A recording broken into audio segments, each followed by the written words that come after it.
Good morning, disc golf fans, and welcome to Rock Hill, South Carolina. It's a beautiful early autumn day, and it's round one of the Throw Pink Women's Disc Golf Championships. Tournament Central Time, Brian Earhart, Nate Perkins, yet again. Nate, we're back here in Rock Hill. I don't know what it is. I have never been able to explain it. Why does it feel so good to be back here? You know, I think it's the consistency. You know, this is the 25th edition of USDGC, just maybe the 4th or 5th for TPWDGC, but this setting is one of the best that we have for the game, and it's the place to be if you're a fan of disc golf this time of year, early October, walking up to the TC set this morning, Brian, and the light is just bouncing off Winthrop Lake and lighting up the underside of the canopy above the tee pad of hole 2 and above the basket of hole 1. And normally you walk by that pond and you're just like, I'm just normal little pond in southeast United States, whatever, you know, you don't even bat an eye. But if you're a fan of disc golf, you walk by that pond, you get the chills because that's where champions are crowned, right there. The green of hole 5, the green of hole 17, and the green of hole 18 are right there next to Winthrop Lake, and it's just stunning. Well, I also think this is a testament to how important tradition is in the sport of disc golf. I mean, on a disc golf pro tour where so many new courses are being used and courses are evolving year after year, memories flood back when you come back to Winthrop. This is the 25th rendition of the United States Disc Golf Championship, and it's so interesting. The prestige instantly hit the moment Throw Pink was created for the FPO division because of those memories and because of FPO players like Juliana Korver and Paige Pierce and other women that have played in the MPO division in years past when there wasn't an FPO division. A player that we have to talk about that is looking to continue a historic season and join the ranks of those players just mentioned, Kristen Tatar, who got second place last year, looking to defend, but really, or not defend, but not necessarily that, but to come back and continue the streak of huge victories. What do you have to say? Well, I mean, you said it that this isn't a major, Brian, but it has that prestige. It really does feel like a major. Kristen's already 4 for 4, but I feel like if she takes the victory here, it's going to feel like the 5th one. I mean, it's treated like that from our perspective on the media side. It's treated like that from the people that host the event, and the athletes kind of treat it like that because they've been watching the men play here for many years. We're going to run back through some of Kristen's big moments this season. There she is, hole 18 at Waco. That putt, Brian, 28-footer back into the wind. And that was foreshadowing for what was to come the rest of the year. It was a comeback after a rough start, and now she comes back here, Music City Open. This just is hole plays 7, gorgeous. That downhill tee shot, so difficult to find the circles. She finds the bullseye, and we're still going to go with the best trophy in all of disc golf. And this is one of the shots of the season, hole 6 at North Cove. The basket is so tightly perched to the OB. She skips it softly off the path and just showcases the incredible shot-making ability that she's been just showcasing all year. And this, to me, Nate, is what has been blowing me away, is the aggression from circle 2 and beyond even. I mean, yes, the driving from both sides is incredible, but really where I feel like her artistic expression in this sport shines is on the putting green. That was a big moment there. There's the eagle that we saw on that big putt. And then, of course, that's when she got that forehand rolling back at the Champions Cup after the surgery this past offseason, taking a bow there in Portland, one of her favorite places to play the game. And there we are at Zootown.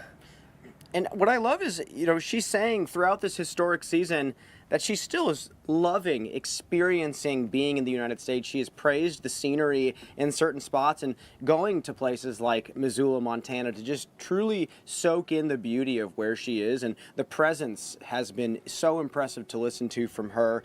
And, you know, she has just displayed such incredible competence from everything: backhand, forehand, long putting, and again, the mental side of the sport, the resilience when things have gotten tough has just been astounding to witness from Kristen. Past couple of months going into this tournament, Nate, she's averaged 999.5 and I believe 17 rounds of disc golf, and she took down the European Championships during that stretch. She took down the World Championships during that stretch. She is so close to being a 1,000-rated player in a division where it's hard to be a 1,000-rated player. I mean, that is an incredible feat. Yeah, it's difficult, as you said, in their division. They're playing in a different pool. They don't get to play in the pool with the MPO where, the field averages 10-15 or better. This is the last tournament that's going to go in before her next update. And I know that Kristen said that she's not really focused on whether or not she gets to that 4-digit number, but the rest of the disc golf community is. Throw Pink is going to be the last one that goes in to count for her rating update. So we're going to be focused on seeing if she's going to average over 1,000 and bump up to that 4-digit number. Well, we did hear from Kristen Tatar earlier in the week. Let's take a listen to what she had to say. You had a wonderful week last week for multiple reasons. Are you feeling like you can rein in the focus yet again? Do you feel pretty zoned in on taking down the victory this week? Of course, I'm going to try. That's, I think, everybody's goal going into any tournament. But again, I can only control my shots and give my best, and I don't know what the others are going to do. So looking forward to a fun battle on the course. I would say I feel pretty relaxed.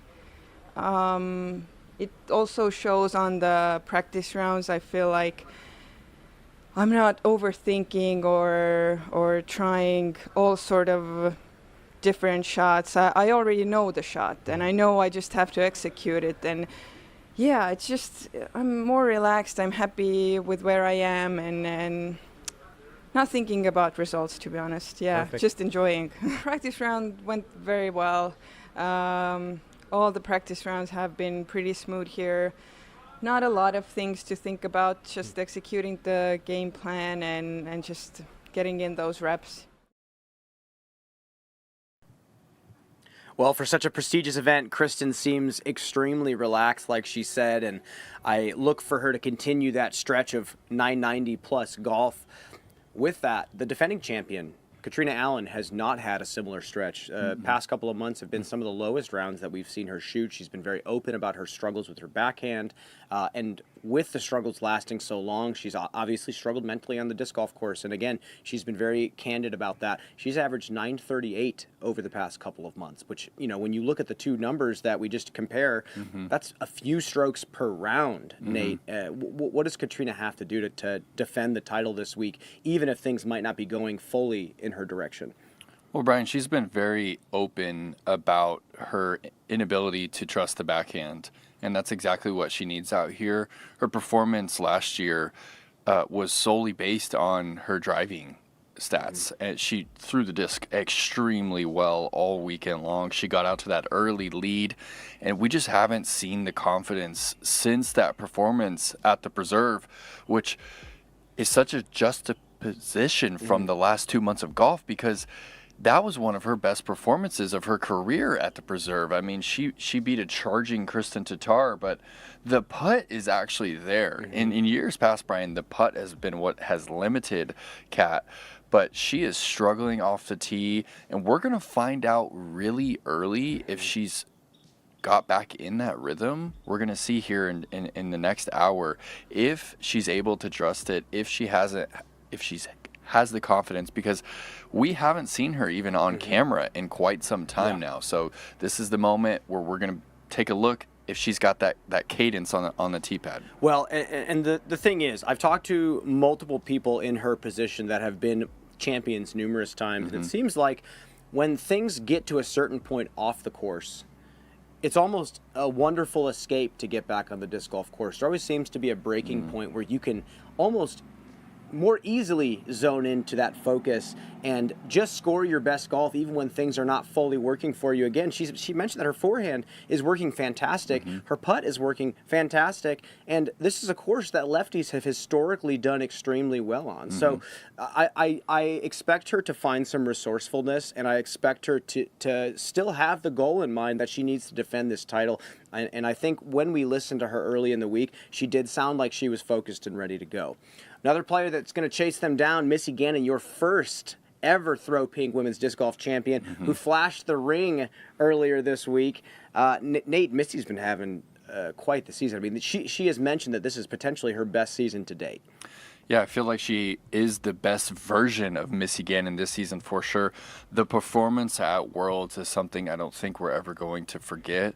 I mean, the focus that she brought the entire tournament. I mean, she was pushing Kristen until the back nine of the last round, and you could tell that she believed in herself to become a world champion. She's won at the highest stages, and yeah, I have to agree with that statement that this is her best season as far as the golf goes, not necessarily as far as, you know, the winnings go or the tournament finishes, because Kristen is just playing a few steps better than Missy. But Missy's performance here to take the title a couple years ago was the performance that kind of showed everyone what her potential is. Like, I don't think a lot of people thought that she was capable of winning a major title, and that right there, when she tapped in on 18, everyone realized that her putting can take her to the top. She might not be able to put those thrashers out to that 400-foot mark, but the putting is going to take this woman where she needs to go. Well, we did talk to Missy earlier in the week about her chances out here at Winthrop. Let's take a listen.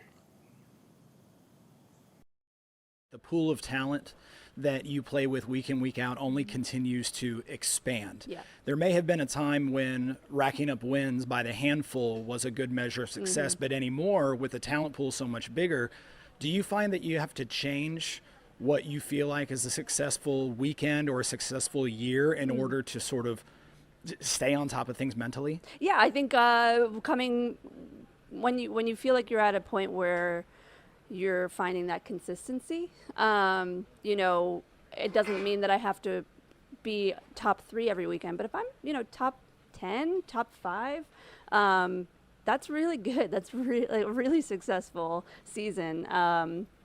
And yeah, just personally feeling like my game is at a point where I feel really in control of all of my shots and all of my decisions, and you know, sort of that's important to me, because I think that just directly contributes to that consistency. So yeah, I think we saw it a bit, you know, in the last couple of years in MPO, where, you know, now it's like if you're top 10, you're the best. You're one of the best in the world. So I think we're starting to see that a little bit more in the FPO field, especially because our field is growing, and we have a lot more competitors week in and week out.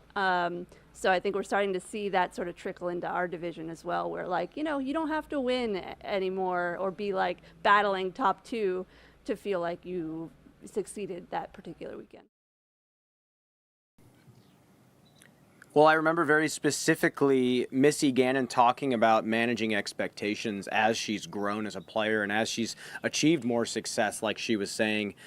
Nate, at this point in the season, we want to say that she's a favorite going into this tournament, but recently she hasn't actually had the stellar performances that have led us to believe that. Can you elaborate?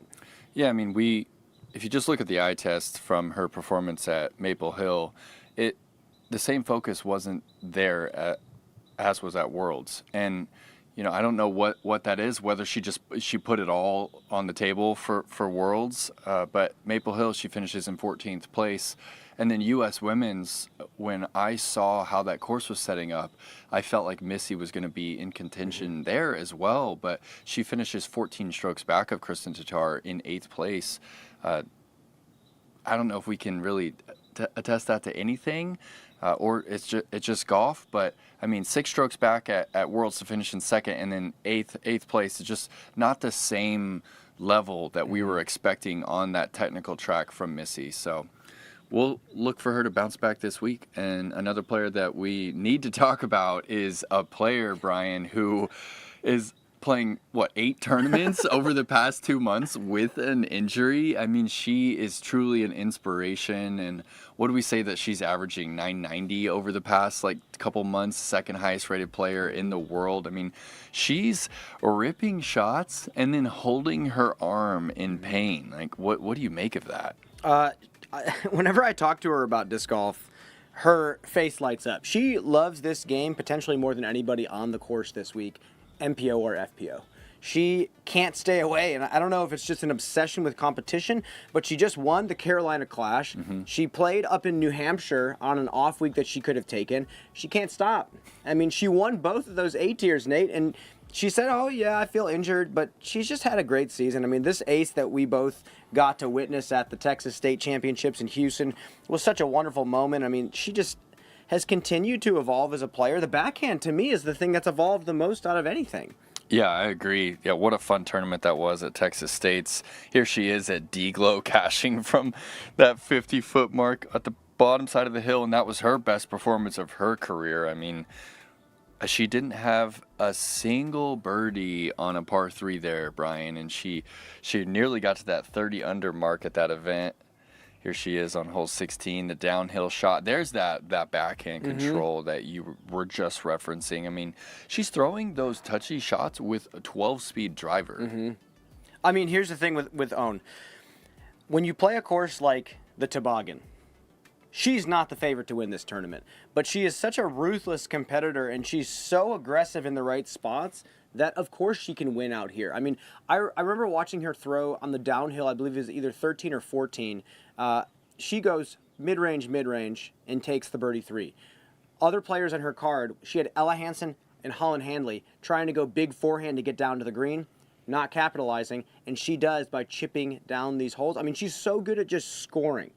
And I think it's really exciting to have a player like her in the mix with some of these players who are throwing infinitely farther than her. With that, we did talk to Own as well, and she was all smiles yet again. Let's take a listen.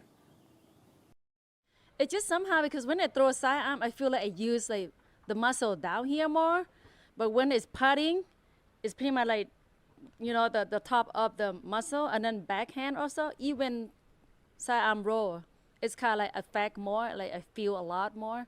Sidearm is just like, I can throw like pretty much almost all day sidearm. It doesn't bother me much at all.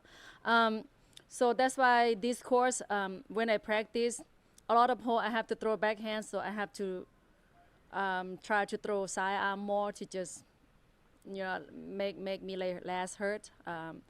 And then so far, you know, I changed my game a little bit here and there for this weekend, so we'll see. Pretty sure, you know, like hole 1, hole 5, hole 6, 7, like those was a lot of backhand. Like I have to, I guess I have to change, you know. So that's why these 2 days I'm kind of like throw like sidearm and see if what is the same result or not. But pretty much just like I can throw sidearm and still land like near backhand I landed last year. It should be very exciting, so I cannot wait to see tomorrow. Well, Nate, she had mentioned hole 5, and this is just an iconic hole out here, and here's Own going flick over the water. You can actually play around the tree line if you want to bail out. She's going aggressive off the water onto the green. What a shot. This is an eagleable par 5, Nate. It's a great hole. I mean, a 4 on this is fantastic. And you and I have both played this hole many, many times. Can you talk about how impressive it is to pull that shot off? Well, I know just how excited she is about skipping off the water right there, because she actually took a 9 in the previous round, round 3 of the Throw Pink last year. We're going to fly this hole right now. It's 794 feet. The tree up here on the left side of the fairway, that's at the 460 mark, Brian. So it is eagleable. We haven't really seen a lot of FPO players attempt it. Their tee pad is a little shorter. They're throwing a turnover away from the water, ideally, flying right over those goose and landing right there past the little tree, and then they can decide whether or not they want to play around. They have that like bailout zone. MPO does not have that option. They have to go over the water. So ideally, FPO plays another 350-foot straight shot and then makes that decision. Do they feel comfortable with a 330-foot flick over the water or a big turnover, or do they want to take 2 shots and go around those trees? Well, what's interesting is that little tree that we flew over in the landing zone frames up so much more than we realize. Because of how tricky it is to fly over the water onto this really, I wouldn't call it protected, but treacherous, because of how short the grass is around the basket green. if you land anywhere close to it, you're double checking and rethinking your strategy. So even though those little trees in the fairway are not big, they still are very menacing. And yes, I think the players have a lot of options here. 4 is definitely in the cards. But yeah, I think it's a wonderful hole. It's iconic. You have the fountain in the background. If you're coming to Winthrop, you really want to see this hole. With that said, commercial break. On the other side, much more disc golf to talk about, folks. We'll see you soon.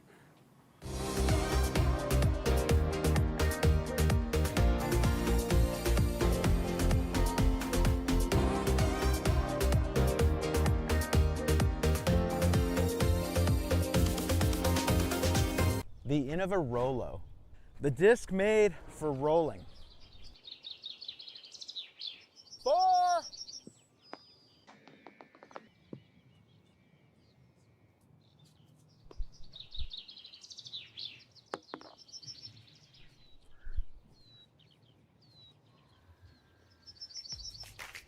The Rolo, making rollers fun.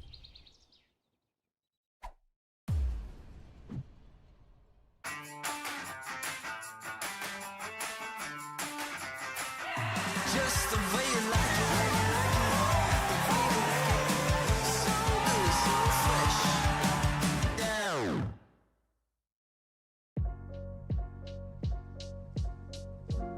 Your rating is one of the most valuable things you get with a membership. This gives you accurate numbers to track how well you've been doing and your overall improvement in the game. You also get a member number when you register with the PDGA. Your PDGA number is a stamp for when you got involved in the sport. It's a badge of pride for players and a part of your disc golf identity. Get your number today. Visit pdga.com/join.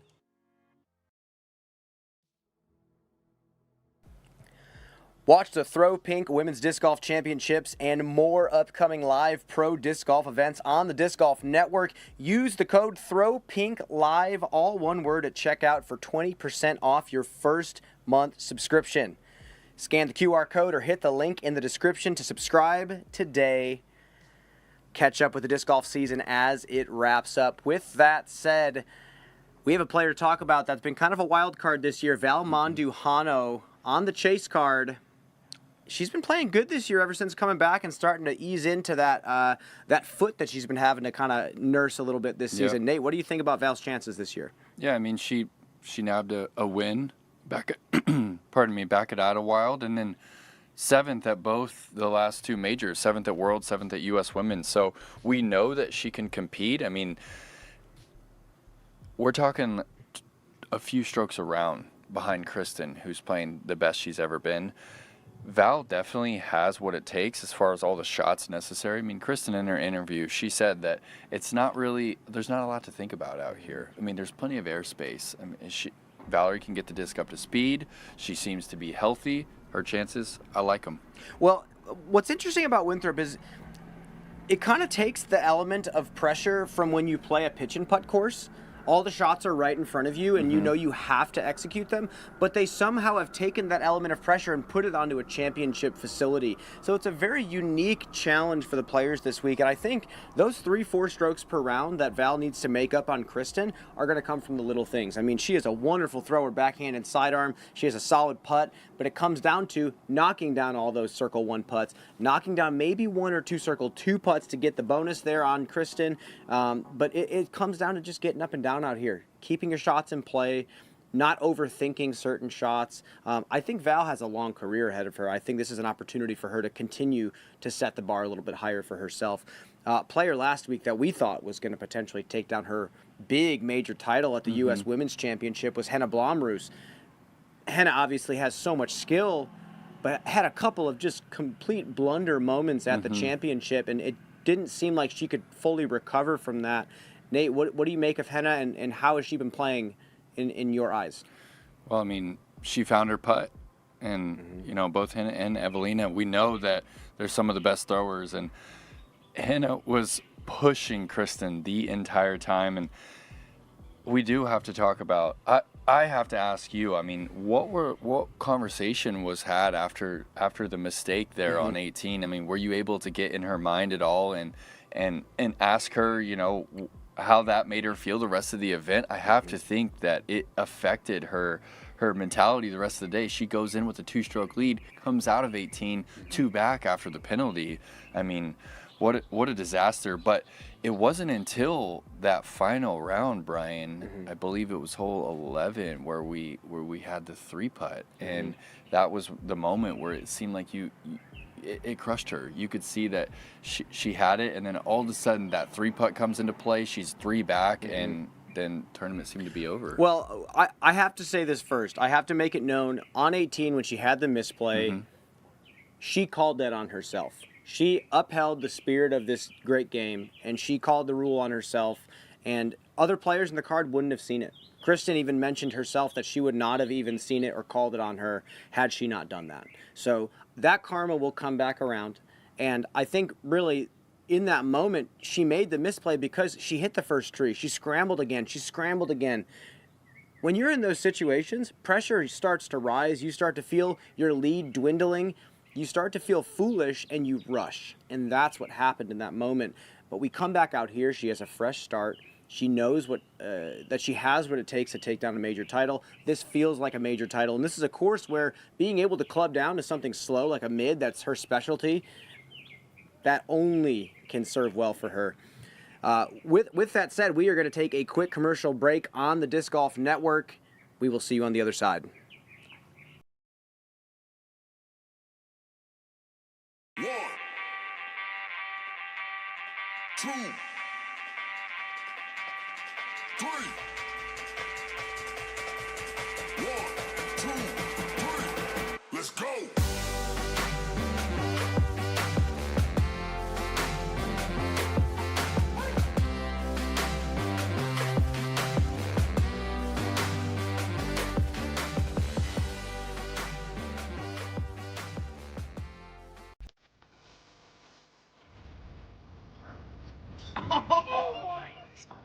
Better.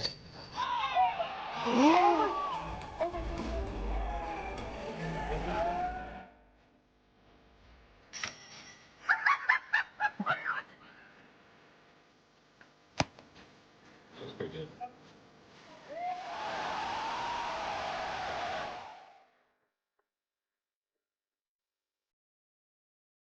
PDGA Event Support Helpline. Hey, I was wondering if I could add some rules to my tournament to make it a little unique. Sure. You just need a waiver from the Director of Event Support.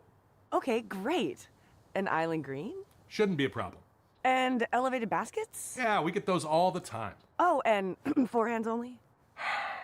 Sarah, we've been over this. Sorry. I mean, but I don't see why we can't try it. I mean, everyone loves forehands. Like, you can go right, you can go left, you can throw straight, you can throw high, you can throw low.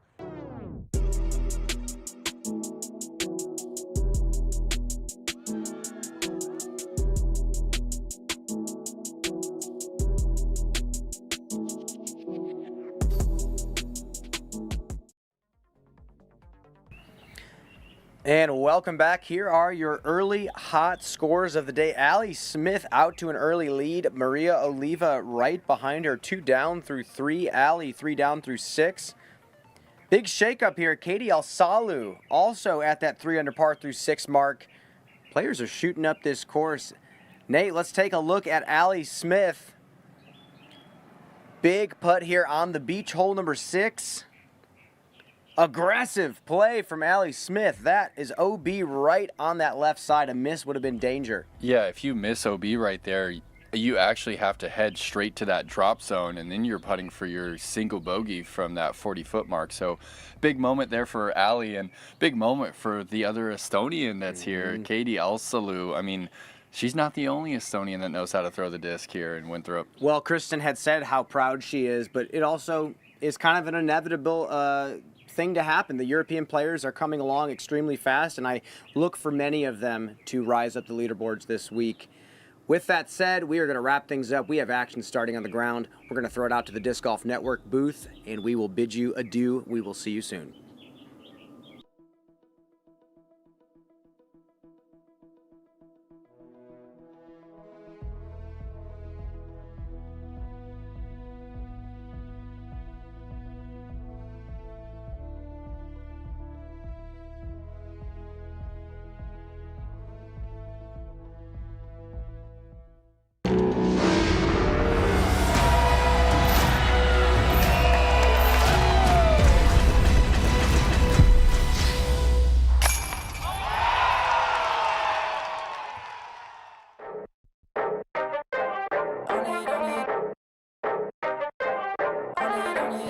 You a baddie, baby, you gotta own it, on the style and your grace. You better own it. All they wanna do is copy and paste, but you they can't replace. So own it.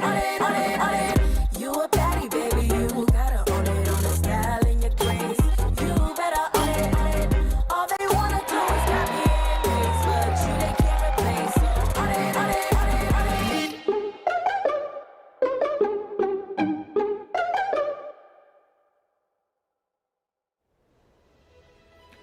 For the 25th year in a row, the disc golf world descends on Rock Hill, South Carolina, and Winthrop University at the Winthrop Arena for the USDGC, and this morning, the Throw Pink Women's Disc Golf Championship presented by Innova.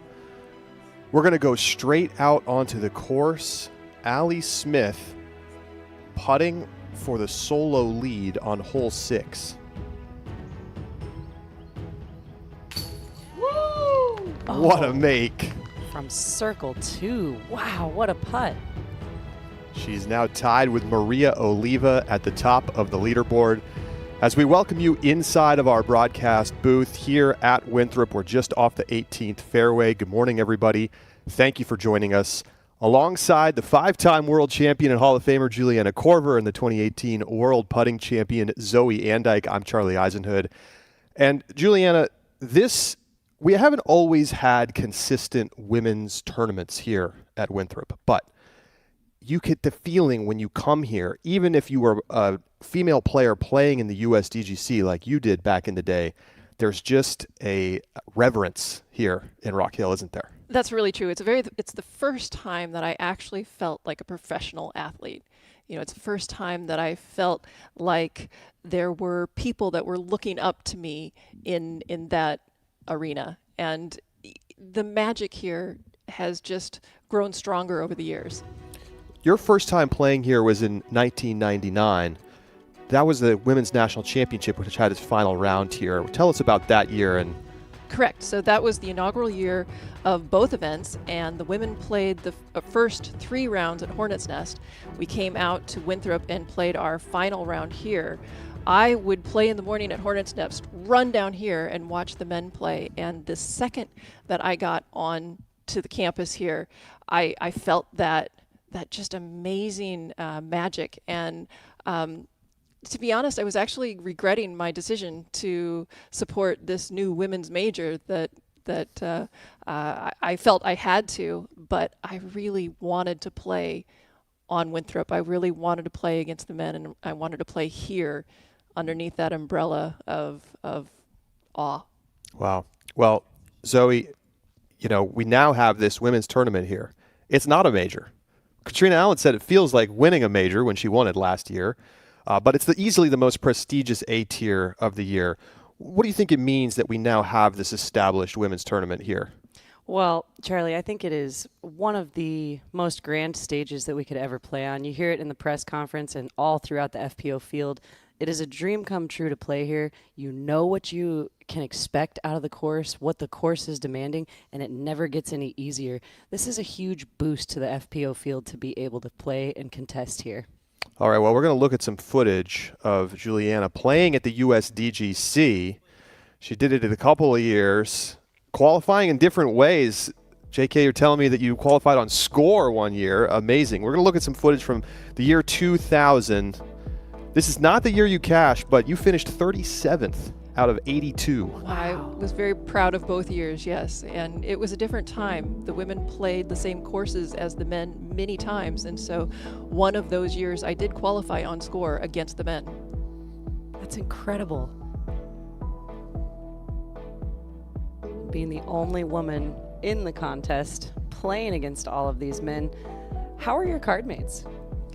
Well, I felt nothing but support. I really felt like everybody was hoping to see me at the top, and it was some of the best memories I have from my career. Well, we of course have been talking about how great a seasons that you had back then, 99, 2000, 2001. This is what we're looking at from 2001. And that's going up against Kristen Tatar in 2023 as, you know, which of these is the greatest season in FPO history? I mean, we can see some big differences, but also some similarities. And I'm curious for your thoughts on who's had the better year. Okay, so I find this interesting, but it is impossible to compare. It is not apples to apples. I mean, there's so many differences.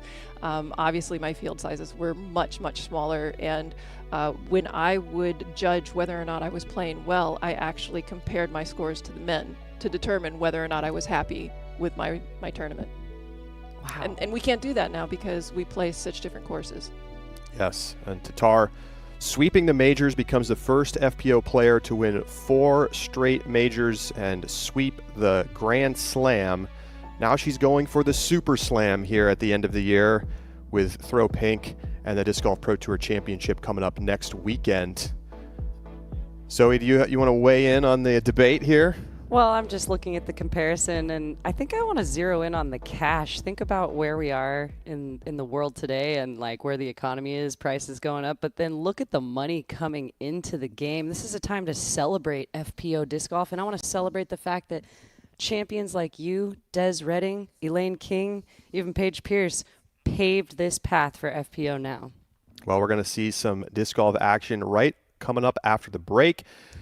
We've got Evelina Salonen and Henna Blomroos on your second feature card. We'll be back.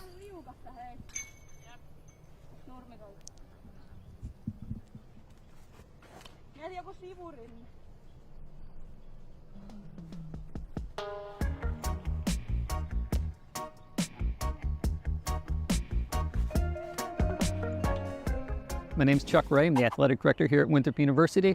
The worldwide recognition that we get here at Winthrop because of what U.S. Disc Golf and Innova has done has been incredible, especially with this 25th anniversary. We want to really celebrate this opportunity and what it can do for disc golf and what it can do for us at Winthrop. And I think this is only just the beginning.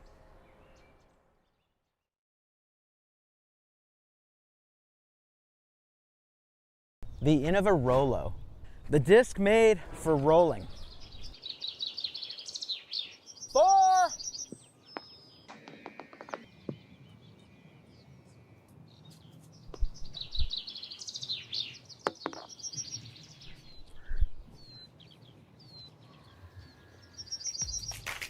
The Rolo, making rollers fun.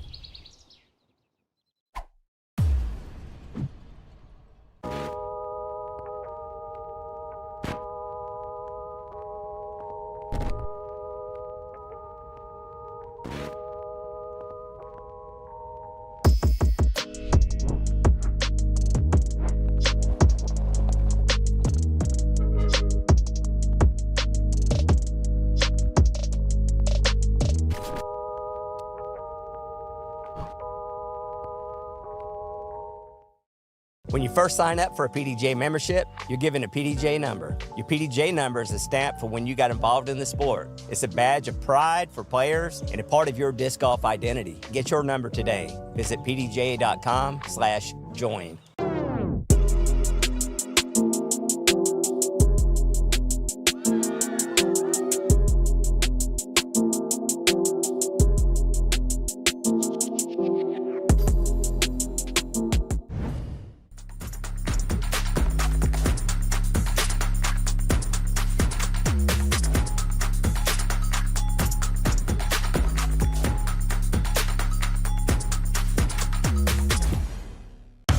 With a legacy dating back to 2001, Sun King Discs has been instrumental in advancing disc golf across Florida, the U.S., and beyond. Partnering with and hosting over 500 events, including the famous Throw Down the Mountain, we are dedicated to bringing joy to players from all walks of life. Explore our extensive disc selection at sunkingdiscs.com and enjoy free shipping on orders of $50 or more. Sun King Discs. Believe in a better way.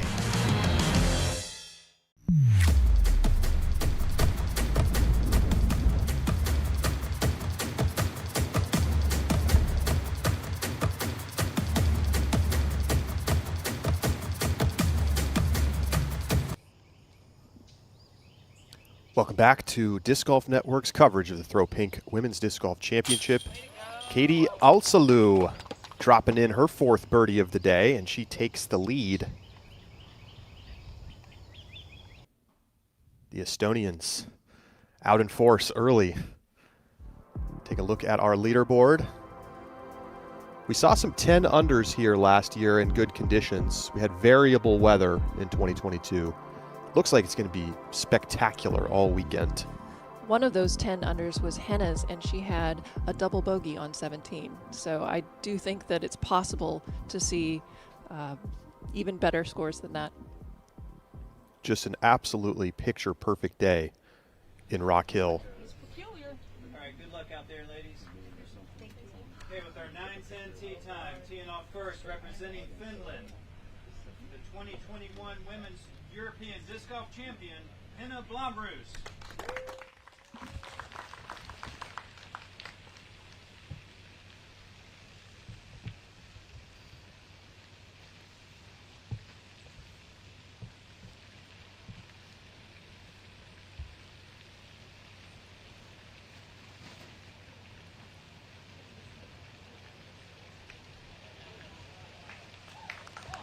Managed to skip off the top of that log that blocks mini shots that are a little bit too low. She is on the green.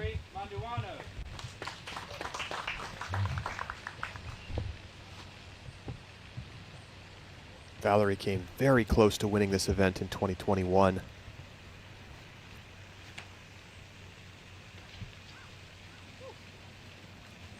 And a slight low release, but she makes the Mando and she's on the fairway. Evelina Salonen.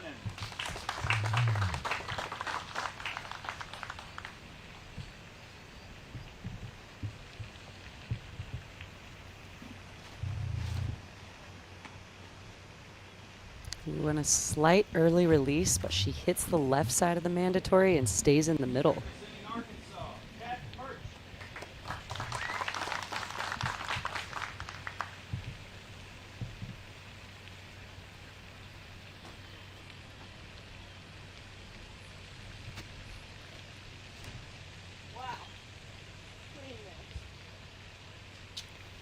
Well left of the Mando. Good luck, ladies. This is also the first tournament that I can remember that names were called off prior to teeing on hole 1. So that was also a shot of adrenaline that we were not used to. Another look at Henna's shot, just high enough to skip off the log and into the circle. Just outside of the bullseye at that. What a way to start your Throw Pink Championships.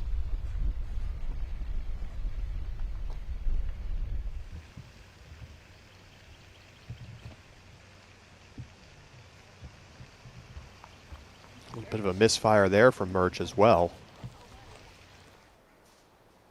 It's a touchy first shot to start the tournament.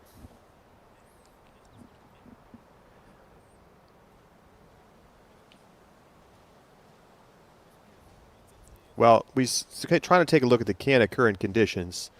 It's so beautiful that the graphic decided you don't need to know what the temperature is. Yeah, that's right. When I came here this morning watching the first few cards tee off, I didn't even feel a breeze. Not a single bit of wind. This is absolutely golden conditions to start our round 1.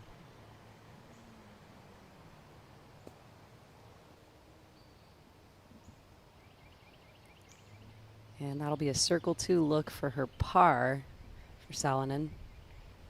This green slopes downward towards the basket from where she is at, so it's not going to play quite as long, but it's going to be a little bit more dangerous as it also continues to slope away behind the basket.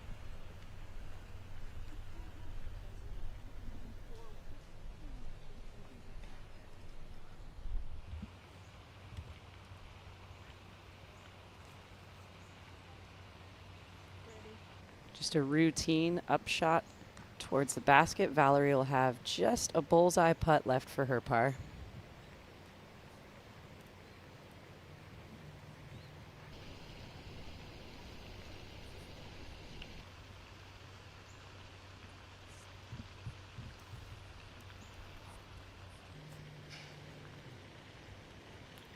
And Murch's third shot leaves her just outside of the bullseye for her bogey.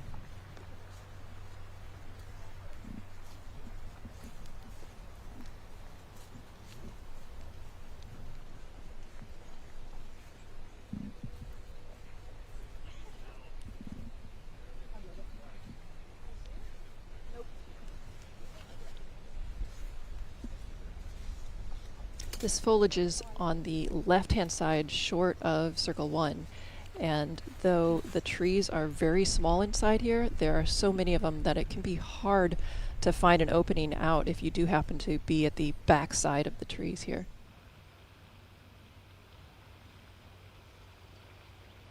Salonen putting for par. A stressful first putt. Just hyzers before the chains, so she'll have just outside of the bullseye to clean up her bogey. Not surprising that she was a little weak on that putt, as it can be scary to put a lot of force on that putt with downhill behind it. Yeah, you said it. Even though you can't really tell from the camera view, that hill does slope, and your putters will kick up and roll or skip farther away from the basket. A 5 there for Kat Murch. So double bogey to start her tournament. Salonen for bogey. She gets that one to stick. And now finally, this is where Henna's drive landed. To become the 7th birdie on hole 1 today. No problem. Great start to throw pink.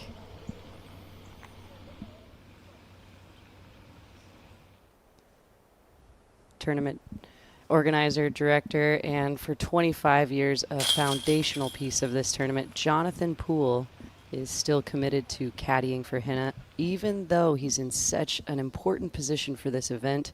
The caddy player relationship has developed.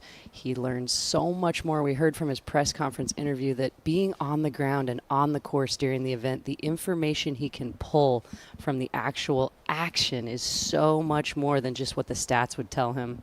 So we'll see him on the bag today. Well, we're going to check in with the 4th member of our broadcast team. Nate Perkins is with Sarah Nicholson. Nate?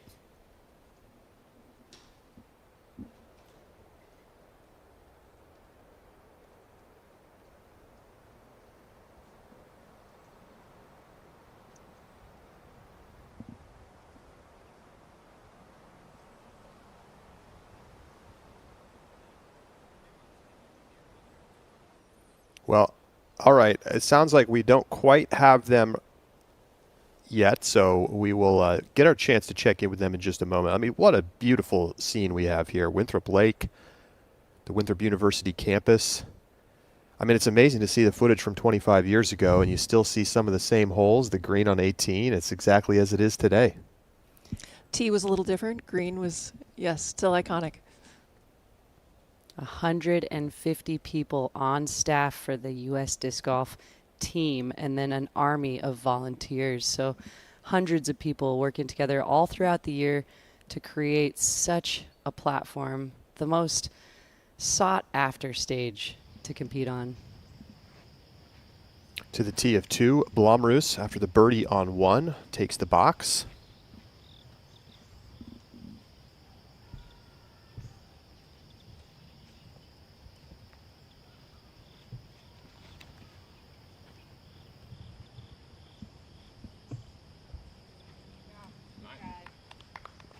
She found a route through those trees. I believe that was not exactly the intended line. There's a hyzer shot on the right-hand side of those trees, and there's a nice turnover on the left.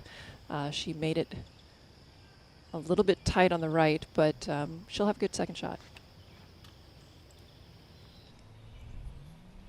Beautiful turnover played by Val Mondahano. She's well up the fairway, right in the middle.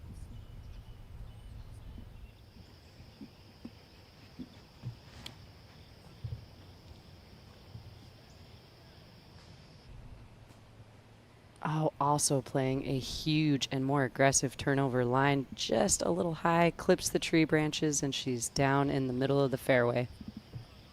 It's actually easy to hit those tree branches because there is an uphill component to this drive, so it kind of forces your disc up into those trees. And you You heard Kat call it herself too high. Easy mistake to make, as you were just saying, Juliana, with that uphill right off the tee. To the 8th, Al-Salou putting for a birdie. For reference, that tree's 70 feet from the basket. Gave it a run, but will settle for par. She does still hold the lead, 1 stroke over Maria Oliva and Allie Smith.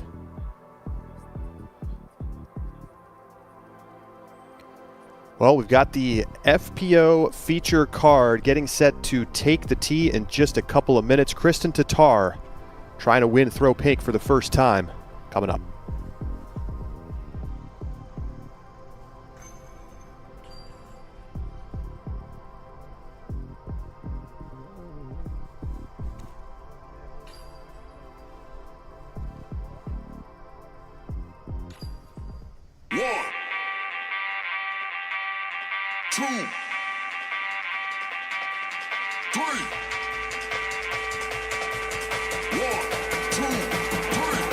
Let's go.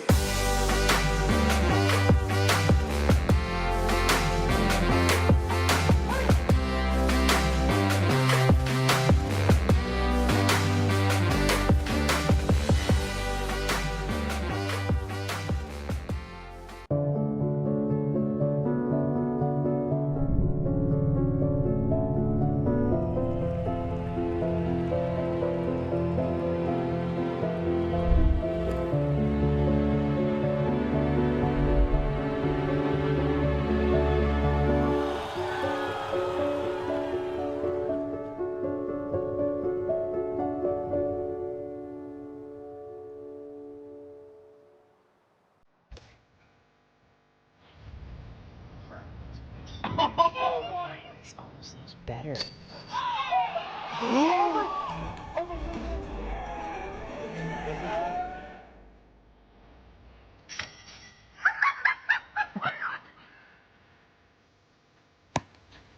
That was pretty good.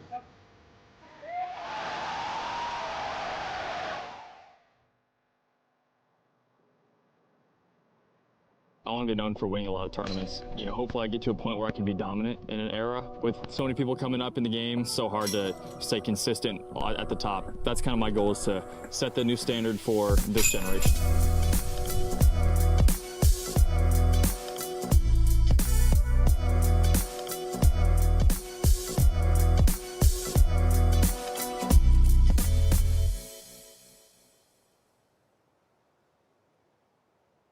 When I walk up to a shot, I'm looking for the target. I'm looking at obstacles around the target, specific landing zones, looking at the height. Knowing all of that, I'm able to shape a shot. I don't want to think, did I get the right shot? Did I get the right distance? Like, that's it, I got it. Confidence is everything, and the Edge Disc Golf Rangefinder gives me exactly that.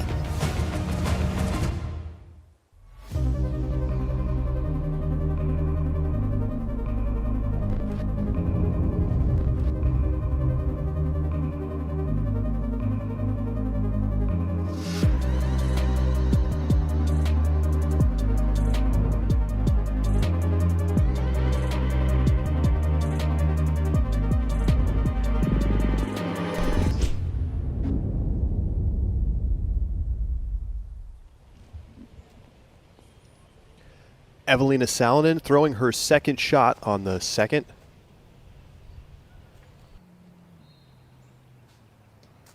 And although she was cut down early on her first shot, you could see just how nicely that hyzer angle opened up for her, and she's parked for the birdie. Al-Salou teeing off on 9.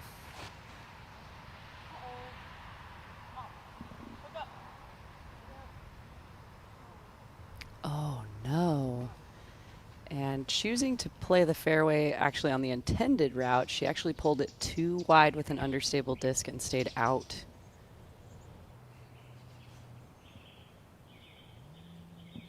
A nose down and low release for Henna. She is just, I think it circles edge though.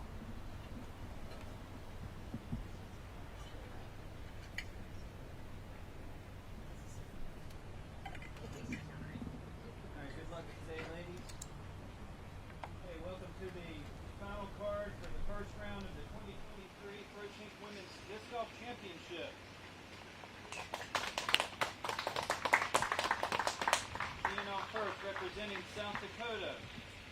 Two-time women's world champion and defending throw pink women's disc golf champion, Katrina Allen.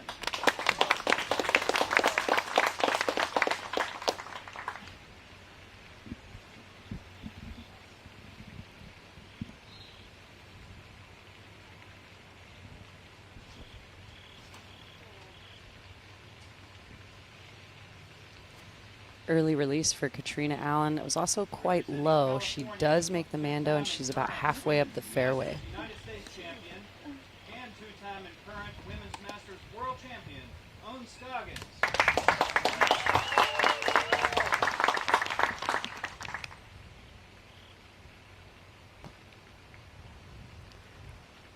Owen doing everything she can to finish these last two events and get home to rest up the arm. And although backhand is hurting her more, she sure is powerful and hitting her lines. Winner of the 2023 PDGA Champions Cup, the 2023 European Open champion, two-time and current women's world champion, and the 2023 United States women's champion, Kristen Tatar.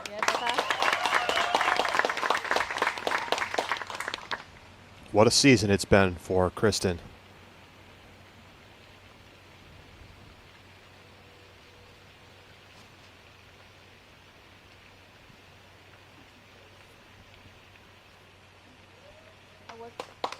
Opting for the forehand, and that was a powerful drive. She's past the circle, deep of the basket, putting uphill for the birdie.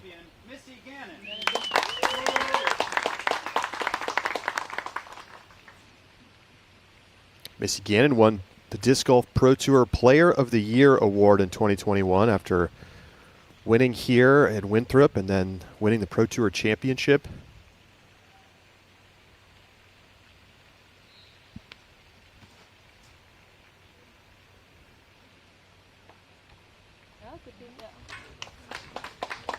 And a beautiful release, just a slight tree hit at the end, and she's going to be putting for birdie from circle 2.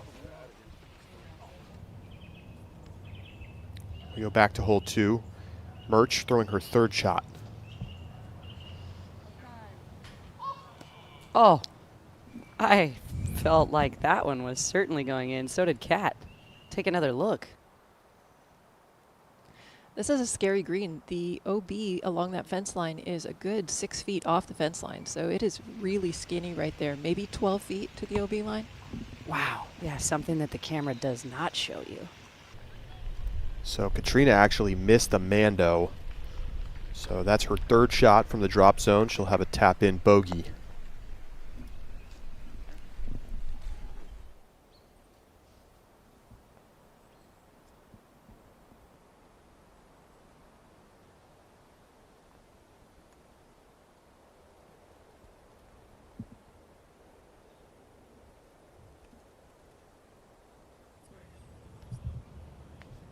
Back to 2. Blomroos putting for a second straight birdie.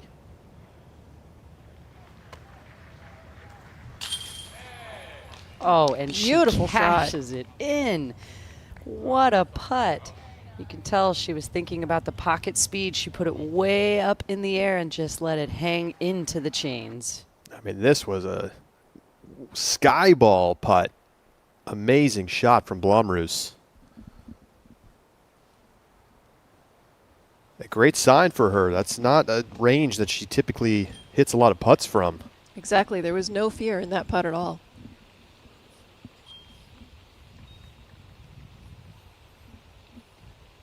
Gannon from circle 2 for birdie.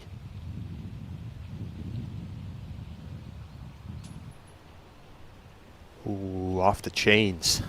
Yeah, that was a very appropriate bid, a safe bid, and she's just got a little bit left for her par.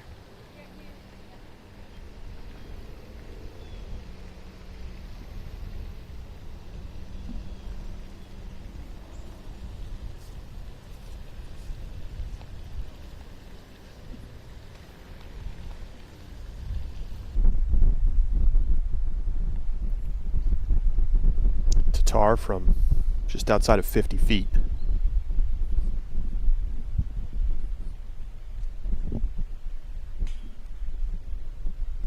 And that line looked dead on to the center of the target, just dropping right below the cage. She'll have just a tap in for her par. You can see the wind has kicked up in the last few minutes coming off of the lake. A strong attempt for Own. She also, well, she'll have that left to card her bogey now. Oh, excuse me. That will be for her par. Par putt for Gannon.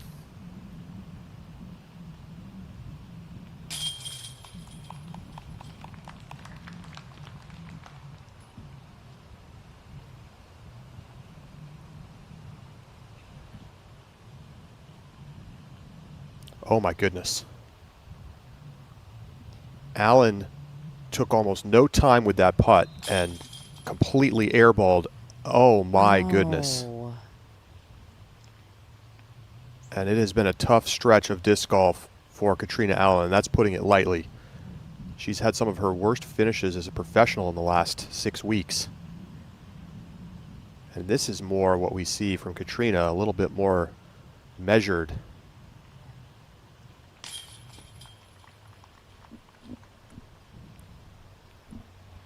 Sometimes when those short putts become very frightening, you want to try to get through them as fast as possible. So the first couple times when you just stand up there and you try to not let your head get in the way, clearly that didn't work here.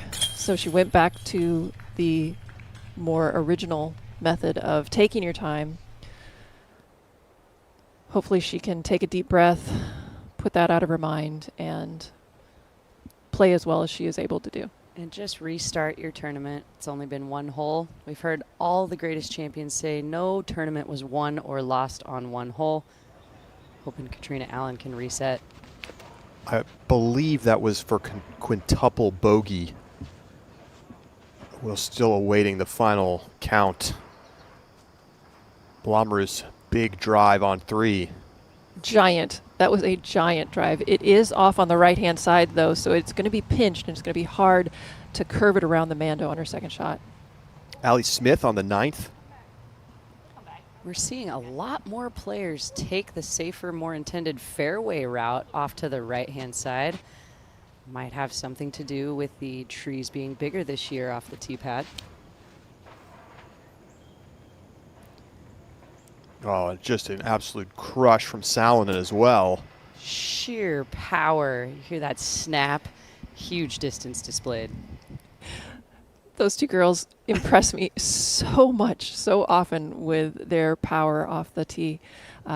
Evelina, though, way up the fairway, is also on the right-hand side, not pinched as much as Henna, but she is going to have a little bit of a tough time if she wants to go for the birdie. She should have a very easy time getting her par in this hole. Couldn't agree with you more. The power displayed by those two Finns is just inspiring.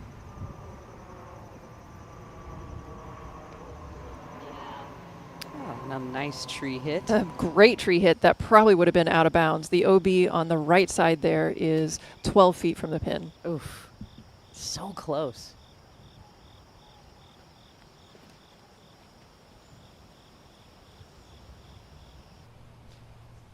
You see Own working her sidearm, getting all the distance with the left to right turn.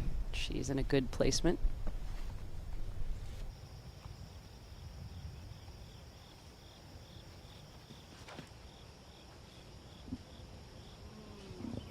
I love the height and the turnover. Absolutely perfect drive from Kristen. Great spot to be for Tatar.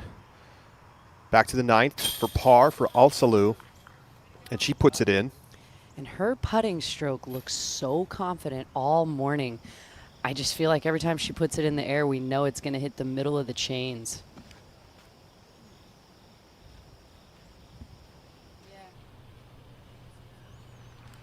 Another Gannon. very good shot, dissecting those guardian trees at the end of the fairway there.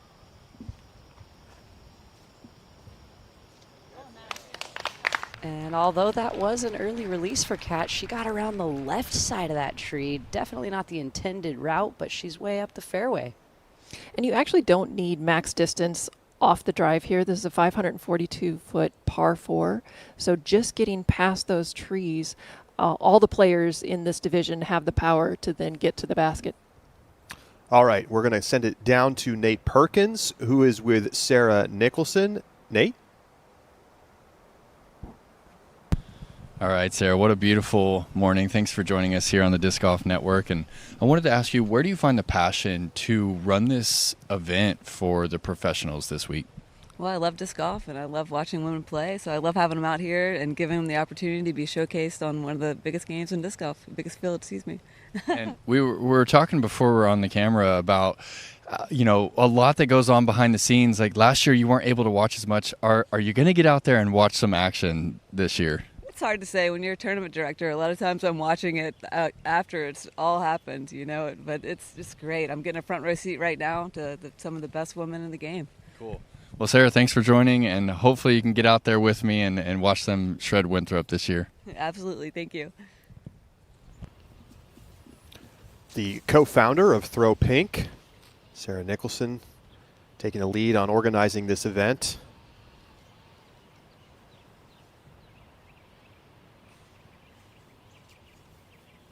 You can see just about 150, closer to 200 feet up the fairway, the Mando tree up on the left-hand side must stay to the right of that.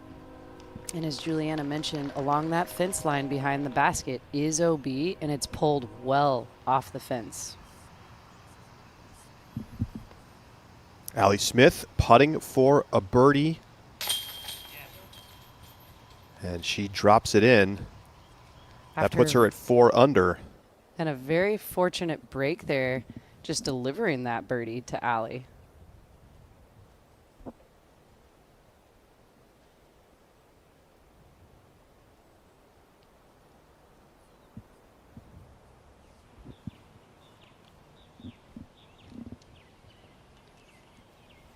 Again in second.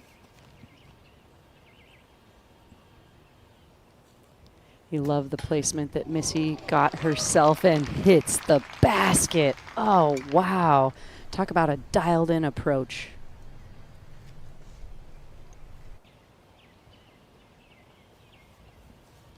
One more time. It's pretty much exactly how you want to throw it. Off the skip. Not only is that a perfect line, but the height there is excellent as well. If that had been higher and it hadn't hit the basket, it would have skipped farther to the left, possibly challenging the OB on the left-hand side. Beautiful shot for Katrina Allen. She's not far outside of the bullseye for her birdie.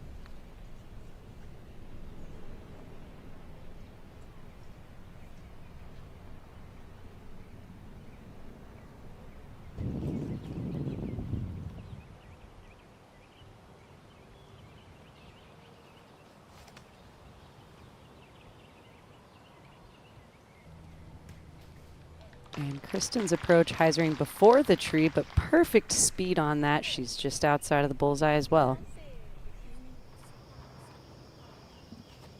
Salonen second on hole 3 after the huge drive. And she had to put such an extreme knife hyzer angle on that forehand. She gets it to skip around the tree, and she's in the fairway in a great spot. Altslu on the 10th.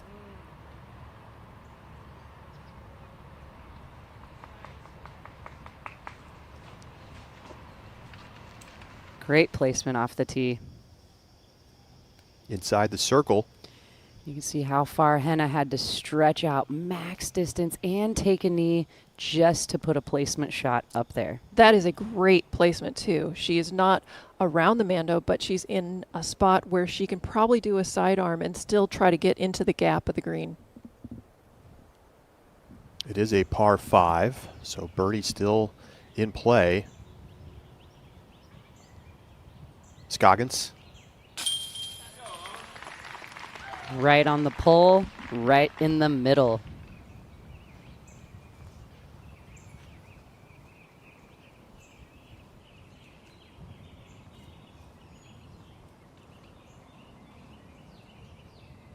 So after a 4-putt on hole 1, Katrina trying to card the birdie.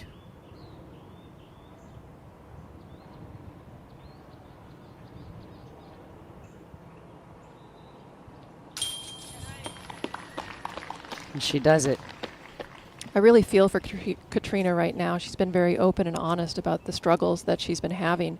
And to be put in the spotlight here on the lead card when you have self-doubt like that, it can magnify the doubt. Tatar for birdie. She's on the board.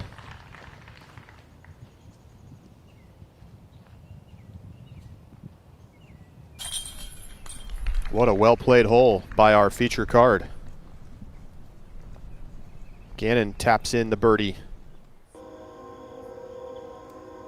Back to 3. Blomroos going to the forehand. Fantastic. That's exactly what she needed. She is not only through the gap, but she's fairly close to the basket as well. A little bit of a truck razz there for Allie Smith. Yeah, unfortunate timing there. To the 7th, Sarah Hokum throwing through the triple Mando. Beautiful shot for Hokum. And a great look at our Zuka VIP tent for the 7th shot. Evelina spike forehand into the bullseye. Al-Salou putting for birdie to take the outright lead once again. Yes. Man, that putter of hers, I just feel so much confidence with. She's on fire. 100% inside the circle today. She's at 5 under. And that looked stress-free. She's on a turkey to start. Anna Blommer is the only player to start 3 for 3, and she's quickly up into 3rd place. And for the Throw Pink Championship, to start with a turkey, I mean, that sounds so what the plan was, not to birdie every hole, but to keep it safe, clean, and give yourself opportunities, and she's capitalizing.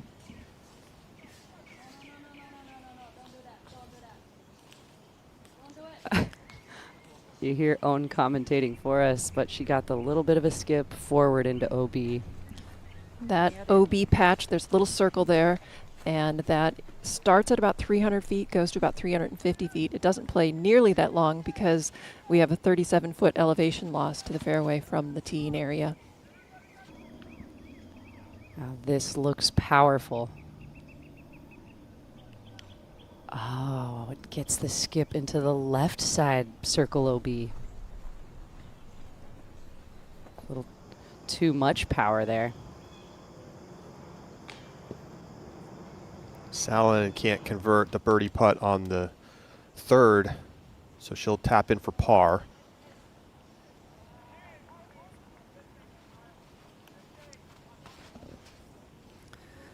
So the key here is to have enough power, but also the farther forward that you go, the more potentially cut off you are. So Kristen's drive, which was hyzering out more, if it had stayed out of the out of bounds, would have had a much better line through the next pinch point around the mandatory. To the 4th.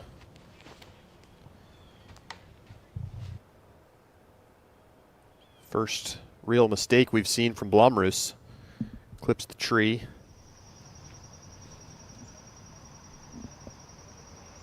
To 11, Allie Smith, currently in 2nd place. 1 stroke back of Al-Salou.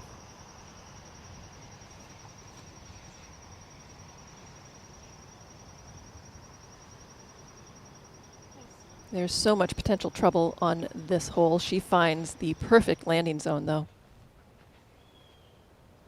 Back to the tee of the 4th, Salonen.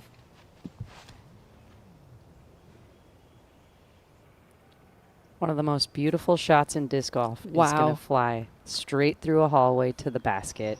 Evelina, she is landed in the circle for her birdie attempt. Beautiful flight.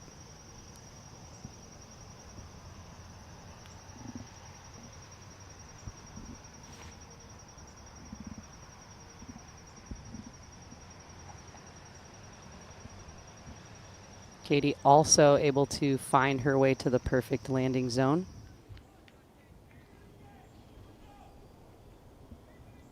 Valerie Mondahano.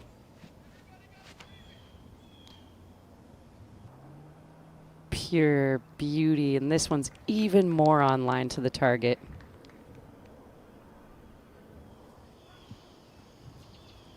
Beautiful little hyzer flip up there from Mondahano. Back to 2.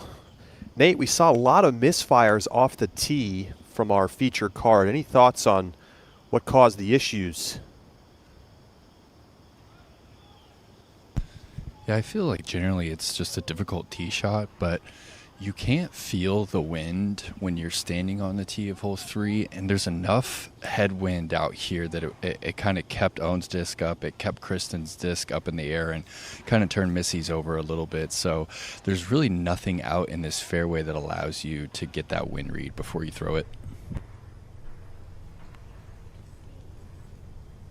See if players tomorrow maybe take some steps down there and see if they can get a feel for the wind. Scoggins.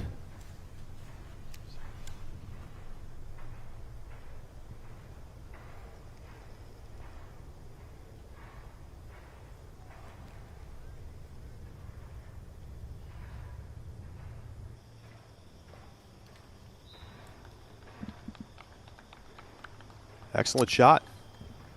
I'd say it's a good shot. She's a little bit, she's going to be tight going around the mandatory, but she has one of the best sidearms in the field. So if anybody can do it and get close to the basket, she can.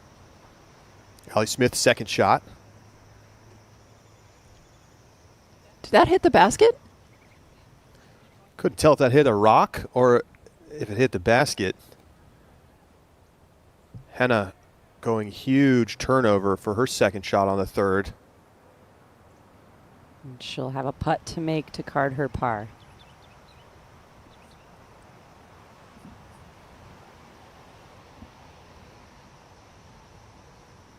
Also lose second. Oh, and that's into the OB. So she'll have a downhill long putt for par.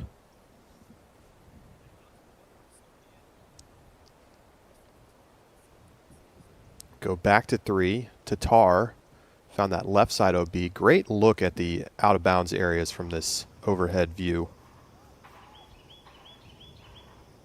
The obvious gap in front of her, the big tree on the right-hand side of that gap is the mandatory that players must throw to the left of.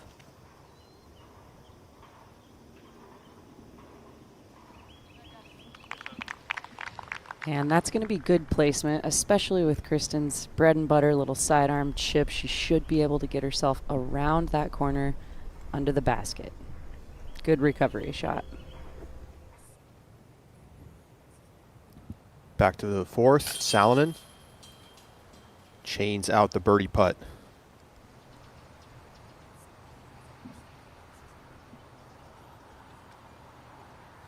Allie Smith barely inbound, so that was a birdie putt. She'll have a tap in for par.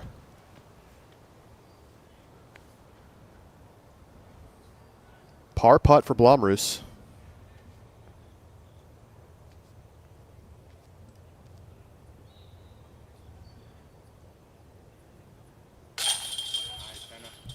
No problem.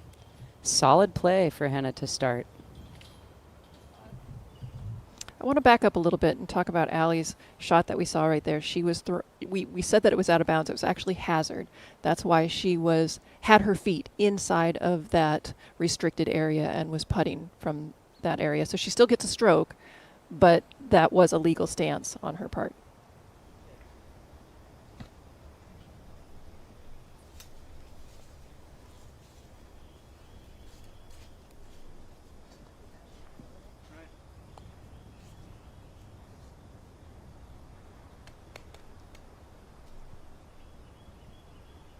Missy.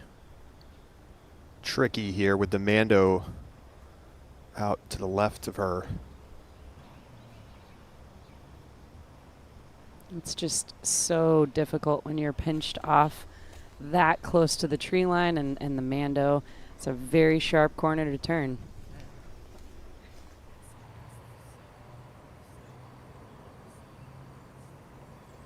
So Al-Salou is in the hazard, putting for par downhill for par.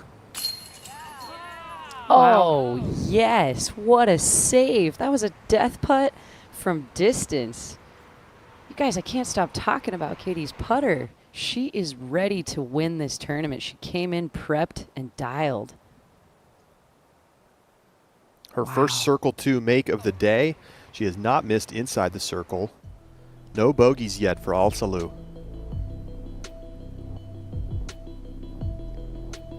You can see everybody in our leaderboard here under par. We talked early this morning about the best score last year being a 10 down by Henna, and that was with a double bogey. The conditions are absolutely perfect today. Need to give credit to Katrina Allen and Owen, who also scored 10 unders last year. That's right. Oh, I love how close she cuts it to that tree. Perfect spot.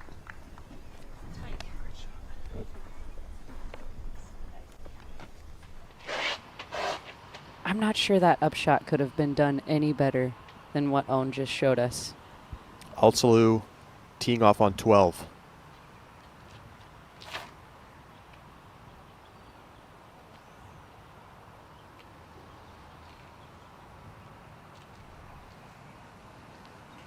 Landing right on top of that ridge, which is ideal because you have a better viewpoint of the rest of the fairway.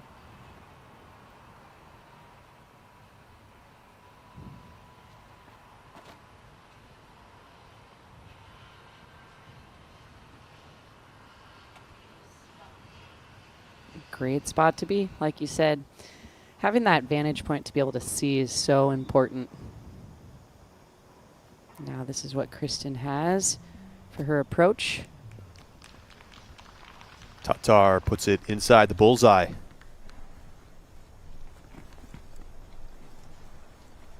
One thing that I noticed last year on this particular green is that the cypress trees around the green, they used to be completely impenetrable. You couldn't see the basket at all unless you were inside of them, and now they're fairly sparse, and you could see from where Missy was, she actually had a view of the basket.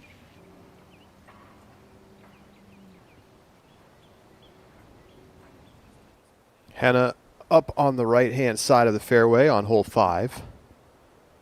And that's actually a bit of a slope that she's on right there before the OB, so kind of makes the next shots run up a little tricky. On Scoggins.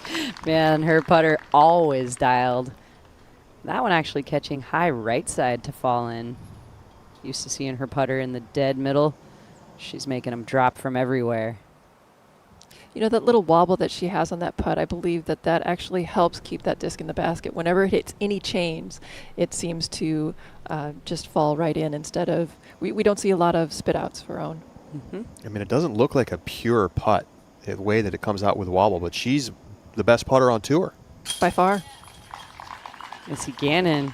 Well, I shouldn't say by far because Missy is not far behind her. Clutch putt for Missy.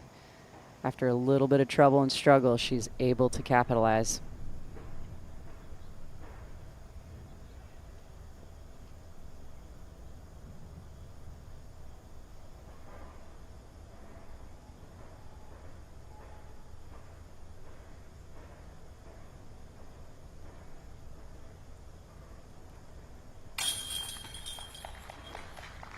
Katrina in for par.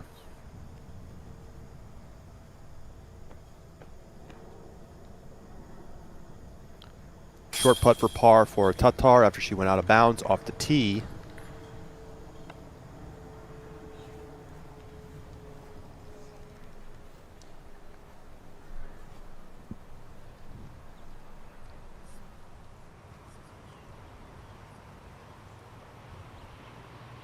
Second shot for Allie Smith on hole 12.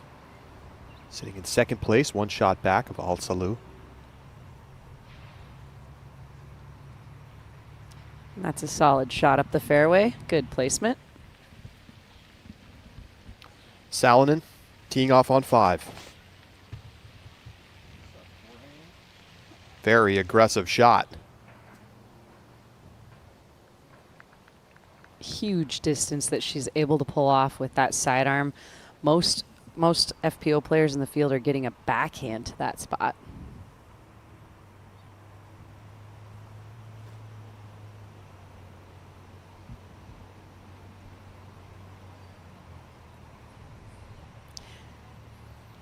Matching shot for shot with Allie Smith. To the 7th, Holland Handley. She's 2 shots back.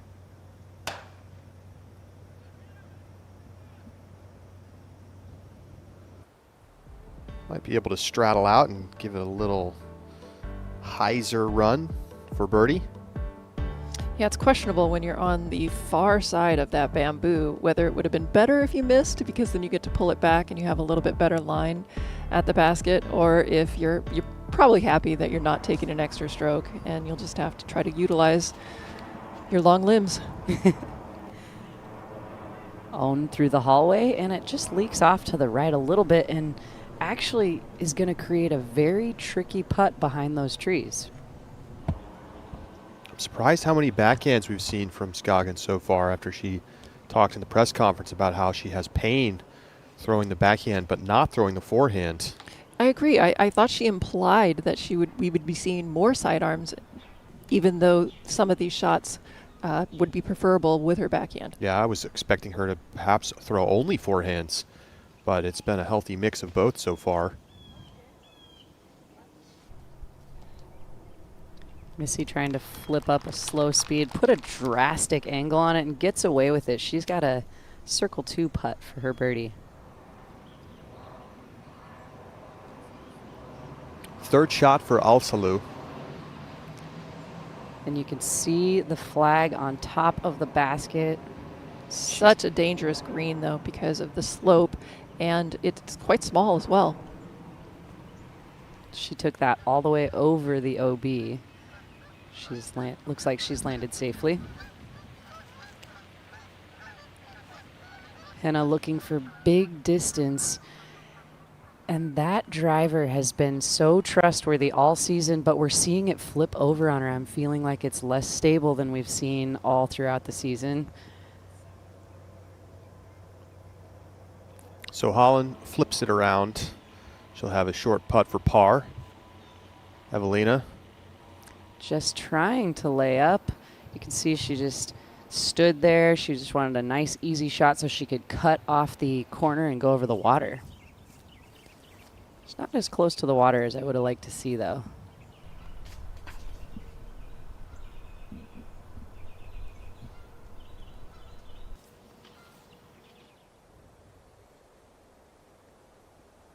Tatar's approach, catching a little bit of tree action there, so she will have a putt left to clean up her par. This is a bird's eye view of hole number 4. The tee area is on the right side of the screen, and you can see the ball golf green off above the fairway that actually isn't out of bounds. Curiously enough, it says that in the caddy book, and then the basket is just to the left of that. Just a little chip out for Scoggins.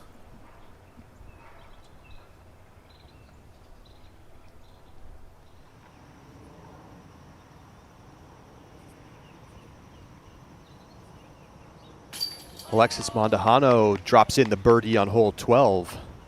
Her 5th birdie of the day, and she's up into a tie for 3rd place.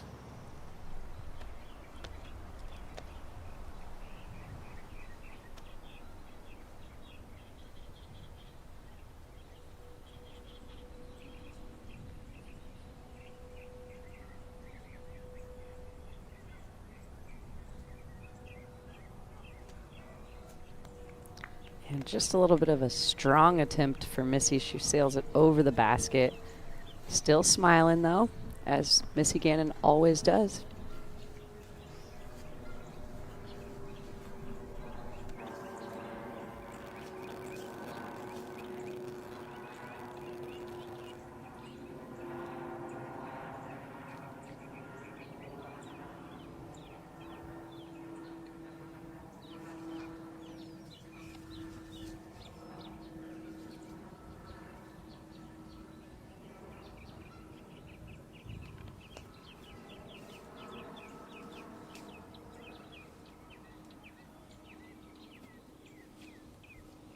can see just how difficult that spot was. Kristen tried just about every way to maneuver and get her body behind it for a look at the basket, and ultimately had to concede to just a short layup.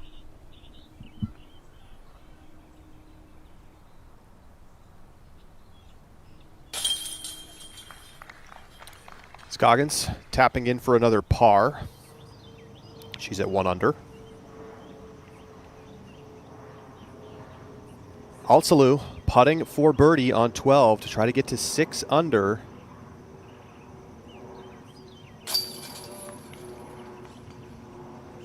Very impressive. 12 is one of the harder birdies out there. And just in front of her disc is Allie Smith. This to get to 5 under. So those two having a little battle at the top of the leaderboard. I was just thinking about that, Charlie. Allie and Katie on the same card are able to watch each other's hyped play, vibe off of each other, and then try to match shot for shot. Oh, yeah. Lucky Lorenzen. Lucky Lorenzen dropping in her first birdie of the day.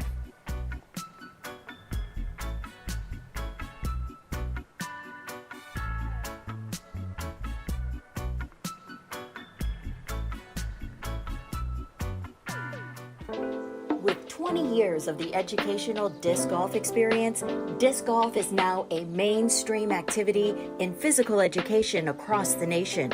150,000 lightweight golf discs, 267 permanent campus courses installed, and thousands of partner programs in all 50 states. As a 100% publicly funded charity, Edge Disc Golf couldn't do it without you. Please join our mission to reach and teach the next 3 million young disc golfers.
DGN's live coverage of Throw Paint continues as Evelina Salonen bombs it over the water on the 5th. And a bomb is right, Charlie, past the basket. She's outside of circle 1 looking at her putt. Birdie putt, excuse me. Scoggins.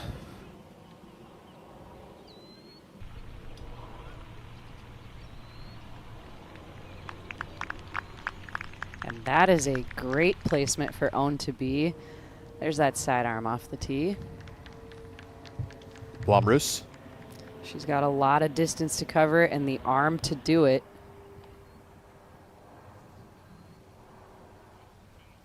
And just cresting, almost hitting that circle 2 tassel. Back to the tee, Gannon. Oh man, almost beating that tree. It was close to the perfect line. She's right in the middle of the fairway. I suspect she's going on the right-hand side, going around the outside, so it's not that important that she get that extra 20 feet that she might have had.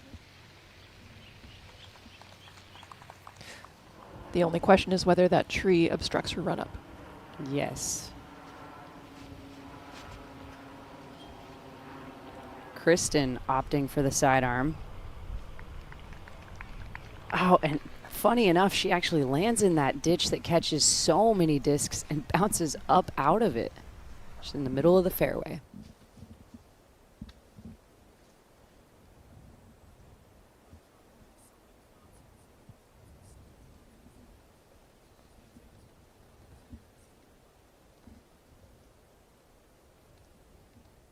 And a great look at the property from our Flight Factory drone. Take a look at the vendor village and the stage.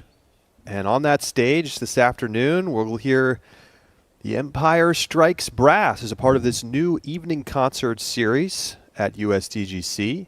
Fresh and Now, different bands every night this weekend, all included with your ticket. So still time to go get your tickets to come out here and watch. Just $25 for a day pass. And you can enjoy the concert series. It's going to be a lot of fun. That's right, Charlie. I actually had a chance to catch up with Blaine Harvey from Vibe Time, who scheduled all of these bands. And the amount of effort and the excitement put behind this concert series is incredible. I'm excited to see the crowd tonight and get hyped with them all about this USDGC lineup.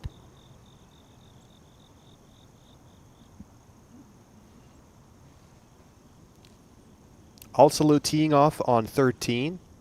They added this new elevated tee pad last year.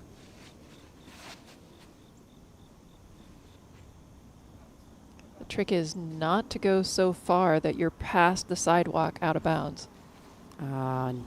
Exactly what just happened for Katie. Almost getting back in. Evelina for birdie. Almost. And that was a really great stroke considering where the water in the basket is placed. Gannon's second. Opting to go around the outside instead of laying up close to the water for Missy Gannon. Kristen is lining up a layup to the water.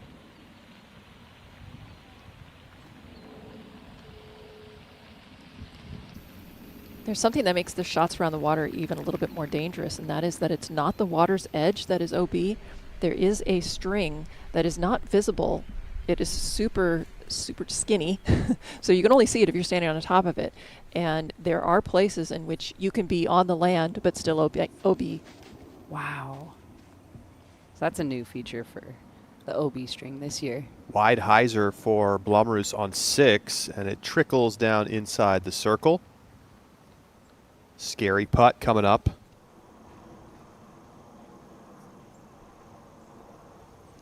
Al-Salou just went out of bounds. Ali Smith perhaps sensing an opportunity here on 13. That's a better line. Yeah, I think she's taking advantage of what she just witnessed, releasing it much more inside. Back to 6, Salonen.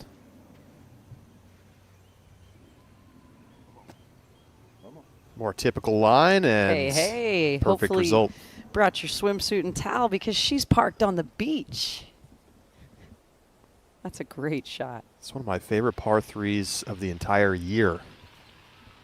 You know, they import the sand actually out of Florida to make it really feel like the beach.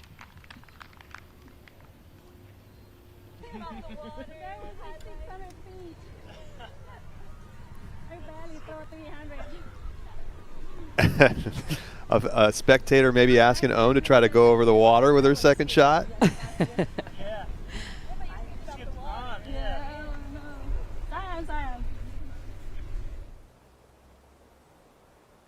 Maybe Ella Hansen could think about it, but I don't know about Owen. Oh. Nature out and about. Beautiful egret flying across the pond just off of hole 6. Out here at the Winthrop Gold, lovely landscape. You don't just witness disc golf birdies, you witness all kinds of beautiful birds.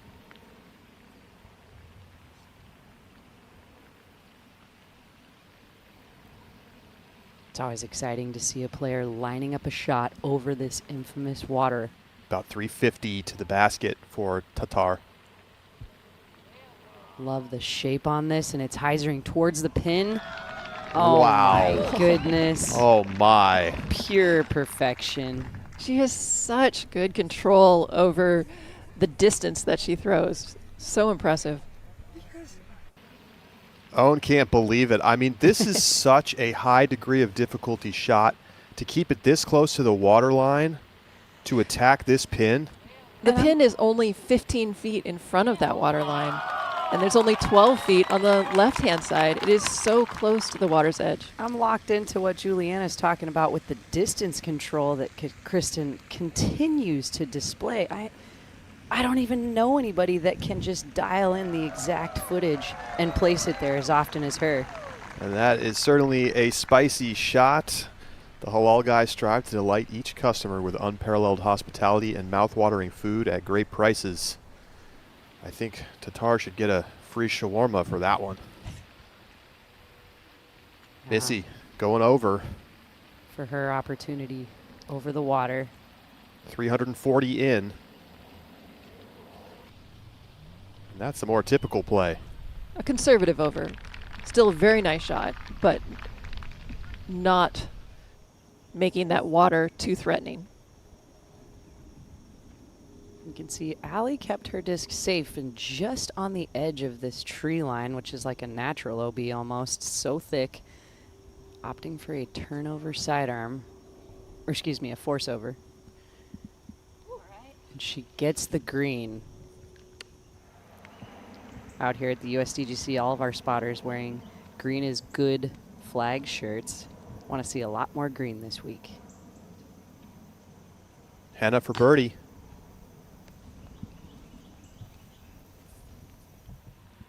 Just missing. First circle one miss of the day, but still a strong putt.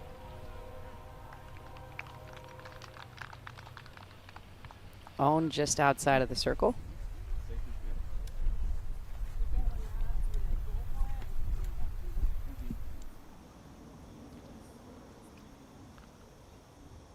back on 13, Al-Salou taking her meter. You can see the line is actually strung on the right-hand side of the sidewalk versus the left-hand side. So you can see her mini placed right in the middle. This almost gives her a tee pad-like feel.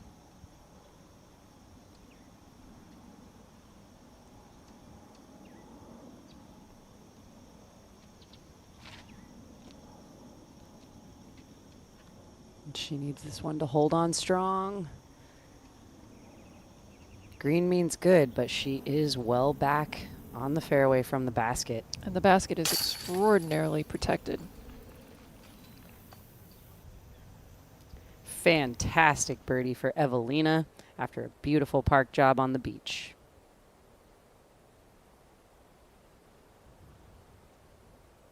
I love this view of the basket. Shows you just how close to OB it is. There's a look at your Canna current conditions. Feels warmer than 66 out there in the sunshine, but just absolutely perfect, and we're expecting this all weekend. Missy Gannon, scary putt. Yeah, just gonna say that. The definition of death, you're staring at water, or are you staring at the center of the basket? Almost. I like the speed and how she was just trying to land it. That's what it takes for a death putt like that. Very close for Missy Gannon. Well, I think both Owen and Missy have so much confidence that even if they miss the putt, they're going to hit metal, and it's not going to continue past the basket far enough that it would go in the water. Oh, my goodness. Call on in. Give it to her. JK, you were just talking about that wobble in Owen's putt. Well, I was referring to when it hits chains in maybe an outside manner and is pulled back in, not to being low on the basket and somehow pulling itself up inside of the basket. That was quite something. I think they need to check the disc for magnets. Allen taps in for par. I'm still laughing about Owen's reaction. Give it the double flex when you're just pulling up over the cage. Tap in for Missy. And wow, what a birdie for Kristen Tatar. That was just special on the approach shot. No need to even take her bag off. Charlie, you're right. That was special. I'm wondering if we're going to see any other player in the field play it that good all weekend. That was about 4 feet. Getting a congratulations from Hall of Fame inductee Charlie Mead right there. It was a very special ceremony last night. Got to see Charlie accept his award in full Scottish traditional attire. Third shot for Smith.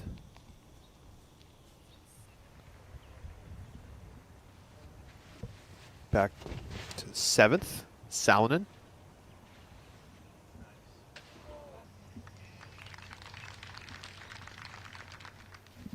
Kicks through. She'll have a putt inside the circle.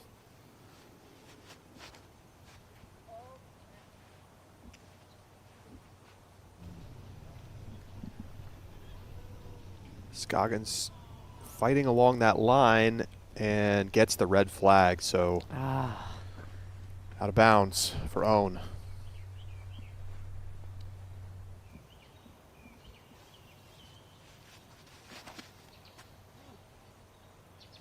A low line drive, hoping for the perfect skip. Oh my goodness. Perfect is the key word right there. Park job, another one for Tatar. Tatar currently 1 under, sitting in 12th place.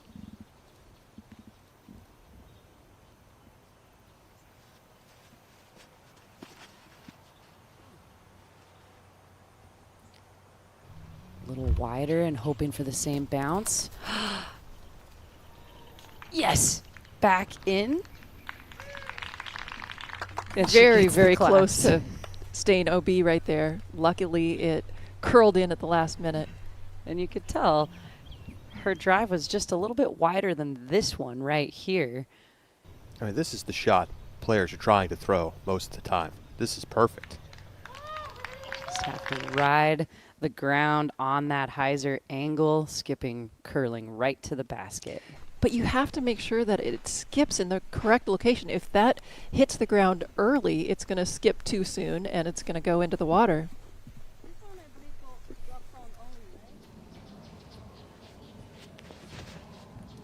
Blumers on 7.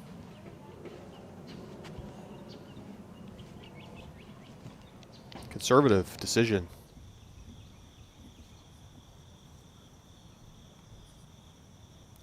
Al-Salud throwing her 4th.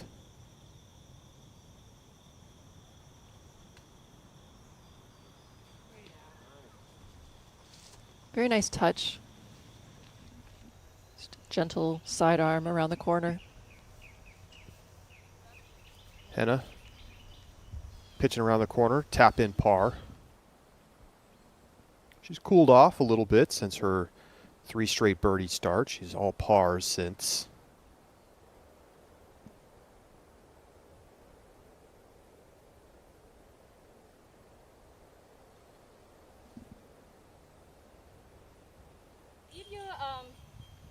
If you putt and go OB, you putt from here again, or it is, yeah? You have the option to play from your previous lie on this hole. You could either go to the drop zone on any OB or play from your previous lie.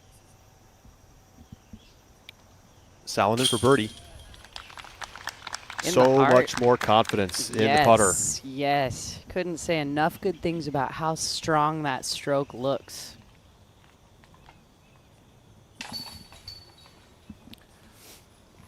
Allie Smith taps in for par.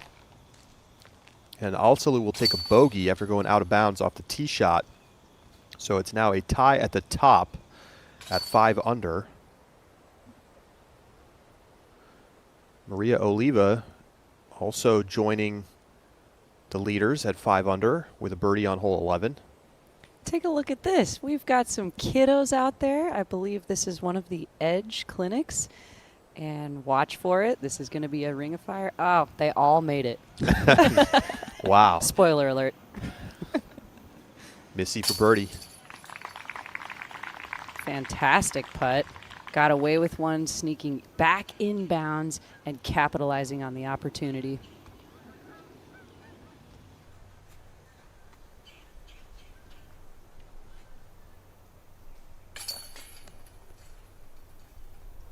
Scoggins takes a bogey. Drops her back to 1 under. Katrina also bogeys.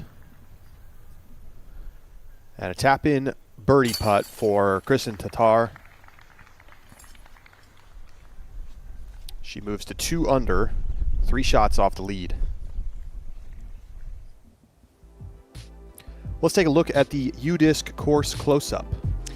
Winthrop has such a rich history in our sport. The first time I can remember it being used was for the 1997 World Championships, where it had the prestigious honor of hosting the Final 9, which used to be the way the Worlds concluded. But it was really, as we mentioned, the first USDGC in 1999, where the true magic of this place revealed itself. It's a par 69, and it's actually a little bit on the shorter side for FPO tour courses, but it still offers so many challenges. You can see here with the rocks indicating the out of bounds. This was really one of the first courses to utilize so many features and make the holes that much more difficult. It has now become kind of the standard along courses, but this was really the first place. Score your event with UDisc. It's free and easy to set up. It's just like having UDisc live for your own tournament. Go to udisc.com/events to get started. Send it down to Nate Perkins. We've got this new Zuka spectator area that's kind of connected to the tee pad here on hole 7. Tell us about it. Yeah, so they kind of elevated the tee, and then they have these tents for all of the spectators right around the tee. It's a really unique setting for a disc golf hole. I can't think of anything else like it. It's kind of the reverse setup to hole 16 at the Phoenix Open, and I feel like it has to contribute to the nerves just a bit, having the fans like right in your peripheral. Well, no nerves for Kristen, who puts it inside the circle. She's starting to heat up. I want to talk about a VIP experience, being that close to the tee pad to witness the action, the body movements, and the sheer athleticism of all of the people competing. I want to be in that tent just after this round.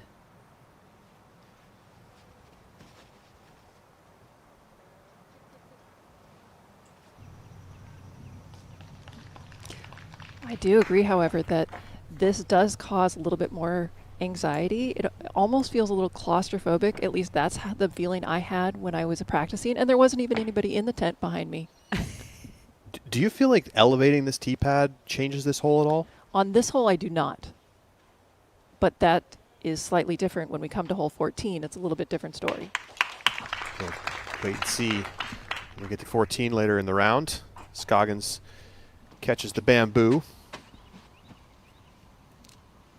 Speaking of 14, so this is a similar rise where it's only maybe a foot higher, but because that right side gap, it already has a low ceiling. I did think that this made a difference. In fact, in previous years, I would throw a putter on this hole, but because you have to now throw slightly lower, I threw a mid-range because of that new teen box. Just ever so slight of changes can really make a difference in shot selection, shot shape, speed, all of the things.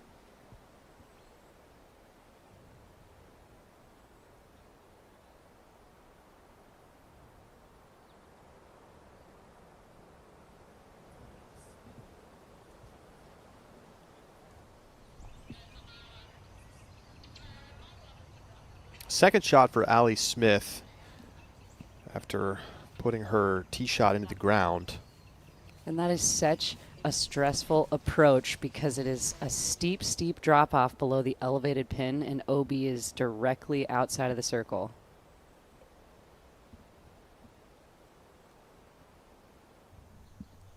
In this case, it's actually hazard behind the basket, though it's still a stroke. Oh, so close for Missy Gannon.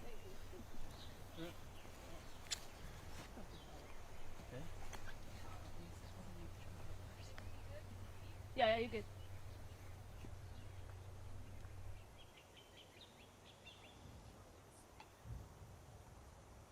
Scoggins straddles out, looking for a birdie.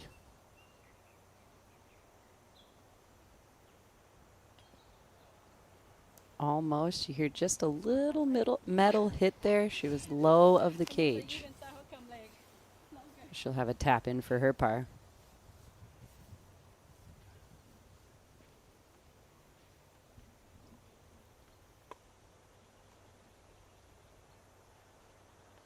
Katrina.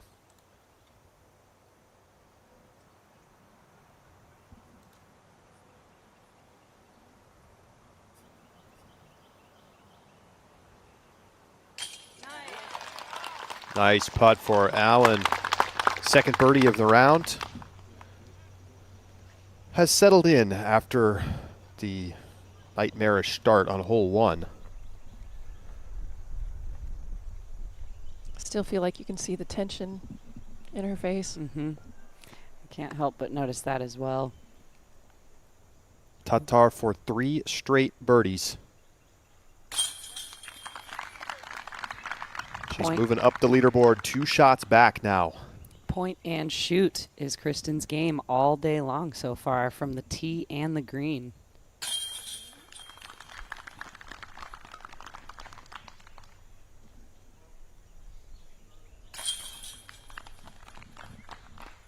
Tap in pars for Gannon and Scoggins. Let's take a look at the scorecard for the young Elzra Midling, a name to keep an eye on. She's got 6 birdies in the last 8 holes.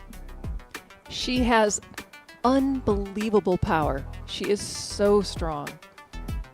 I was talking to an MPO player who said they were playing on a card with her for a practice round or something, and she threw a shot that was shockingly far, that they were like, that is an MPO distance throw, and she's just 16 years old. And that is the beautiful thing, like you said, keep your eye on this young woman because she is so young. Obviously, so much of her game still has its time to develop, and she's got that much power. I think we're going to see some really insane records potentially out of this woman. She also has quite a few siblings, and they all play as well. That's right. You and I had the opportunity to meet Mom and hear that there were a whole family of them. Alsalu putting for birdie to take the lead.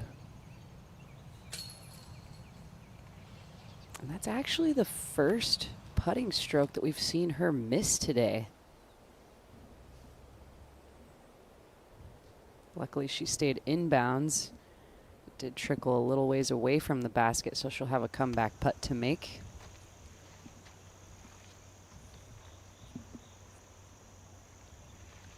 Salonen on 8.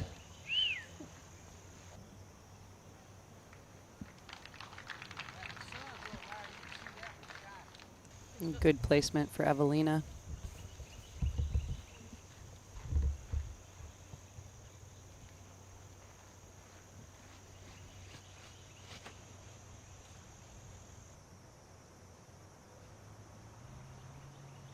Val put this one up quite high, but she has great action with just a slight bit of turnover, and she's just in the middle. This hole bordered on the right by hazard and on the left by out of bounds. Talk about some personality.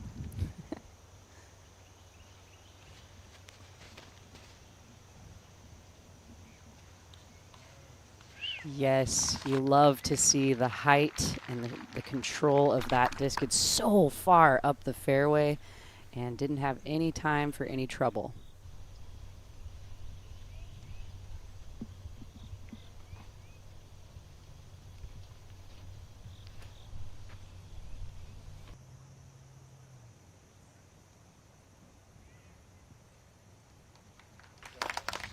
And a good drive for Kat Mertz. She's up on the right-hand side of the fairway. Flirting with that hazard. So it's the second shot on hole 8 that is far more interesting, in my opinion. There's a pinch point and then a narrow alley with a slope on land on the right-hand side, and then an OB on the left-hand side, and it can be very tricky to find that line down the fairway towards the green. Another beautiful look at the Winthrop Arena from our Flight Factory drone. Providing drone coverage all year long. They've extended their free shipping offer through this weekend. So head over to flightfactorydiscs.com.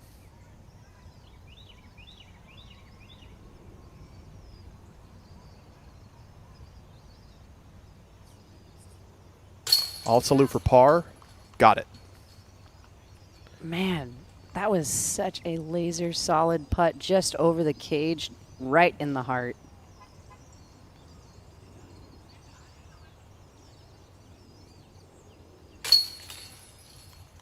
Smith in for par. So they remain tied with Oliva at the top of the leaderboard.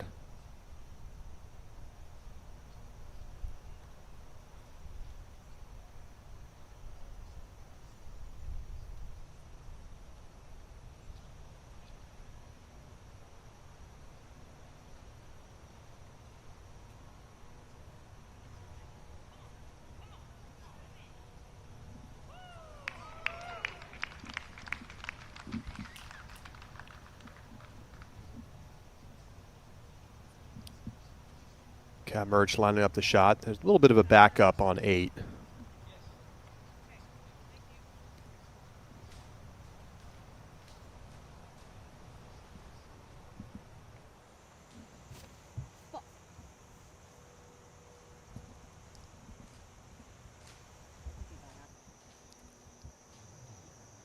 I don't think it's quite what she was looking for. Yeah, bit of a misrelease, but still in the fairway.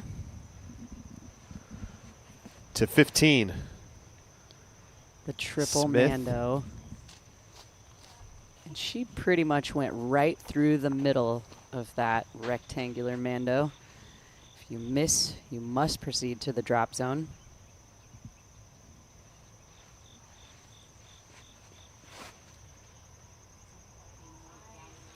Oh, yes, she got that tiny little air bounce. I was worried about her drive going over. It just drops underneath, and it's way up there.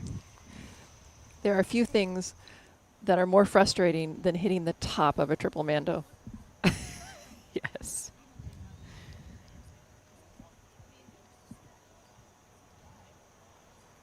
Hangout time for our feature card.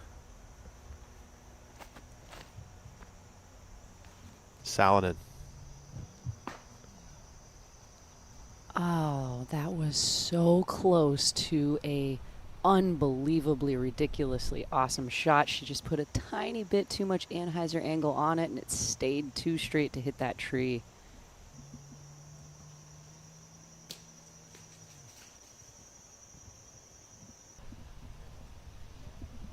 That was a fine shot that was not aggressive, so she wasn't going for a birdie there. She's just putting herself in a good position so she can lay up from there.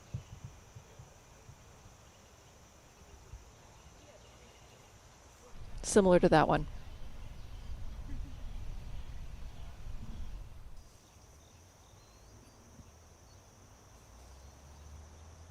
Also Lou, second shot.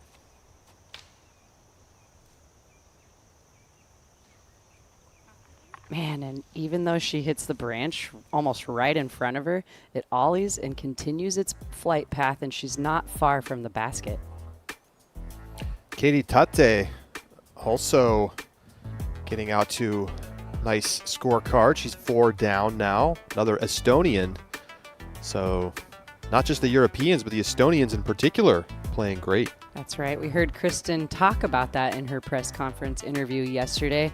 How just 4 and 5 years ago, it was only her and Silver over here representing the Estonians, and now it is fantastic for them to have a whole group of people over here, not just to hang out with, but competing very well with all of this competition.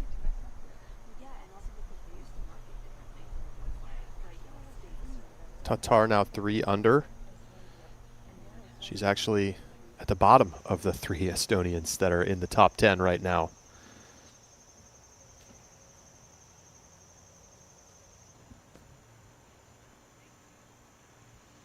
Slight correction to my analysis before. This is actually a par 5, so those second shot layups still allow the women to get the birdie. It is the extraordinary shot that we saw Evelina almost get that puts them in contention for a birdie. And we saw Katrina Allen with at least 1 birdie last year with an unbelievable roller second shot that curled right up to the basket. That's right. So that was Salonen's 3rd, so she'll be tapping in for birdie.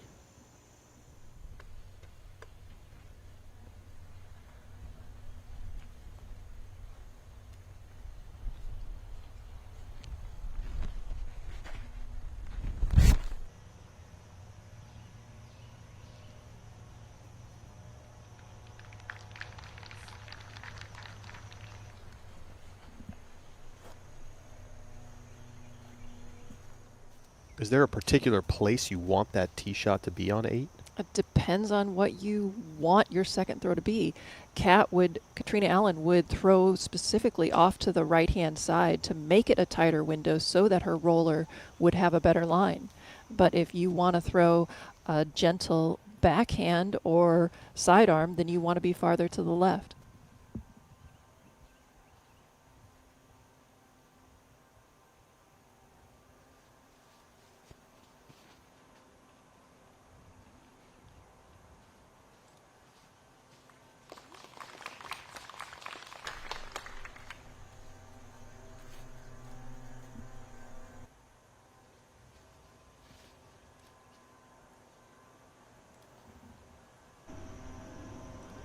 And I love to see the difference in the contrast in how Owen and Missy are attacking this hole. Missy drastically off to the right, taking the right gap, Owen off to the left, and the other 2 card mates right through the middle. Allie Smith chips up forehand. She'll have a tap in for par.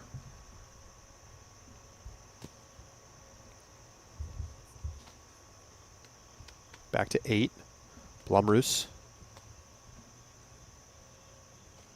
3rd shot. She's about 100 feet from the pin.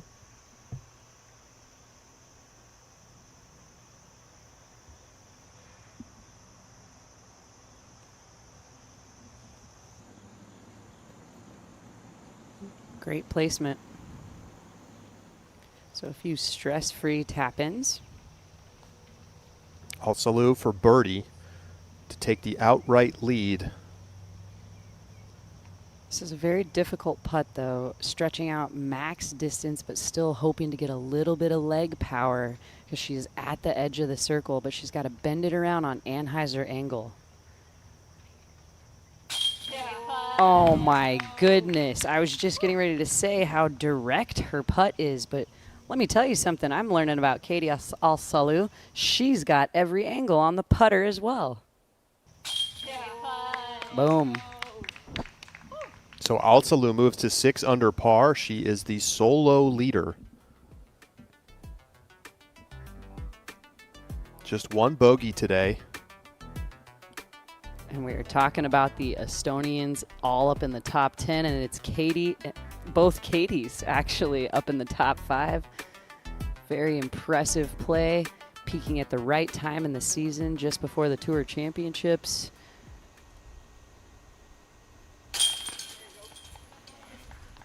Birdie for Henna. Her first birdie since hole 3. She moves to 4 under, just 2 shots back of the lead. Murch taps in for par.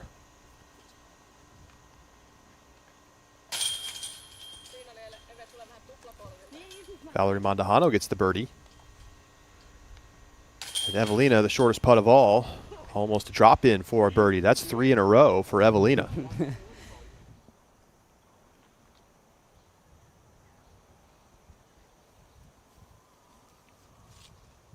And it looks like we've got the green flag to go ahead and tee off. So the backups have started to mow themselves out. Oh, a little low release for Onscoggins here, but that's still safe, no trouble. Again, GK, you just reminded us it's a par 5. Well, and you can see the stones on the left-hand side. This is the pinch point. It gets very skinny right here. You could hear Owen say, I'll take that. So she was happy just to make forward progress, and from there she should be able to do a sidearm and hopefully get close to the basket.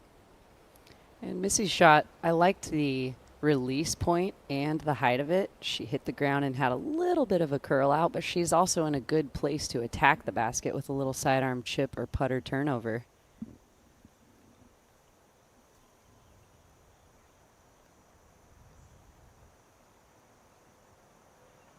Good angle here for Tatar.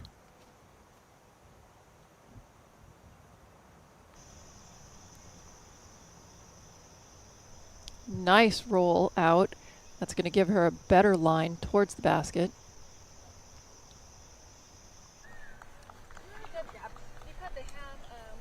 It's not an eagle opportunity, but it should be a fairly straightforward birdie.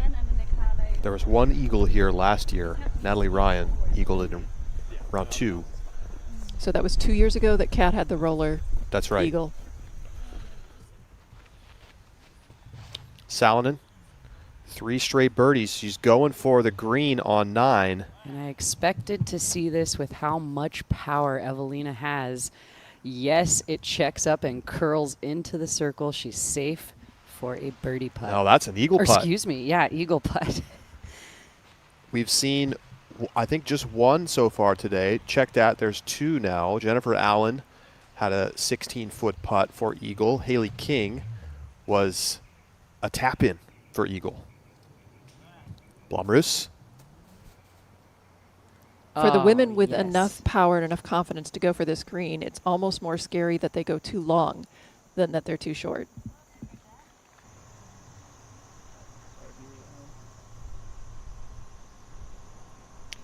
I'm afraid that shot might be completely obstructed from the basket. Gonna have to get creative to make a putt. Here is your leader, Al-Salou, teeing off on 16. With only 3 holes to play, hole 16 provides an opportunity for all players to get aggressive and grab another birdie just before we get to 17.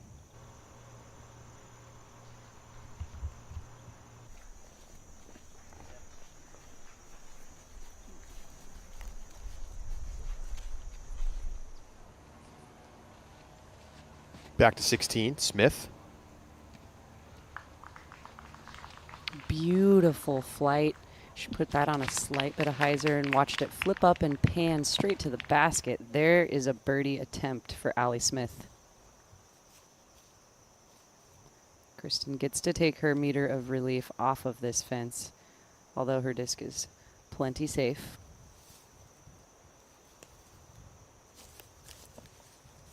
This is her 3rd shot. This is a par 5, so very, very birdieable hole here for the top players.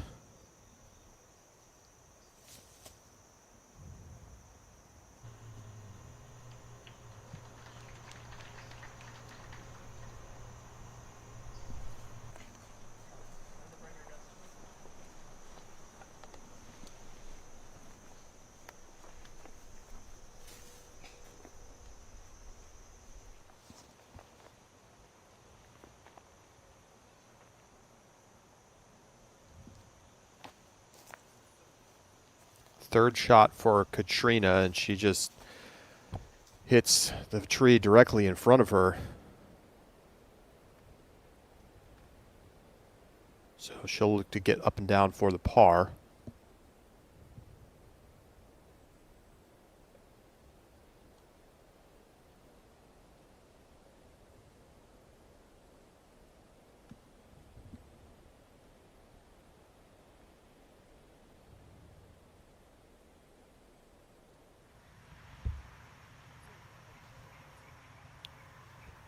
Back to the green of hole 9.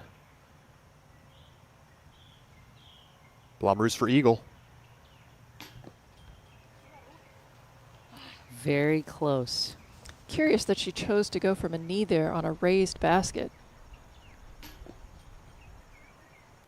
Yeah, that's true. It actually doubles the height you have to putt upward. And it takes away some of the power. Salonen gets the eagle, however.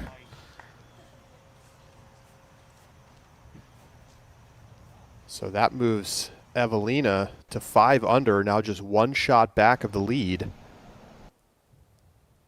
And she just is a completely different putter than she was 6 months ago. The game and the division is so much more interesting when Evelina and Henna are on their putts. I couldn't agree more with that. If you count up how many times they've been in the running for a title. Oh, unfortunate.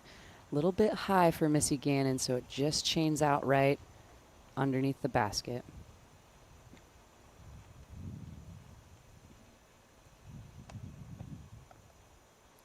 Tatar to make it 4 straight birdies. She's now into a tie for 5th.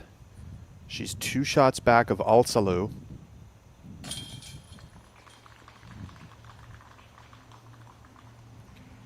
Scoggins taps in for par.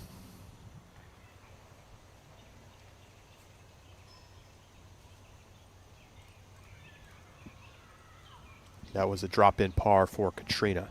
Back to 16. Alsalu. Oh, that putter had a little bit of speed on it. Hits the tree, and I thought almost deflected into the basket, which was a dangerous run, but she landed safely. Crowded leaderboard. Elzra Midling up to 5 under.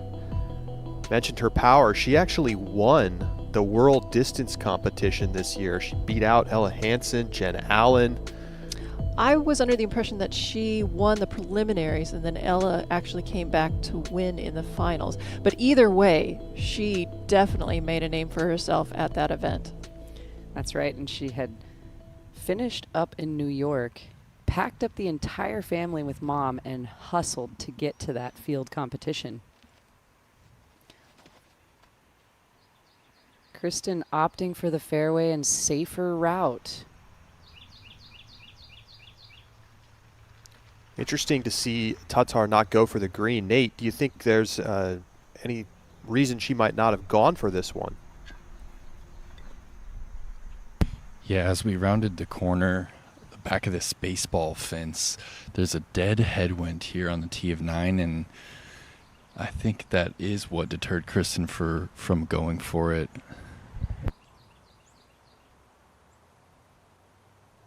Katrina Allen is up for the challenge and gets it over the rock wall. She does have a putt for the eagle.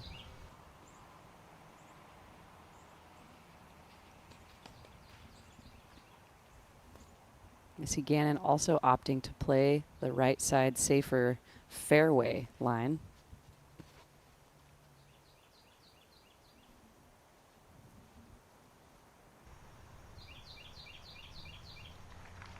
Well placed, just to match Kristen.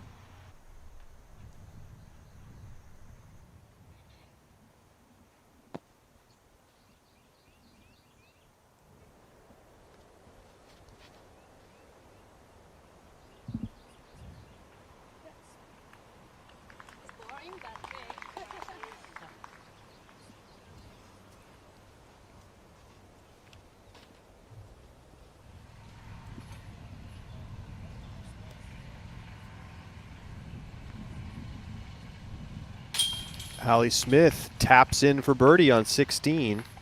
So she's back in a tie with Alsalu at the top of the leaderboard.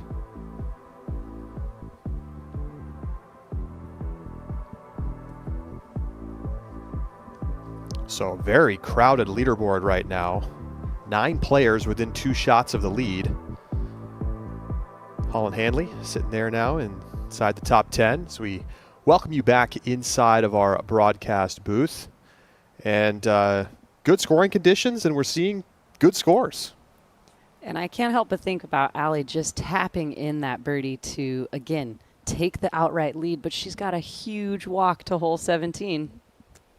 A lot to think about for both Alzra and Smith together on that card. Tell us about that walk. Well, that walk is not always been there. So there used to be, hole 16 used to be along that walk where all of those trees are. That was a fairway. It's kind of a wetland now, but we used to throw along that, and then the basket was up on a little ridge. So the walk from 16 to 17 used to be under 100 feet. It didn't have that same gravitas as it does now. These days, it's about a 3 or 4 minute walk up the hill. Got a lot of time to think about what your tee shot is going to be. Scoggins, second shot on 9. And checks up just in time. She'll have a putt for birdie.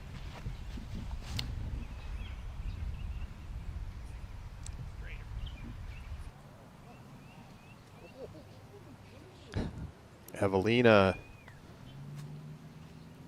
inside the circle on 10. Looking for another birdie, coming off the eagle on the 9th. She's 5 under in her last 4 holes. Tatar parks it. She'll have a tap in for birdie.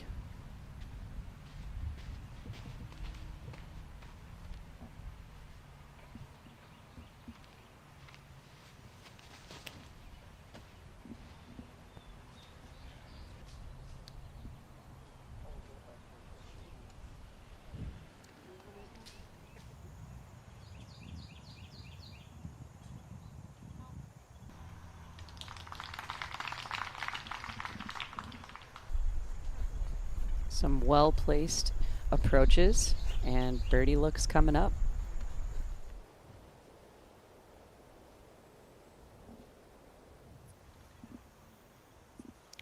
Katrina Allen has an eagle putt.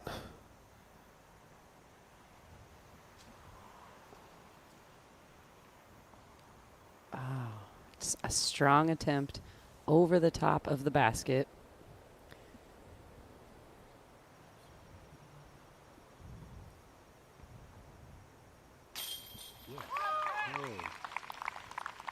And choosing to re-putt because her putter went out of bounds, which is an option you can take, although it was way further away. Unusual there. I'm not sure. The OB drop zone this year is the one that is 165 feet along the bend of the fairway. There used to be a drop zone right behind that tree you can see on the right-hand side. So that was where they would take it in previous years. Now, if she were to go to the drop zone, it would be much, much farther away. UDisc is showing Katrina's putt as a birdie, but given what we just saw, that has to be wrong.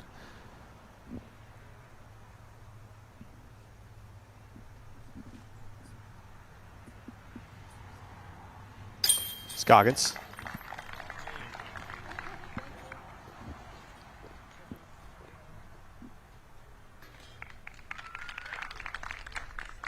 Drop in birdie for Tatar. That's 5 in a row for Kristen. She's 1 shot off the lead. To 17. Allie Smith going forehand.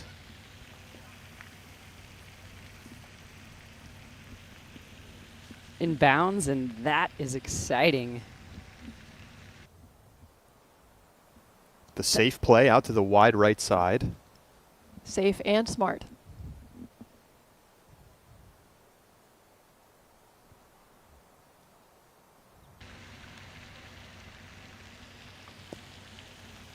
Also, very safe and smart play for Katie. With all that time to think about this hole, think about the OB, the attack plan, both players answer to the pressure. Evelina for birdie. That's now 6 under in 5 holes, and she's tied for the lead. Blomroos to join the leaders at 6 under par with this birdie putt.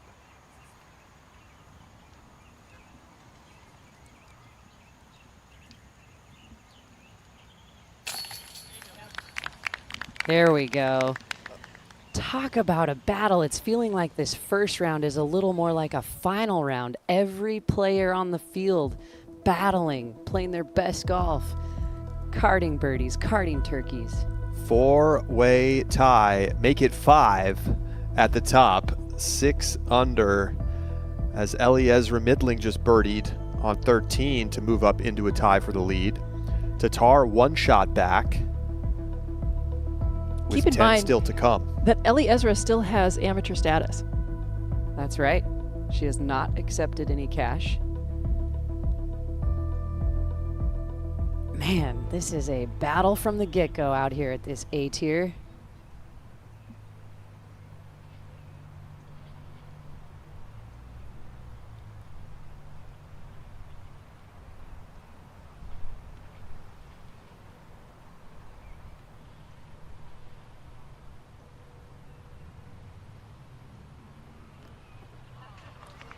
There it is again, that perfect distance. I'm going to have to check and see if there's any radioactivity inside of Kristen's discs because this is perfection, folks.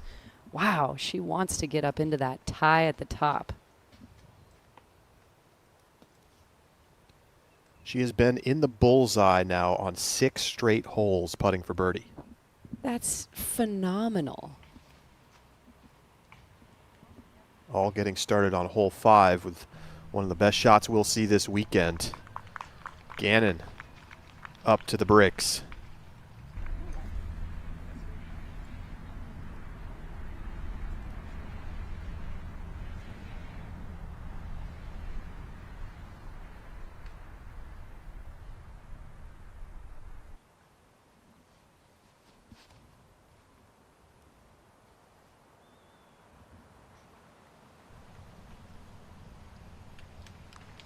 Owen throwing on the left-hand side, not choosing to go for the green, which plays as if it were an island, though it really isn't. It is connected to the land bridge where Owen's disc is. Allie just laying up.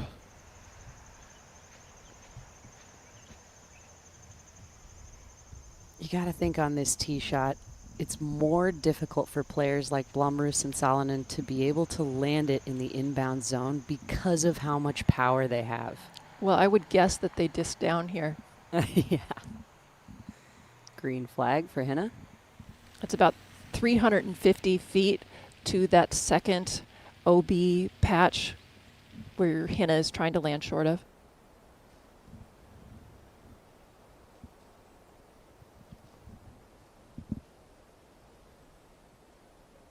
Here's a good view of the fairway. The darker green is actually out of bounds.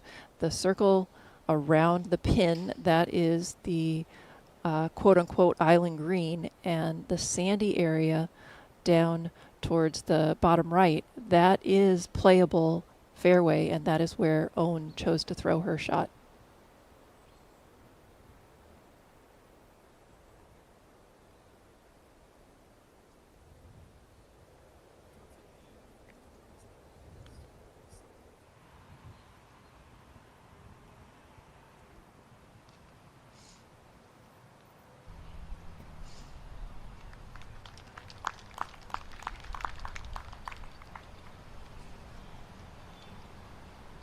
Scoggins inside circle 1.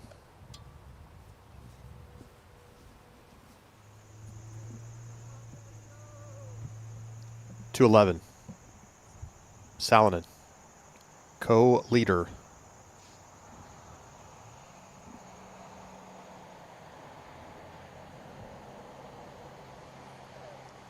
And that's a great shot just up in front of where Henna landed. Safe. Well, if you're just joining us, it's pretty stacked at the top. We've got 5 players tied for the lead.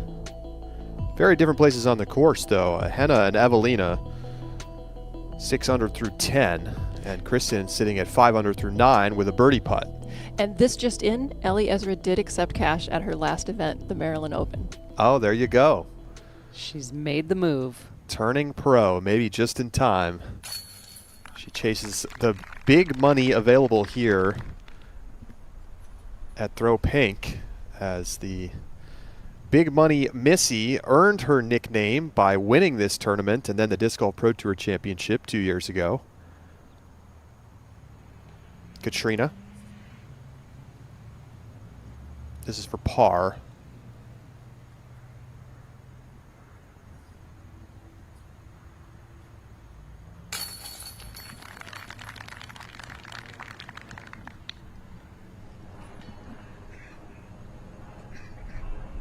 So Katrina taps in the par. She's sitting at 4 over, tied for 33rd. Scoggins for par. She's sitting at 2 under.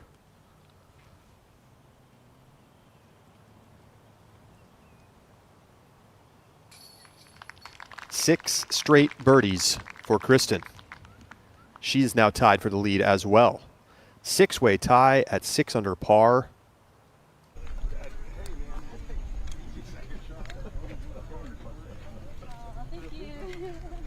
Could be a sprint this weekend. Want to send it down to Nate. Owen Scoggins opting not to go for it.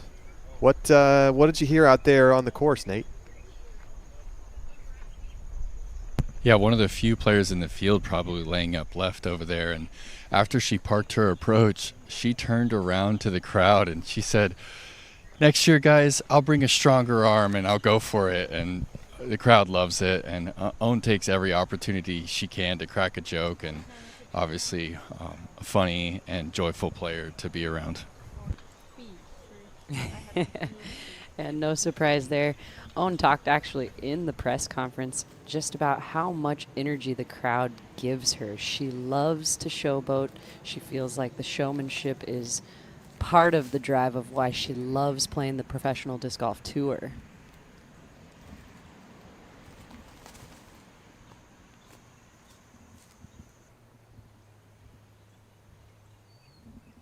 She's got over 300 feet to clear the OB on the left. She does so. Lands on the line on the green. Salonen. Flirting with the right-hand side. She's going to have a very scary downhill putt, but she is safe.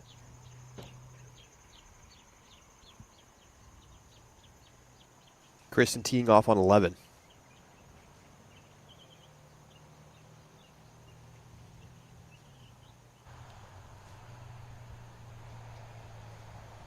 Similar position to where we just saw Henna throw from.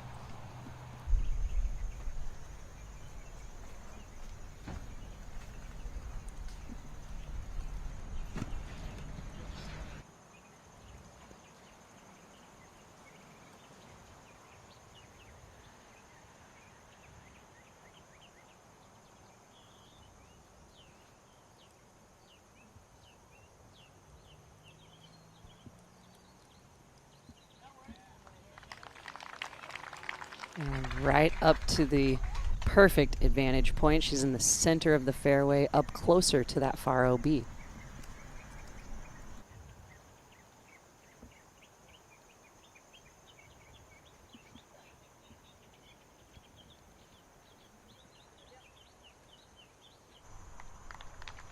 And a good shot for Owen, but you could hear right after she released a slight kind of grunt, and then she grabbed her forearm again. So you know those backhands are certainly still causing her pain.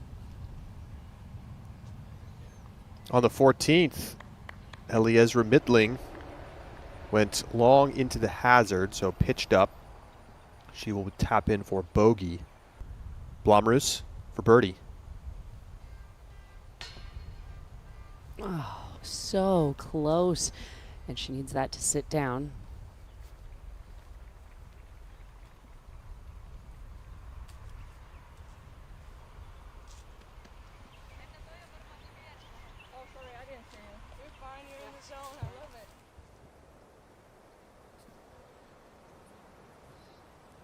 So that was Kat Murch letting Henna know that Murch was next to putt.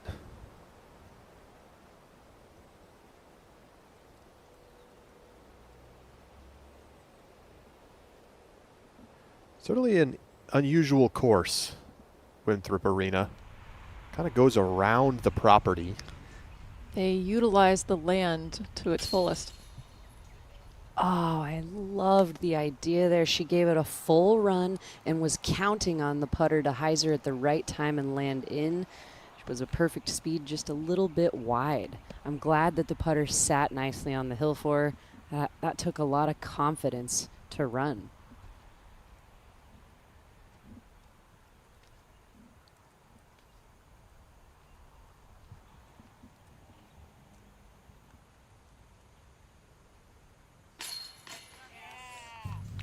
And she gets it to stick, doing the comeback putt after a roll away. A par for Henna.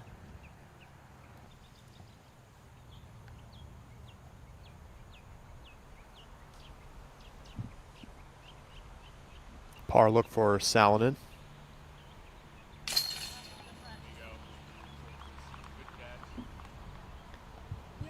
Beautiful shot of the Winthrop Coliseum in the background every year for the USDGC and Throw Pink now.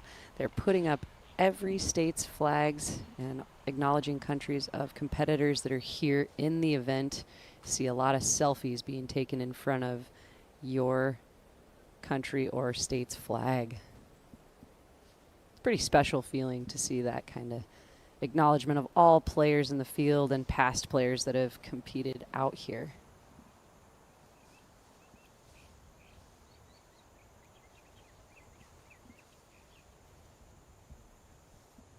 Second shot for Scoggins.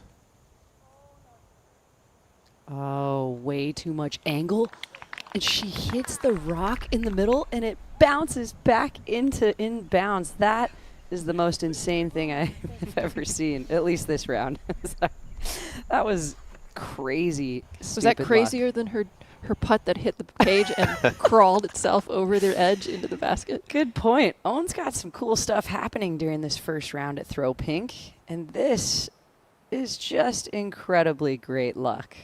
Well, I think actually that's the back edge of that out of bounds area. I think she would have slid forward if that rock wasn't there to kick it to the right.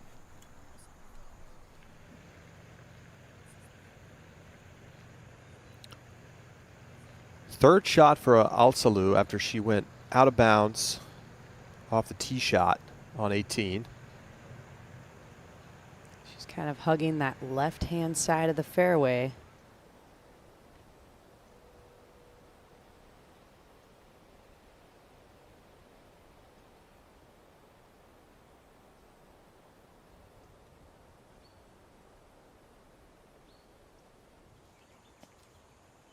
See all the OB patches on hole 11.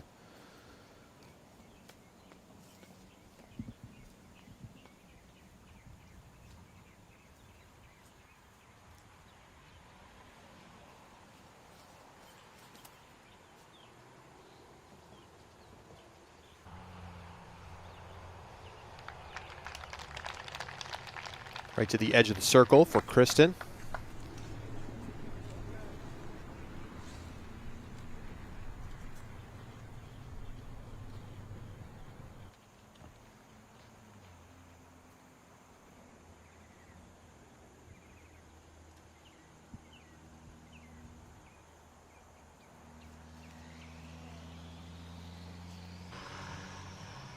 And you hear a slight groan right after Missy released that disc. It came out of her hands early, but she threw it hard enough that she's pin high just outside of the circle.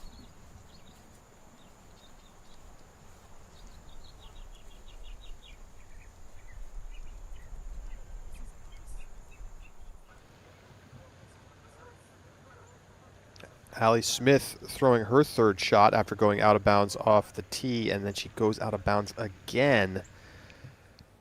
No.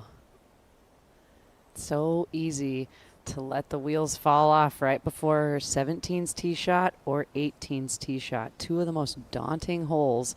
And if you're too focused on staying safe, you could find yourself out of bounds maybe more than once playing Army golf. Very true. You said they're daunting. Statistically, they are the most, 17 and 18 are the most difficult FPO finishing holes on tour. Wow. Thanks for pulling that stat out, because when I think of those holes, it gives me stress just thinking about commentating over them.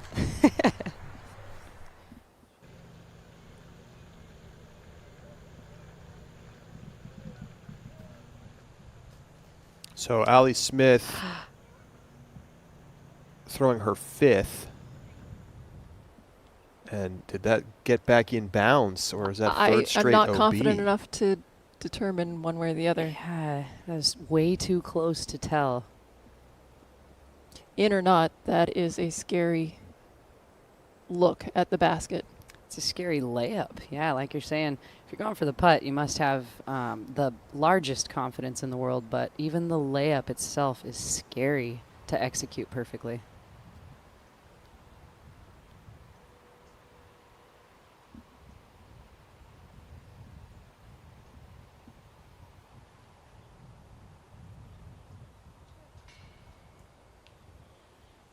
Oh, it was online the entire way in the center pole, getting a similar roll to Henna's just a few moments ago.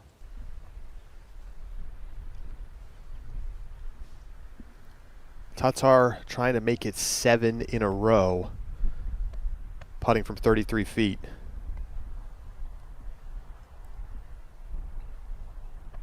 A slight left to right and headwind, making this even that much more difficult.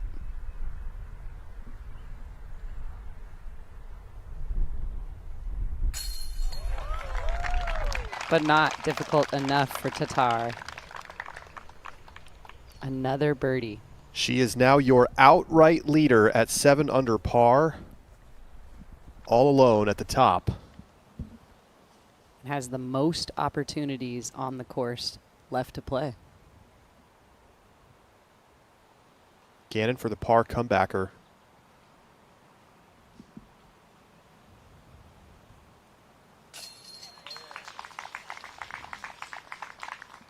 She gets it to drop, and she remains at 4 under par. 3 shots back of Kristen.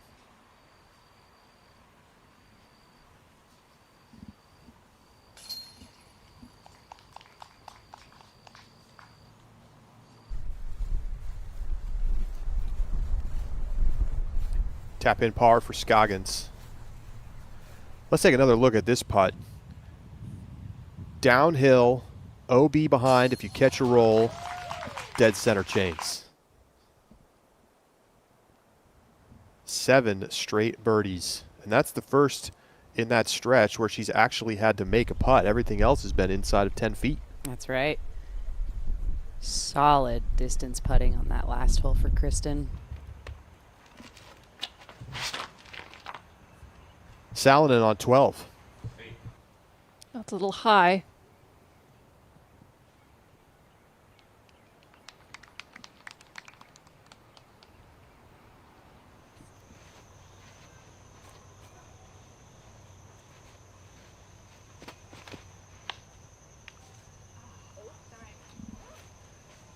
Midling gets the green flag. Even after a bogey on the prior hole, she's still in 4th place.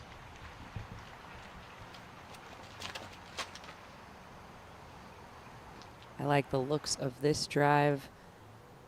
Wow, the distance that she can just put such a move on that disc. Way up the fairway.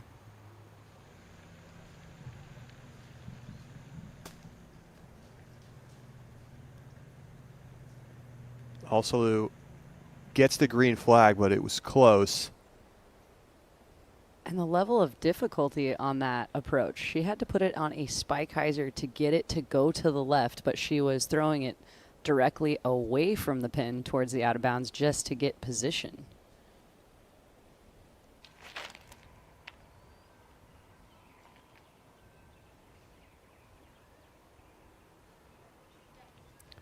This drive also way up the fairway. I feel like Kristen is in a powerful position.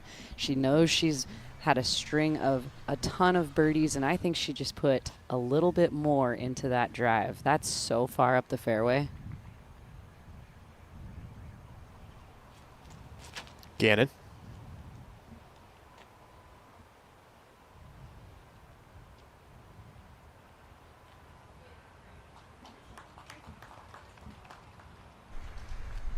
Getting a nice little skip off the sidewalk. She's also in very nice position.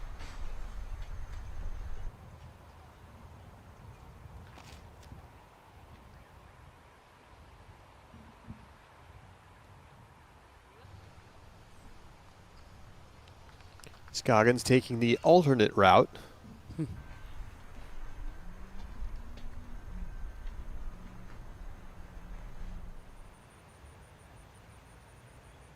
Salonen, second shot.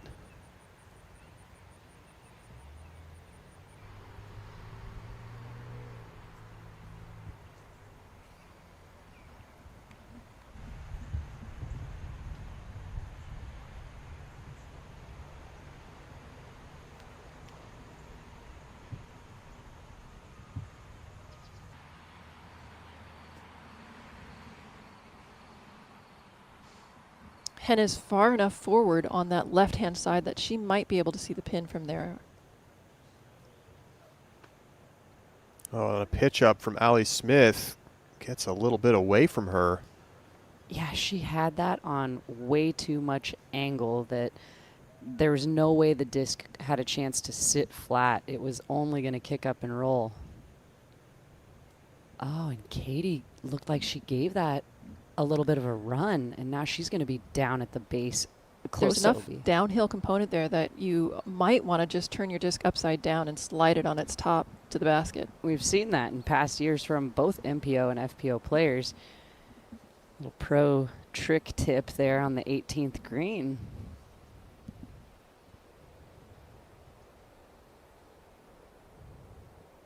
Here's an overview of hole 12. Hole 12 and actually hole 10 as well. They both are in the top 2% of holes on tour in scoring separation. That's very interesting. On the entire tour now, just in the last few minutes, we've had a couple of huge stats over 4 of these holes out here for the throw pink competition. That is a testament to just how special it is to play out here.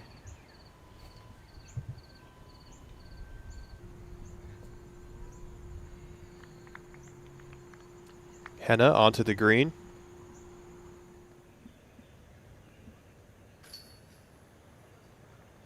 Oh no, just a little slide through on the putt for Katie, adding more disappointment to a very, very disappointing hole.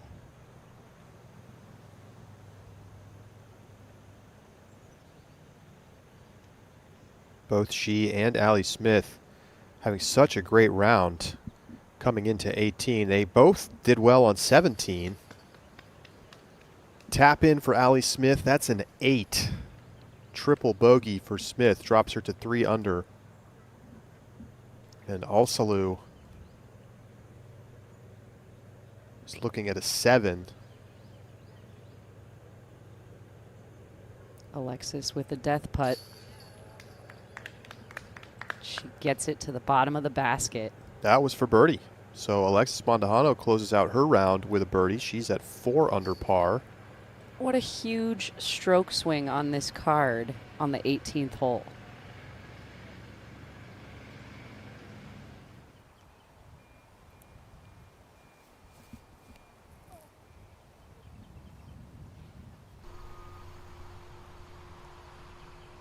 See Scoggins feeling a little discomfort with the backhand.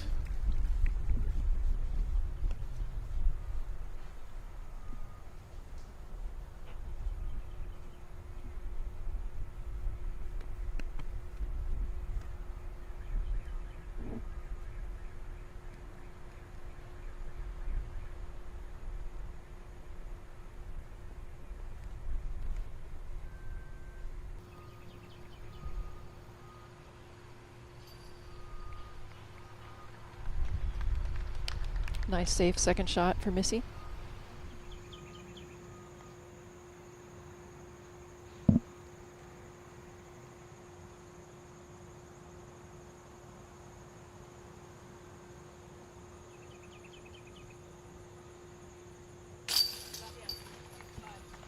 Blomroos in for another birdie.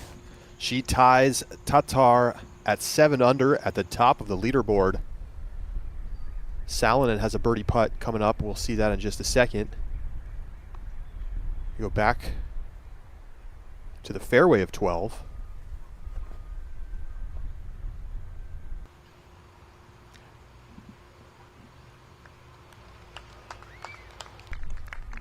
I want to point out that Kristen's drive there was very, very close to where Missy's was, and we praised Kristen for her distance. We often overlook Missy. She has much, much more distance than we give her credit for. She has worked on that, and it has now become one of her strengths. I couldn't agree more with that statement. Big Money Missy is booming shots and matching these incredible distance throws.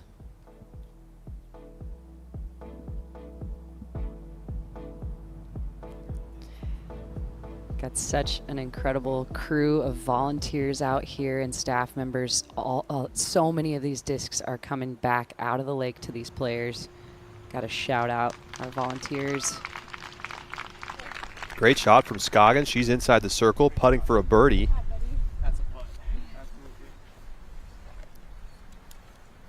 Impressive from Scoggins. Well, it's also even more impressive that we know that it's causing her pain, and yet she's still able to hit the line with the power that she needs. It was a pretty great second shot to get through the triple mando for Elzra.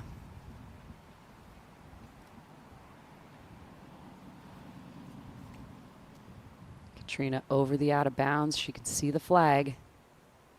This is going left. It checks. Oh, no, it does not check up in time. Red flag for Katrina Allen.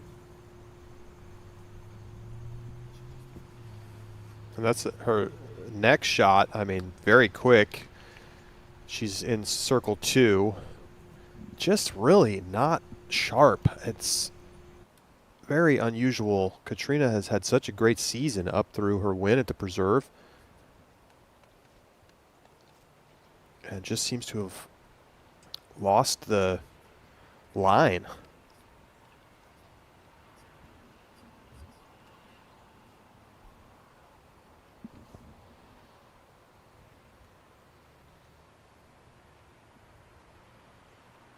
Gannon.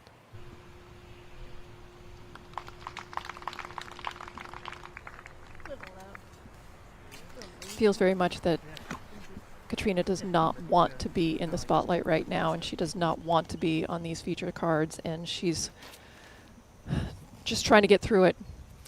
Yep, I agree with that. Just trying to get through the round. Elzra keeping a really good height underneath that low-hanging ceiling. Her third shot gets her up there for a putt. That's a pretty impressive bounce back after missing the triple mando.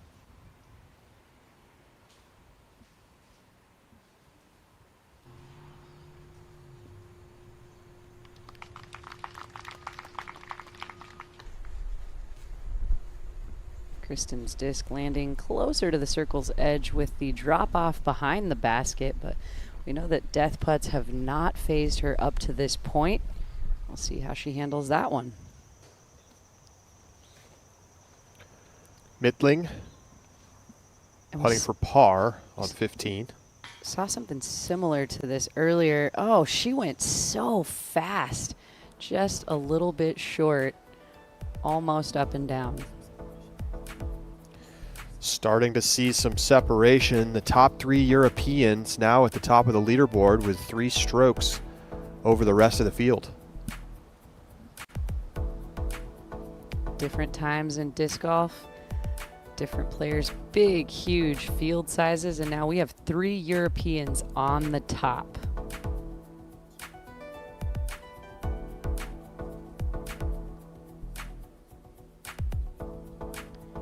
Huge stack up at 2 down. A lot of players hanging out there, and at 1 down. Top 21 players all under par. Remarkable. More than half the field. Katrina coming back with some vengeance from a circle 2 death putt. She's able to card a bogey after all of that action.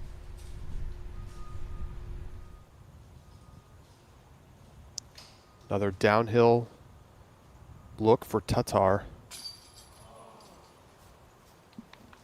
Not quite able to keep that one in. She grabbed a healthy amount of left side chains, just not quite enough. She just has a tap in left over. That will snap her birdie streak at 7.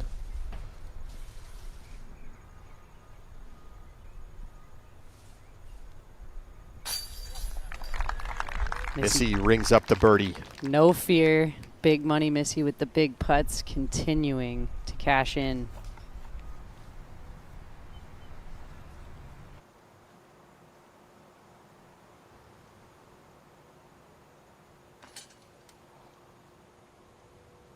A rare miss from the circle for Ons Goggins. After being so happy with that approach, very disappointed with the putt. Scoggins knows that she did all that work to get into the circle with a birdie putt and then couldn't cash in. I think that's indicative of the pain that she's feeling.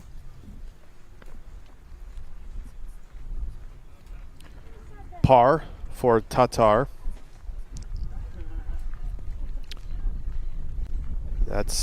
She just actually had the longest birdie streak in Throw Pink history. Now, granted, it's just the third year of this event, but very impressive from Tatar. And it's fun to appreciate all of the different records that Kristen's able to put up in these newer times of disc golf, and the depth of the field, all of the things. The contest is harder, and Kristen continues to set records.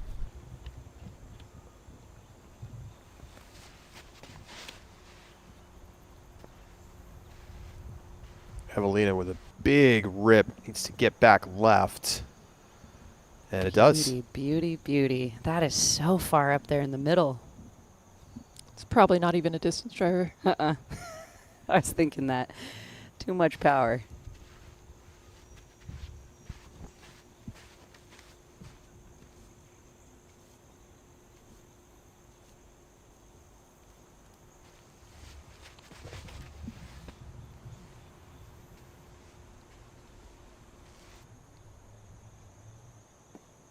Very similar shot, just a little further left and a little farther up the fairway.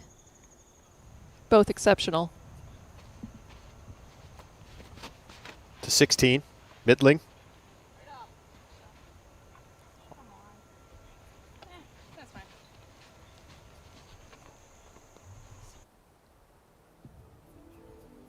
Well, let's take a look at hole 13.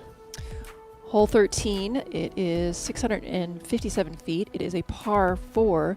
The women get to play from this really fun elevated tee, and the OB line is the right-hand side of the sidewalk, so you need to make sure that you have something that comes back right to left in the grass on the left-hand side, but you don't want to go too far left or you'll be trapped inside of the woods. There's not an OB line there, but it will most likely add another stroke. The basket today is straightforward in the grouping of trees. It is extremely protected. The trees are very, very close to the basket, and so positioning can be important, but it's almost too far away to control that positioning, so there's a tiny bit of luck factor as to whether you have a putt on this basket.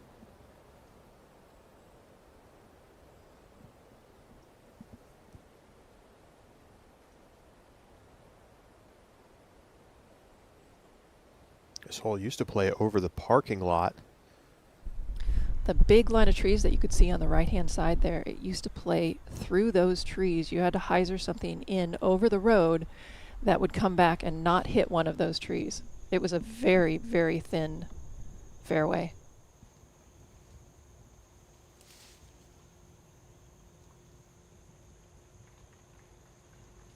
Just going for placement, and she gets it right up to the edge of where she can still be considered safe.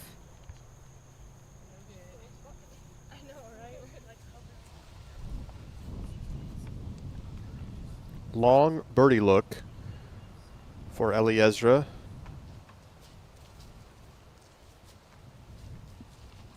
She goes pretty quickly, but she lands just right by the basket to card her par.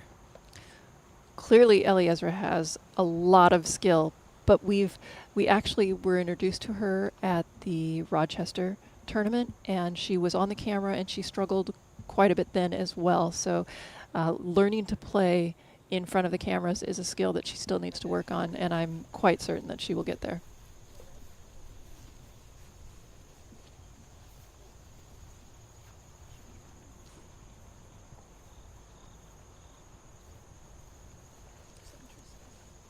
Valerie sitting at 1 under, tied for 16th. Evelina.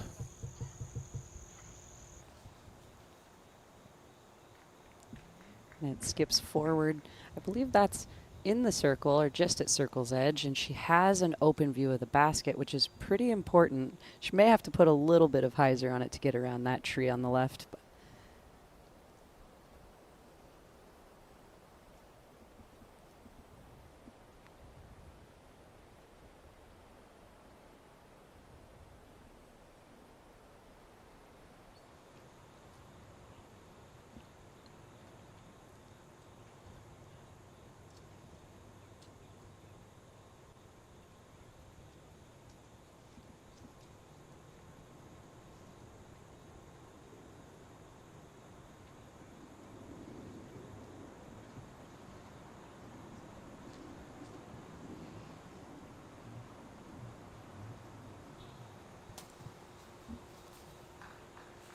Great shot from Blomroos inside the circle.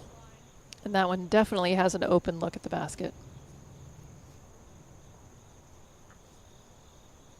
Jonathan Poole said in the press conference he wasn't sure if he was going to be caddying for Henna. Clearly. She agreed. He found the time.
And the approach comes up just a little bit short for Valerie. She will have a putt to make in order to card her par. I do agree. That's why I'm like, man, come on. I like last year better.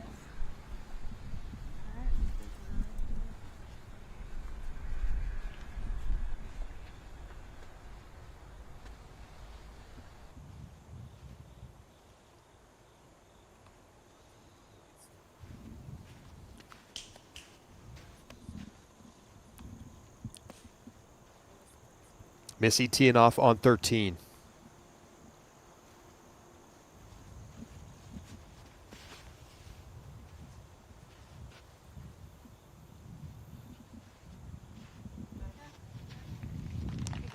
Great control.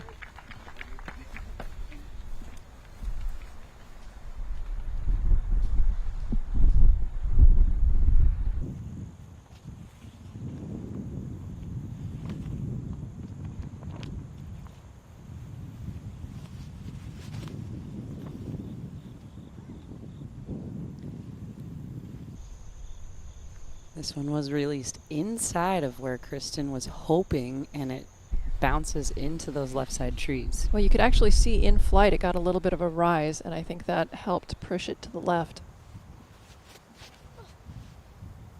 A little bit of wind factoring into the latter part of this round. Positioning is much more important on this hole than distance.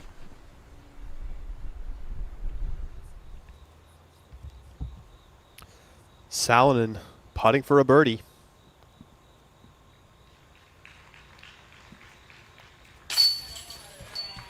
You bet. She got it, and the first player in the field to get to 8 down.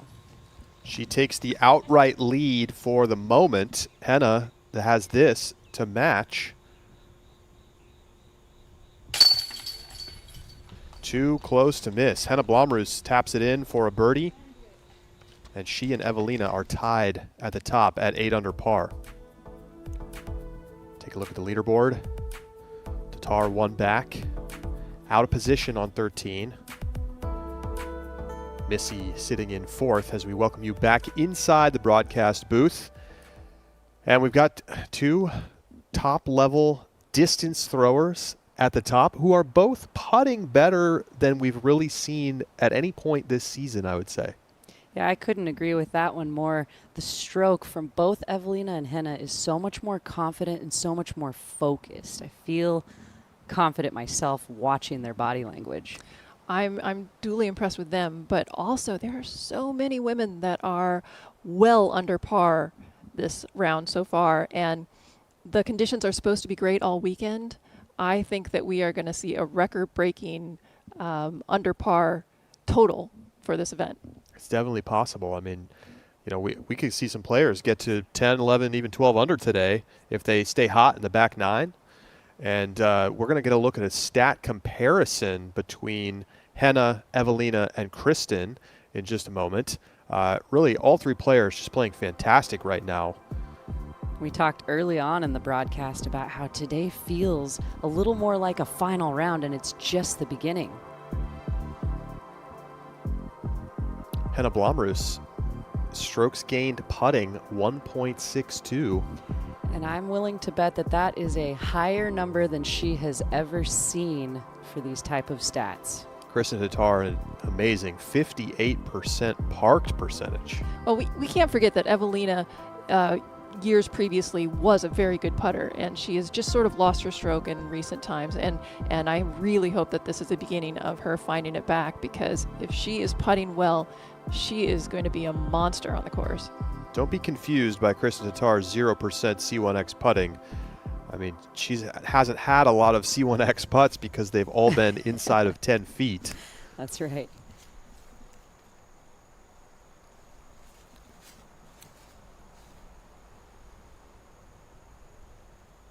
Puts a good amount of angle on this, trying to work it all the way over, and she gets it up to bounce up into circle 1. She's going to be slightly obstructed by that tree.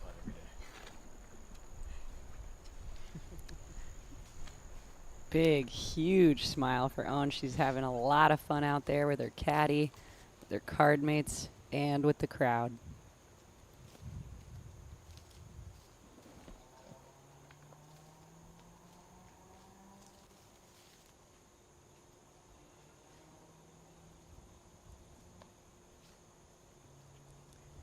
Having trouble deciding which disc for Kristen. This is a tricky placement shot for her.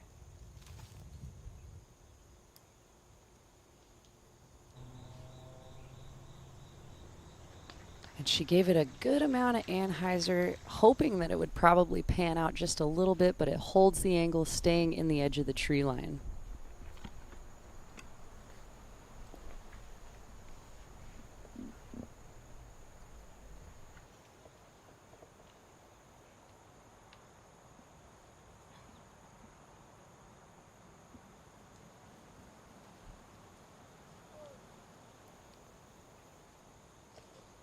Missy Gannon was in such an attackable position, but it was just an early release, and now she's off onto the left side rough.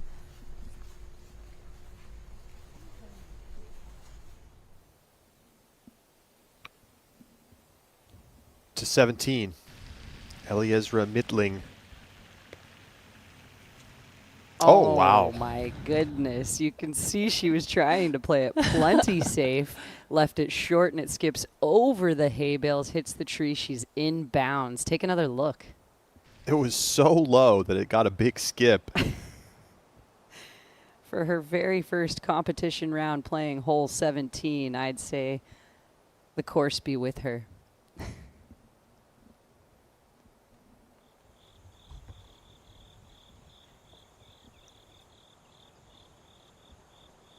Tatar's third. Just can't quite get away from that left-hand side. However, that was a great upshot. It's pin high. Might have to straddle out to get around that tree.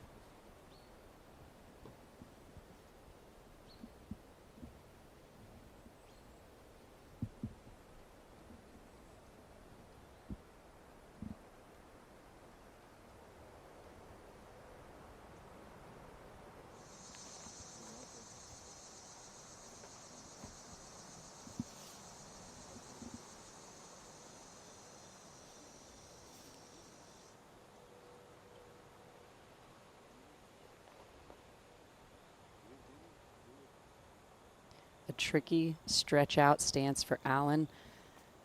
Caddy Austin giving her some helpful advice. Oh, and that had good shape and angle, just a little bit too high. Clips the trees, and she's cut down into circle 2. Actually, she needed that height to be able to make that turn, so unfortunately the ceiling didn't allow her to put it on the line that was really necessary to get to the basket.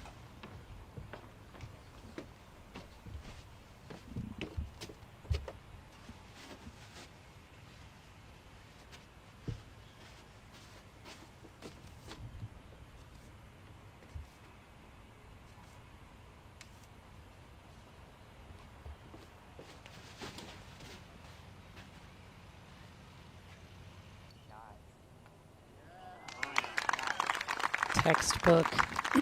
Beautiful, beautiful shot from Henna. She kept it low. She hit it with a lot of power, slowed down the speed, and she's under the basket.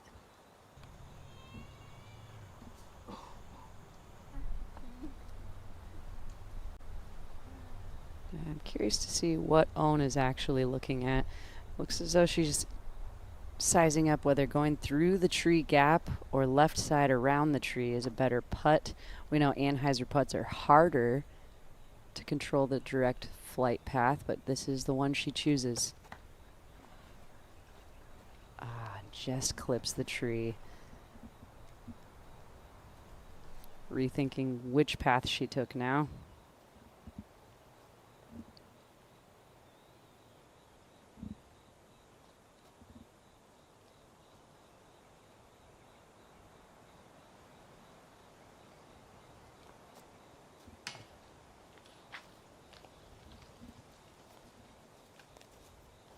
It's going to be a double bogey for Katrina Allen.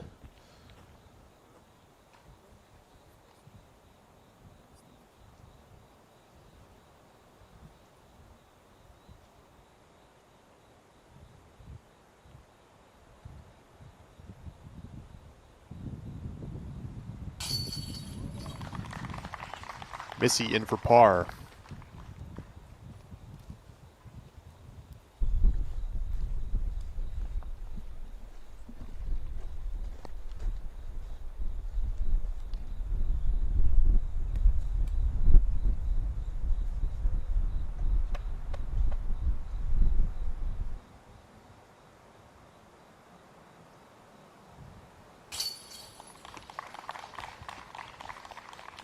Tatar taps in the par. She remains one shot back of Blomroos and Salonen.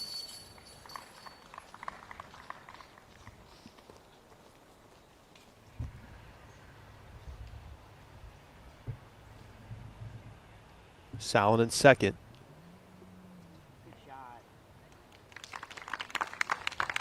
Just inside the bullseye, looking for par. Back to 17, Midling. Taking no time whatsoever to just lay that one up. And Henna Blomroos putting for a birdie and take the outright lead.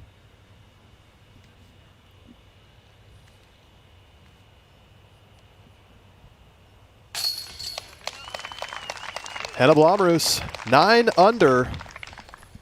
She's your solo leader at the Throw Pink Women's Disc Golf Championship. We'll be back.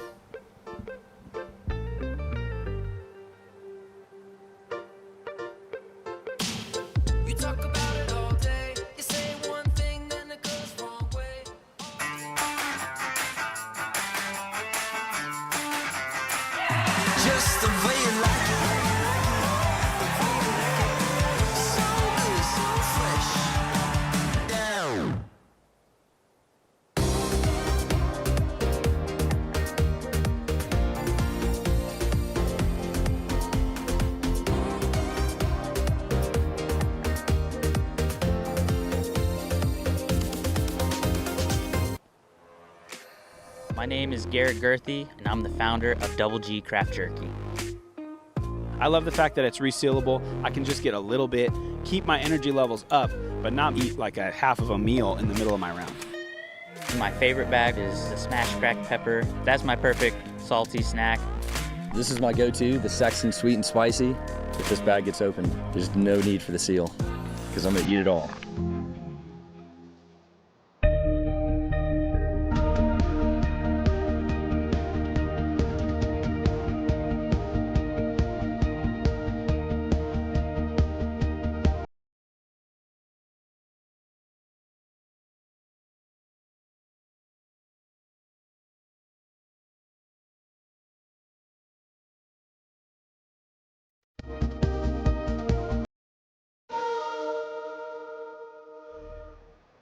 The Innova Alien, our newest multi-purpose disc. It's like nothing you've seen before. With a pretty beefy mid-range bottom, but a very familiar sonic top, it creates physics-defying stability. From intermediate to pro-level power, backhands to forehands, the Alien. Flying to a dealer near you. A round of disc golf can be long, and if you're playing in a tournament, it can feel like a marathon. This can leave you physically and mentally fatigued by the end when your shots matter most.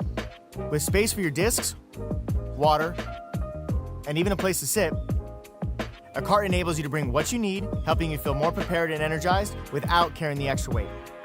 This can help you maintain your edge and save you strokes through every round.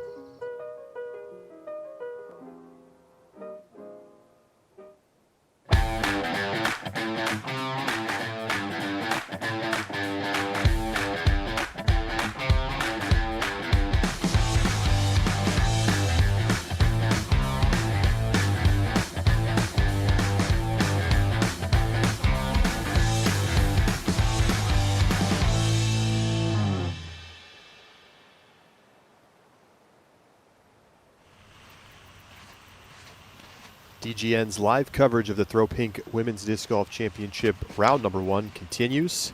Midling on 18, the 16-year-old with a smash. Holy cow.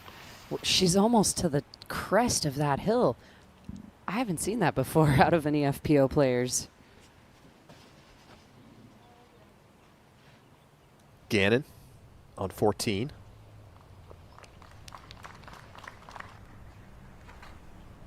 Seen a lot of players leaving the tee shot low. Just that 8 to 12 inches extra on the tee pad here makes you throw much lower on the right-hand gap.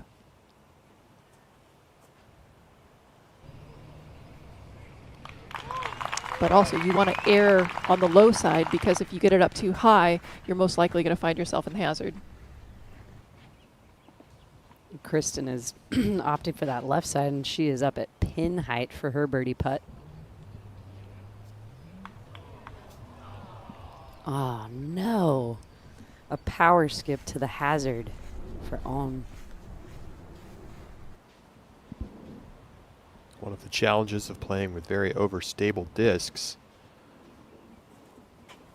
Allen to the forehand. Oh, no. It had a great shape, speed, and landing, but then it kicked up on edge and rolled just barely into the hazard.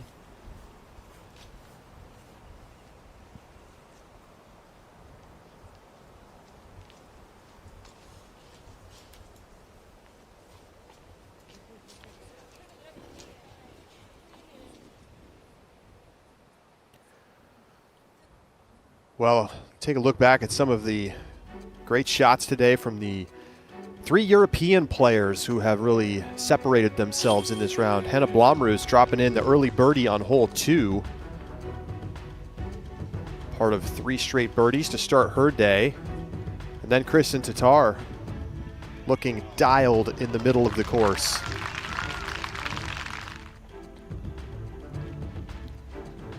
And Evelina Salonen on the 9th. Going for the green on the par 4. And just staying safe, she would knock down the eagle putt Henna, now your outright leader, has probably been the most impressive of the three. All three players throwing the disc incredibly, putting so solid. And we've mentioned it a few times, to have Henna and Evelina putting keeps them in the race with Tatar. Evelina knocking down the birdie on 13. She's 8 under in her last 9 holes.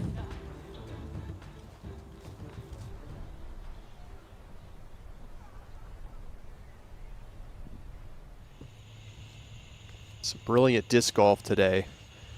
Here is your leader, teeing off on 15. Beautiful height and release, and I like how it's on the inside of that Mando. Oh my goodness, is she so far up there? She's far enough up there that she's in front of all of those scrubby little trees on the left, so she will have a good chance to get it underneath the basket. This basket is very protected.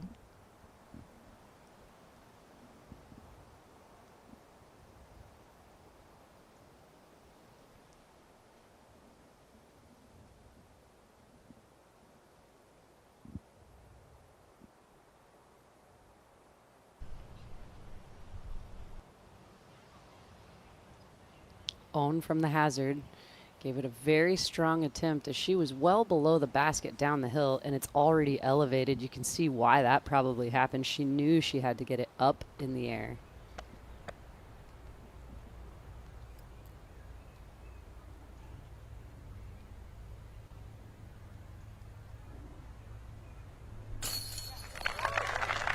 In for another birdie.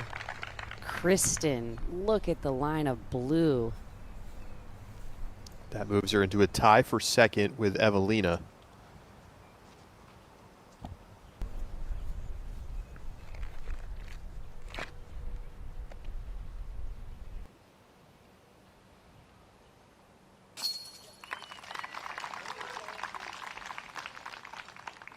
Own takes the bogey after finding the hazard.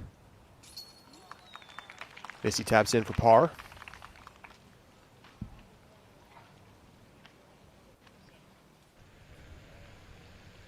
Back to 18, second shot for Midling.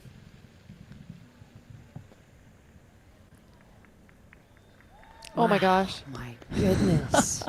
I have not seen this out of an FPO player ever. In 2 shots, she's well inside the circle. She'll be putting for eagle to close out her round. My mind is blown right now. Elzra, the 16-year-old.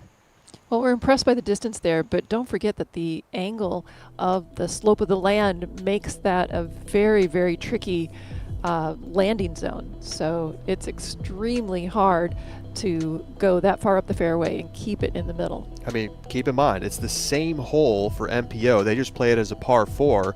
She played it as well as you will see any MPO player play that hole. That is absolutely correct, Charlie. And it's important to acknowledge the level of difficulty on 18. Right now, she has a chance to gain 2 strokes on the field and potentially climb up into top card.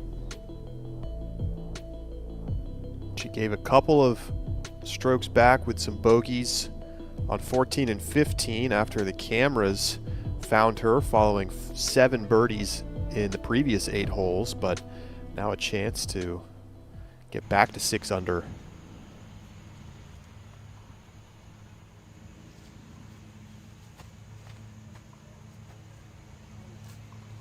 Evelina also has a clean look to the basket.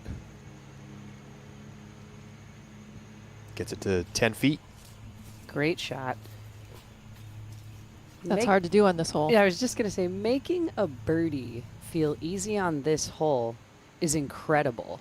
It's the most protected basket on the course. Very low ceiling, tons of trees around. Hard to even see on the camera. It's so protected. It's in the dark. A little overcooked on the Anheuser angle for Kat.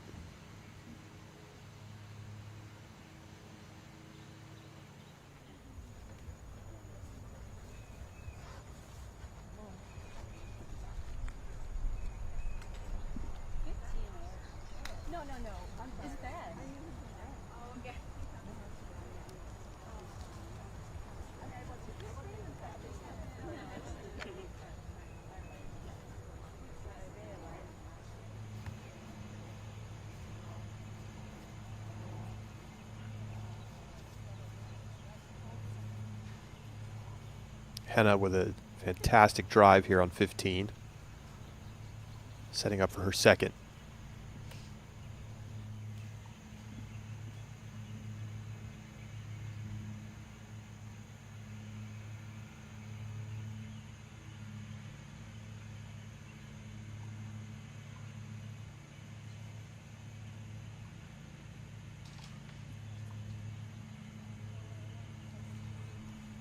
Too much excitement on that throw. It was wide, it was high, and she is well into circle 2 with a lot of obstruction for her birdie. Back to 18, Midling, eagle, and you deserve to be excited for that one, Elzra. What a day. She gets to 6 under par. She's in 4th place. And She's 6 under par. She had 4 out of bounds penalties today, so she could have easily been at 10. And to finish with an eagle, let's go, Elzra.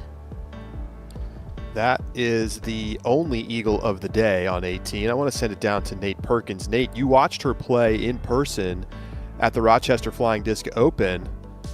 What did you see about her game? And I mean, she really feels like she's come out of nowhere this year. Yeah, I mean, she's just been playing for a couple of years now, I believe, and did have the chance to cover her in person at Rochester. And just one of those athletes that as soon as you see the swing one time, you know that she has figured out something special.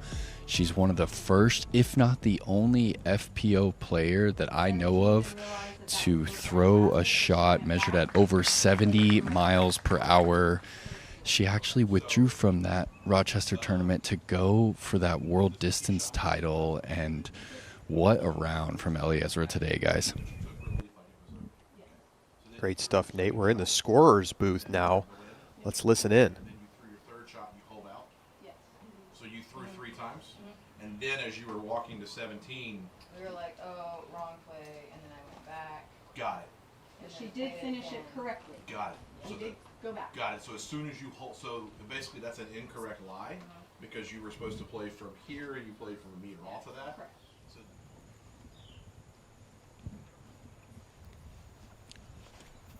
Well, we'll keep you posted on that. It sounds like there's discussion of a misplay. And that would have been on hole 16 that they're talking about, whether it was a hazard or an OB. So we will report back on the result of how that went down.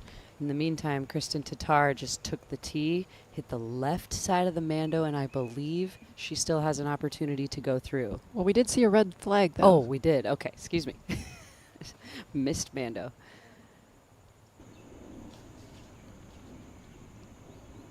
Oh, and although it was a low release and she makes it, Missy goes into the rough and then rolls back out.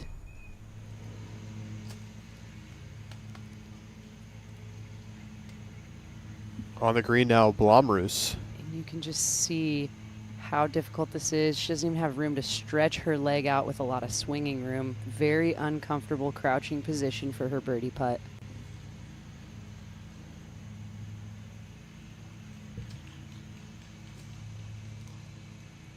Just not quite enough.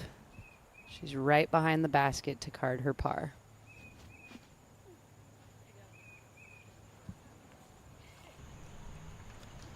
Own pierces right through the middle of the triple Mando. She's in good position.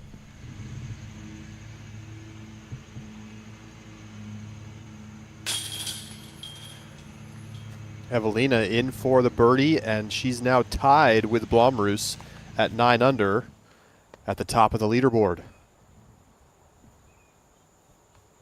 Tatar throwing from the drop zone.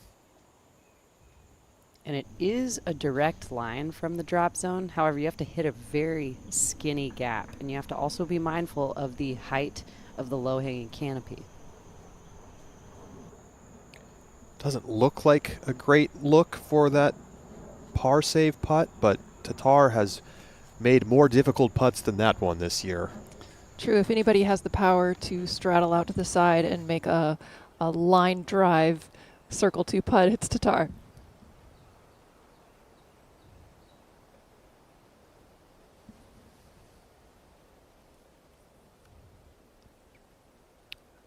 Just getting the stat. That Elzra Midling eagle on 18 is the first eagle on hole 18 from FPO in the admittedly short history of this event.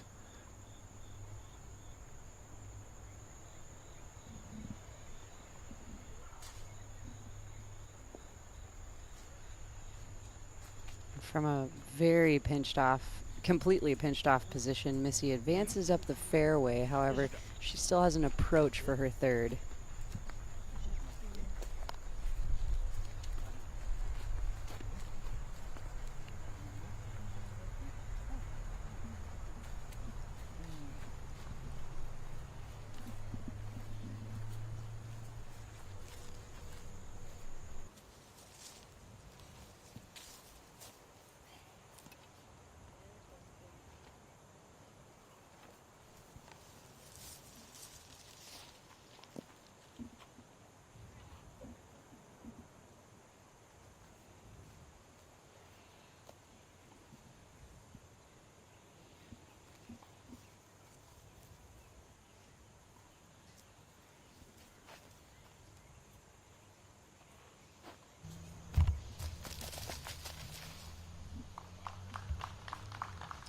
She kept that nice and low.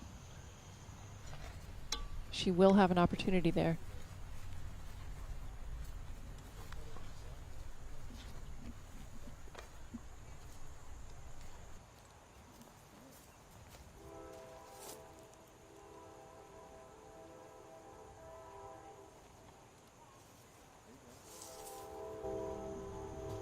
Really nice shape to that shot, and she's really close to the basket. That should be no trouble to card her par.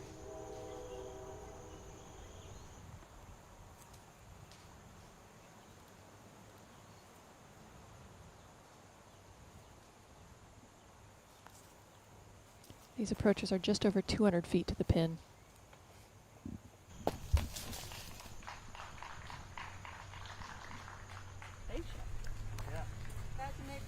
I tried. Yeah, I guess. I didn't know I was trying.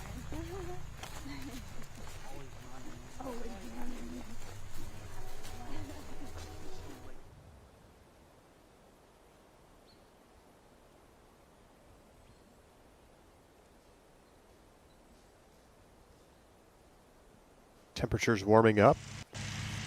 76 degrees outside now in Rock Hill. To the 16th, Salonen.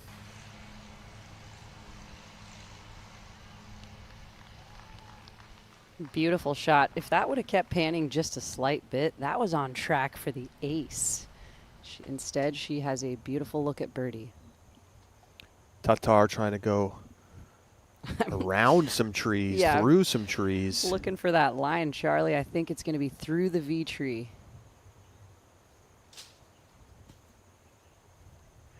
That's certainly what she was trying for. However, that branch hanging down took all of the speed from her putter.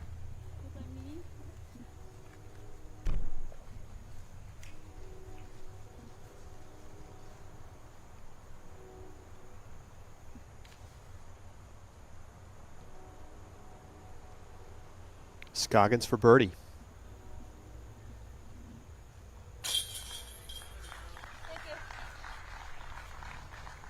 She moves into a tie for 10th.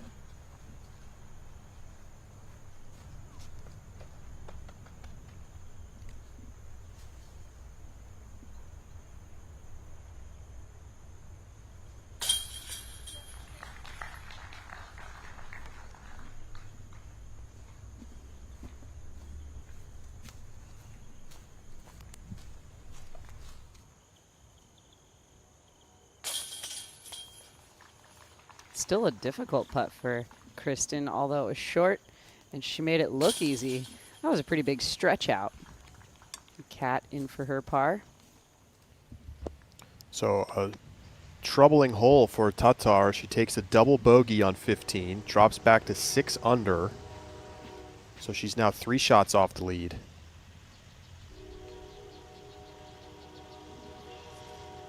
Blomers on 16.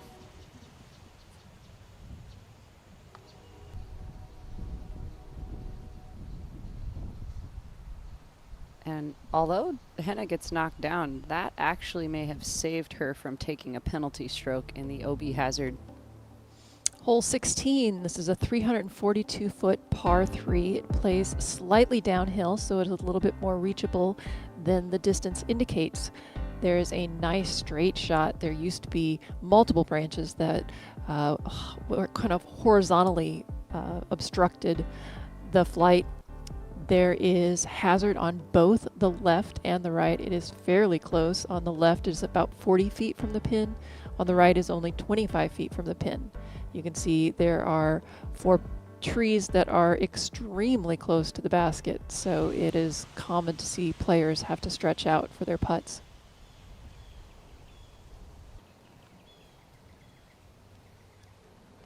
And although it's never recommended, this is one of those basket placements near those trees that you could see a bank shot ace or a bank shot birdie. Wouldn't that be fun? And we talked about it earlier in the broadcast as well, but 16, when you come down on these final holes, 16 provides an opportunity to be appropriately aggressive. There's not a lot of trouble until you get close to the basket. Mondahano for birdie. Oh, close.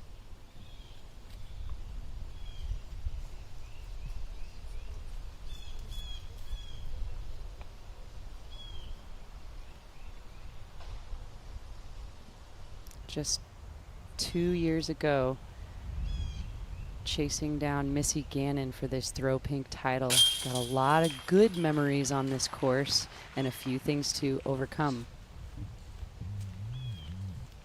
I think that's every player in the field who's ever had experience at this Throw Pink USDGC course. There's always going to be a hole that'll stay in the memory until you get a chance to come back and beat it.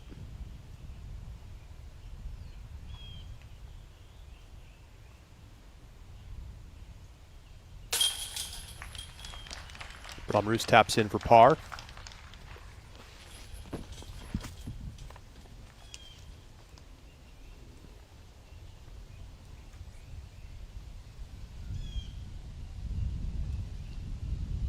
Evelina for birdie in the outright lead.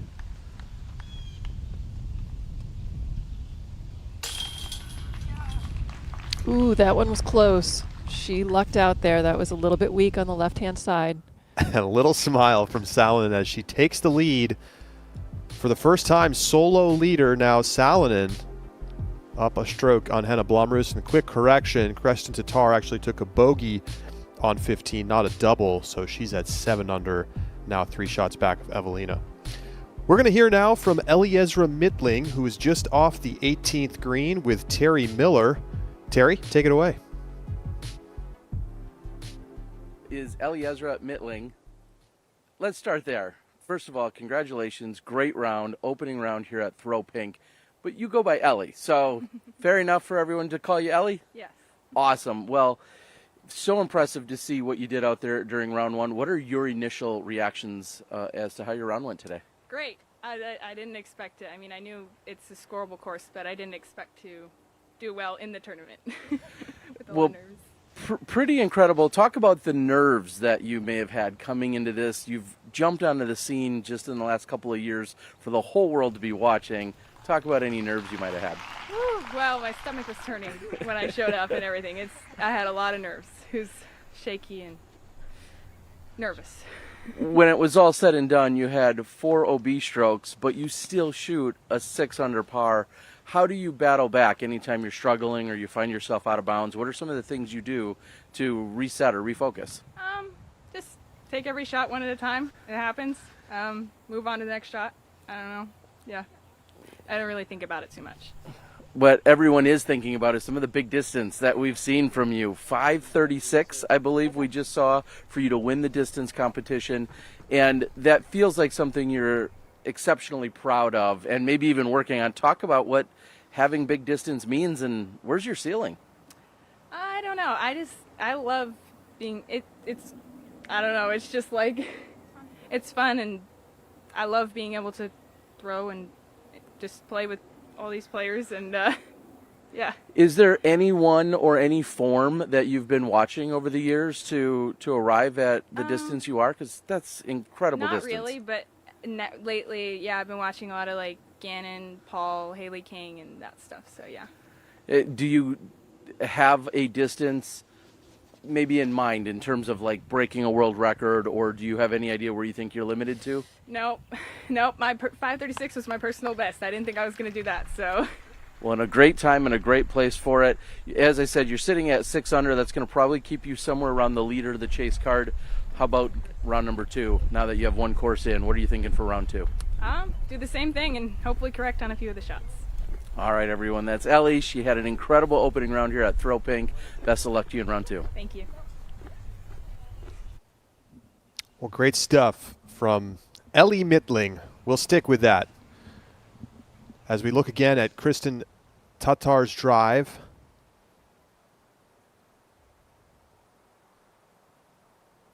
Into the circle. You heard 536 feet in the U.S. Distance Championship.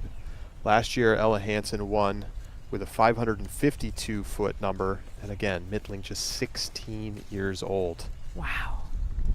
Incredible. And it's also fun to hear which players she is starting to study. I would say that is a very appropriate lineup in Haley King, Paul Macbeth, and Gannon Burr.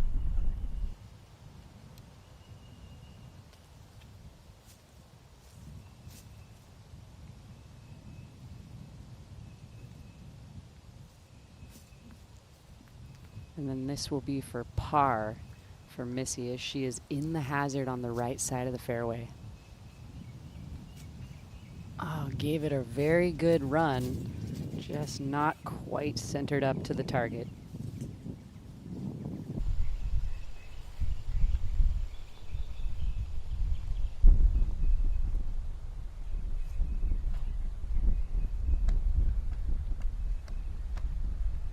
Tatar from 33 feet.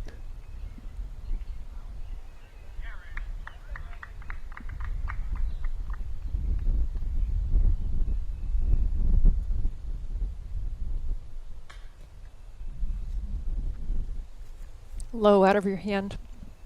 You could see that that didn't have enough on it. Third circle 1 miss today. She's 1 for 3 from circle 2.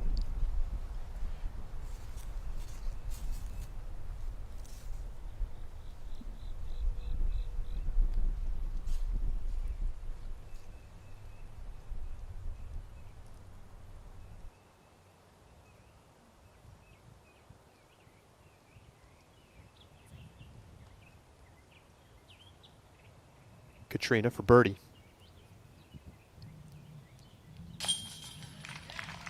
Right in the center on the pole, she's got another birdie.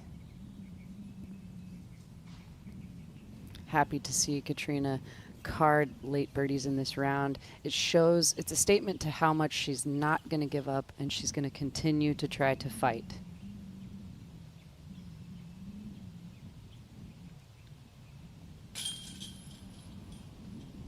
Oh, another circle 1 miss for Own. Twice in one round, and it was the same miss. I almost felt like her hips, though, actually were squared towards the tree versus the target. Go ahead. Well, I mentioned earlier how we didn't see any indication that the pain was causing her to change her line, but I think the 2 misses that we've seen on the green are indicative of just that. If she knows that there's going to be pain at the end of that shot, then she might hold off just a tiny bit and it changes her line.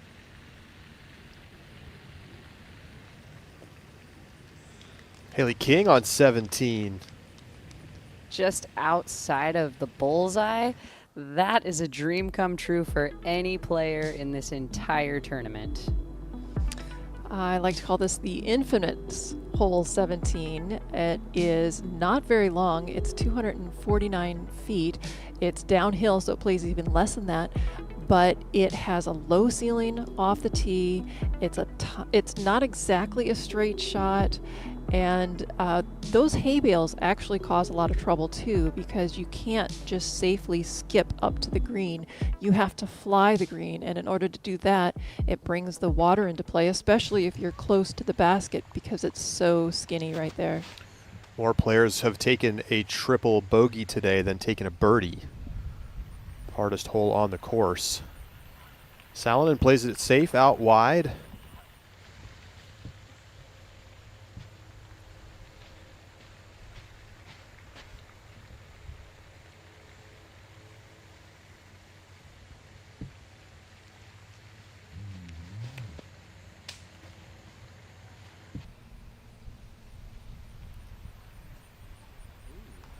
Henna gave that so much Anheuser angle. You could tell she was only trying to play it for the par. She only wanted to get up into the safe zone right side. I was worried when it hit those leaves. I thought that that might take enough off of it that it would be too low and it wouldn't get into the green.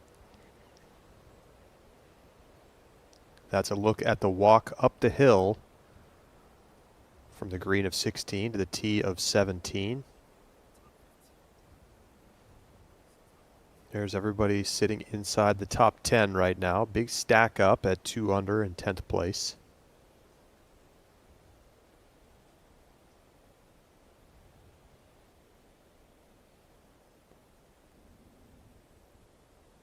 I'm sitting here thinking about your analysis of On and her putt, and JK, I can't agree with you more that holding your follow through is the most important finishing piece of a putt, and she doesn't even want to get to the follow through point. Well, you can almost think of it like if you're close to a tree, you want to stop your motion before your hand hits that tree. Yeah. And if she gets pain every time she gets to the extension, then she's going to want to subconsciously at least stop her motion before she gets to that pain.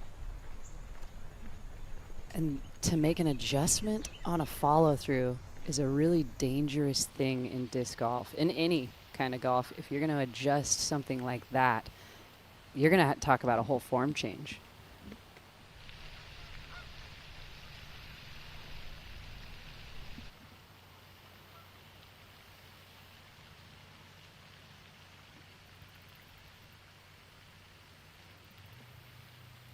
A 9 down, solid round for Henna going right now. She's just laying this one up to the basket. That's a little short on the layup. It's a scary layup. Mm-hmm.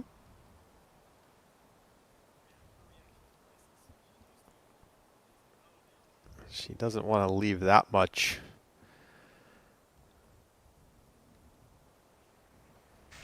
She's been pretty solid from that distance today, but that doesn't mean you want to keep testing it. Valerie Mondahano lays it up as well.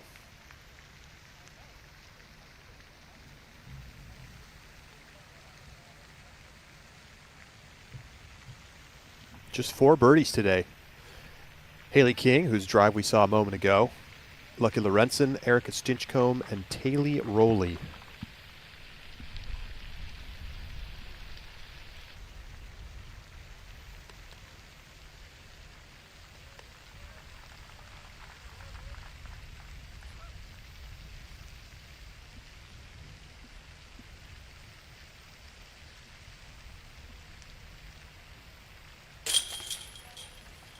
No problem.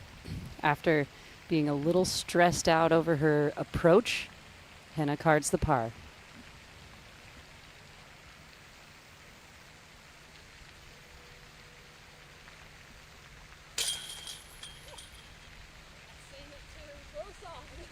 Mondahano taps in for par.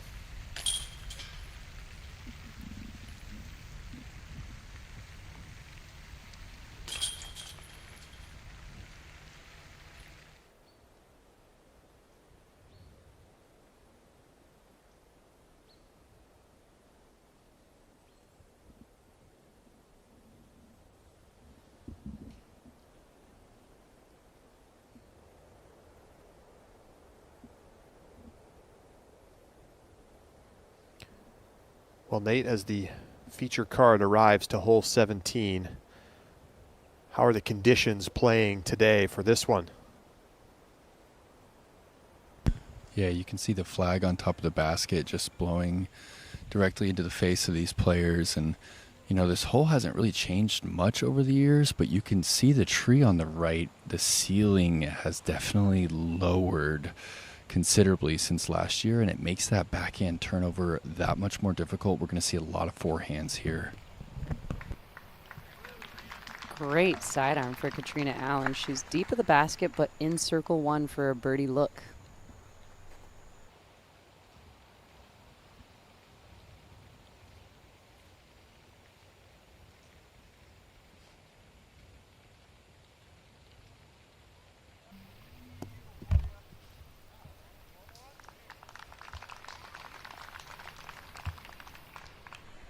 Own similar shape, but just outside of the circle for her birdie.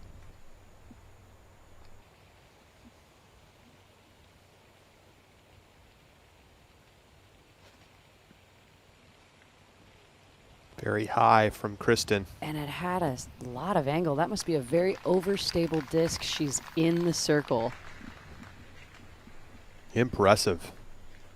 I think she knows it was close. Missy.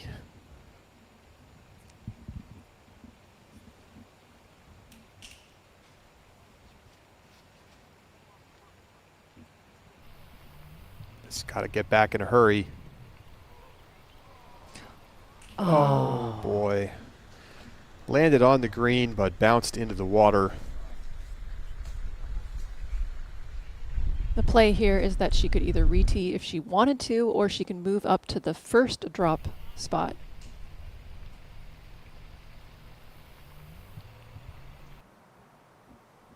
A very aggressive play from Gannon.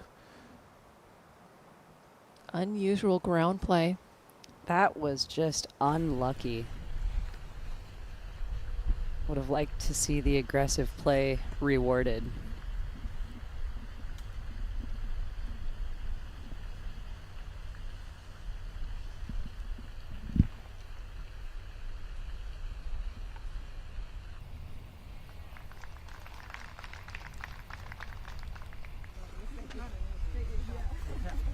I want to speak to the history of this hole. Originally, it played along the water, so this is a very different hole than there was, at least for the first handful of years. The tee was directly on the water, water all the way on the left-hand side. It was a similar hay bale enforced green, but one difference was that there was no minimum number or maximum number of times that you could go OB. In fact, I played with one, he shall not be named Hall of Famer, who had to go back out on the fairway and pick up his disc to be able to continue to play the hole. Oh, no. Well, let's take a look at some footage from back in the day. Here's Ken Climo playing in '99, the first year of the tournament, along the water and putting it in. Exactly, that is the hole that we had, and there is a tree right between the basket and that old placement now that would not allow that shot. Scoggins makes the birdie putt. Not just any birdie putt. We're looking at complete death behind the basket. It's so easy to just splash out and go OB over those hay bales. And she's missed two relatively short ones recently, so to have the confidence to put that one in is impressive.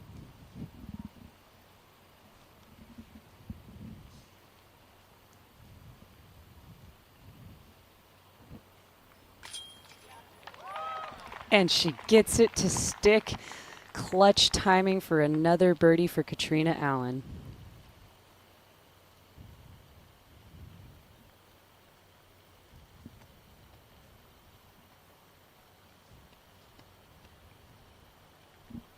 Tatar to get to 8 under.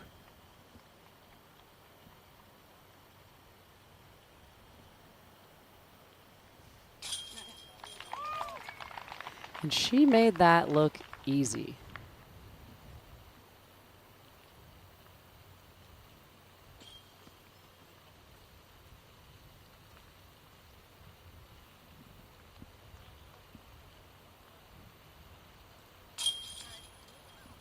Missy in for the bogey.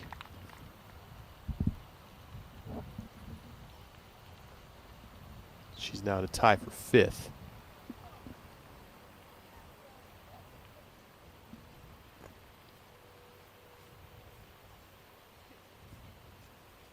too easy. It's too easy. You've got to love the tools that we have these days to grab discs out of virtually anywhere. Trees, water, poisons. But that grabber right there with all those suction cups we've seen on coverage really save a disc a bunch of times. Evelina to the forehand on 18.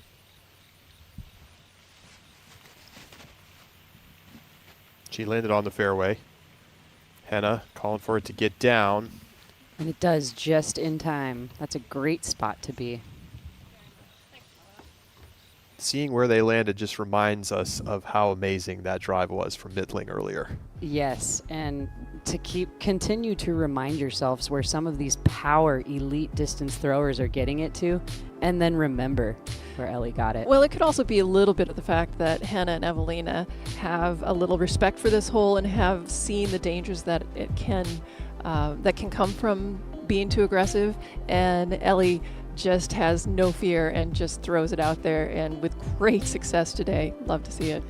Yeah, I'm glad you brought that up because the game of golf is still demanded to be played out here at Winthrop Gold, and with no experience or nothing to have to hold on to that could have gone wrong, she's got all the confidence in the world.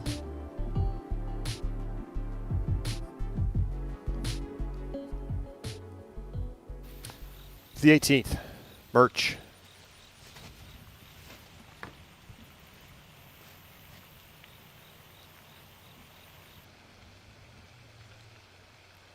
Oh, I don't think that had enough time to slide in.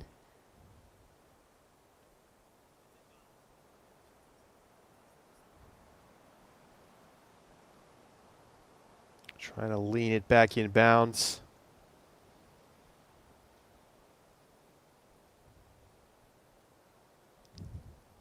Not quite.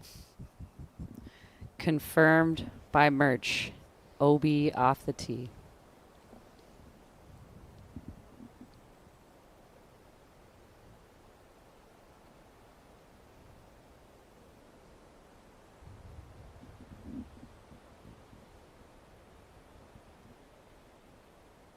This fairway has definitely gotten skinnier over the years.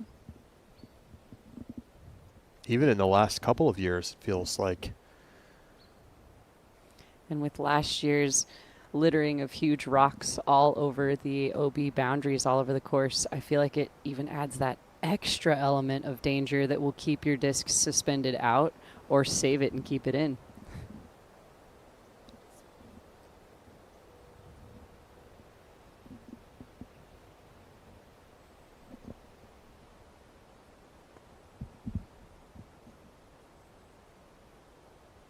So many players under par all the way through this first round of Throw Pink.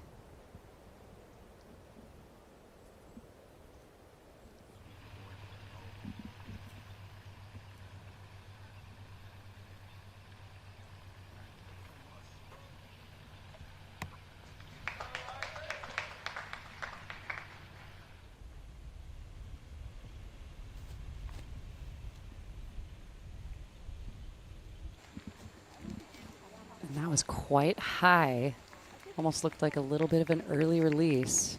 That felt very steep, but we did see a green flag there. All right. We'll take it.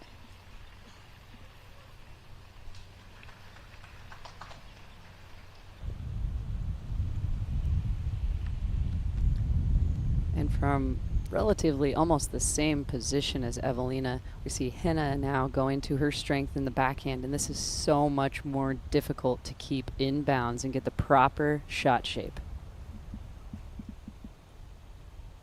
This looks really good. Yep, green is good.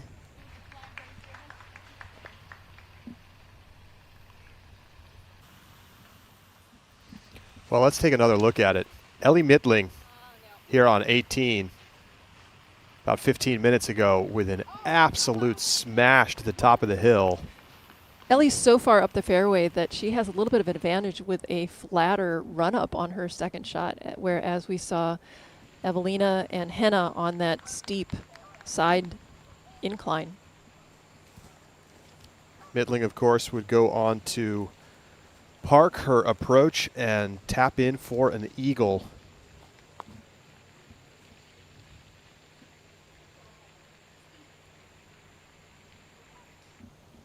Midling likely to be on the lead card tomorrow, sitting at 6 under in the clubhouse. Here's the second shot for Valerie Mondahano. That's great placement. She likes it a lot. That is so hard to get your disc to stick on that hillside and not peel out one direction or the other into the OB.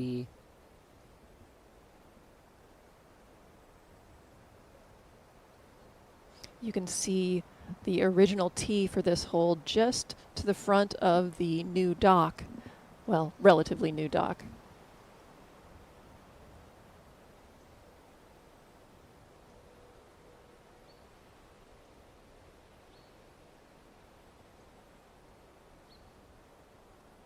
Spectacular scenic views of Winthrop Lake.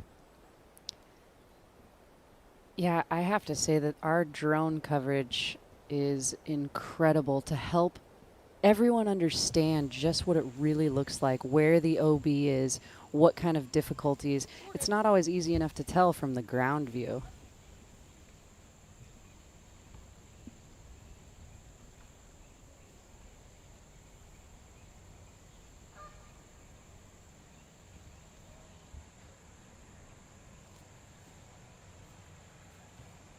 The most stressful approach in all of disc golf, and she parks it.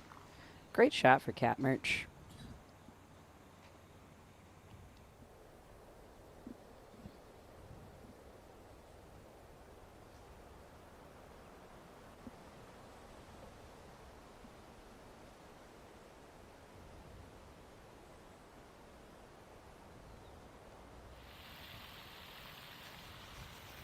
Owen, first to take the honors on the tee of 18. This needs to also sit down, and it does curl. She's in a great spot.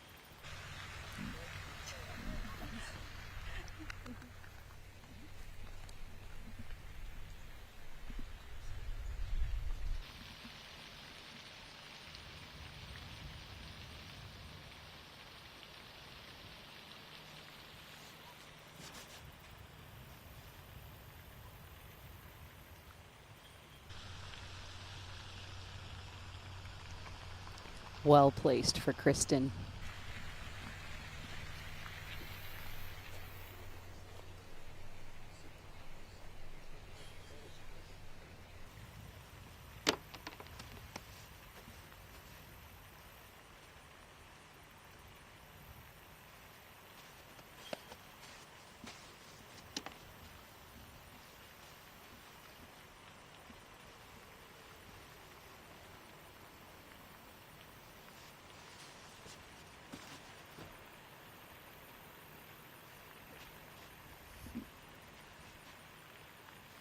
I was slightly worried about that at first, but she had that flat enough that she did not get it to fall off and fade left into the OB. She is in a fine position.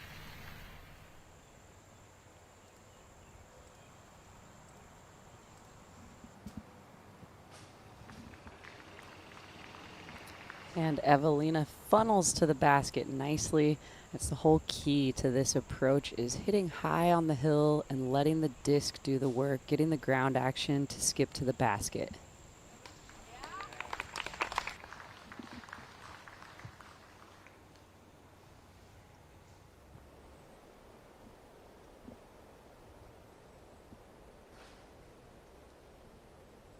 Well, it's been a great day of action. Evelina Salonen sitting at 10 under, has a birdie putt to get to a new course record here at Throw Pink.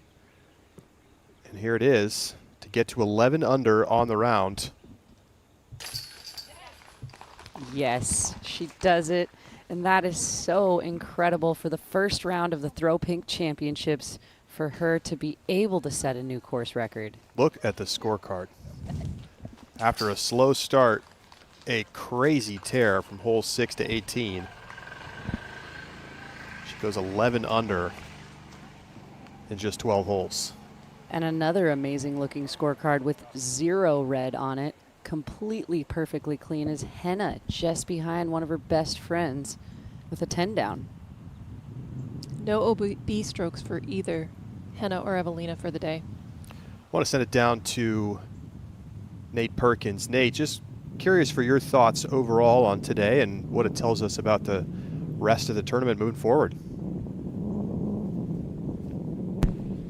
I mean, the rest of the week looks like similar wind conditions, and so the bar is set for what you're going to have to do if you want to remain in contention for this title. Not only are the scores at the top really impressive, but we have 18 competitors out of the 40 under par. And in years past, Charlie, there's been instances where only the lead card was under par. So incredible day for disc golf here at Winthrop. Missy Gannon won this tournament in 2021 through 4 rounds at just 2 under par. Kona Panis in second place at even. So only Missy Gannon was under par. And now look where we sit. And that was just 2 years ago. Wow. 15 players are at 2 under or better. This course used to be one of the most intimidating, and now, in Ellie's own words, it's scoreable. Tatar goes out of bounds, so some trouble on 18. Salonen and Blomroos going to have a little bit of some cushion over Tatar.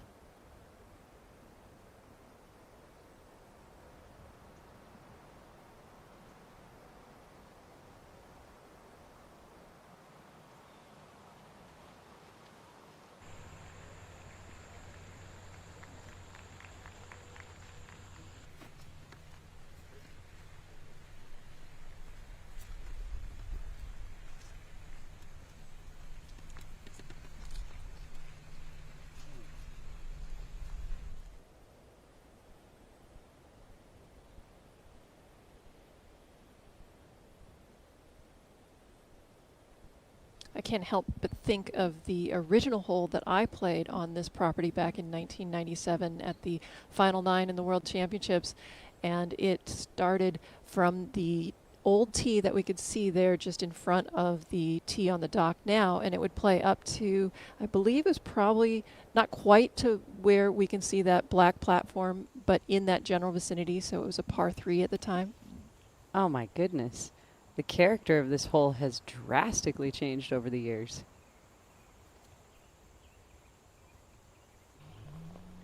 This needs to get down. And a great shot for Kristen to approach the basket.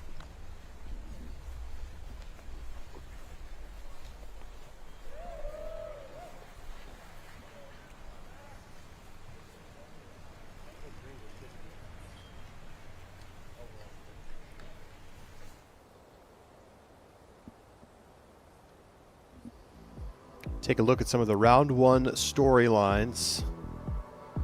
Evelina Salonen shooting the course record.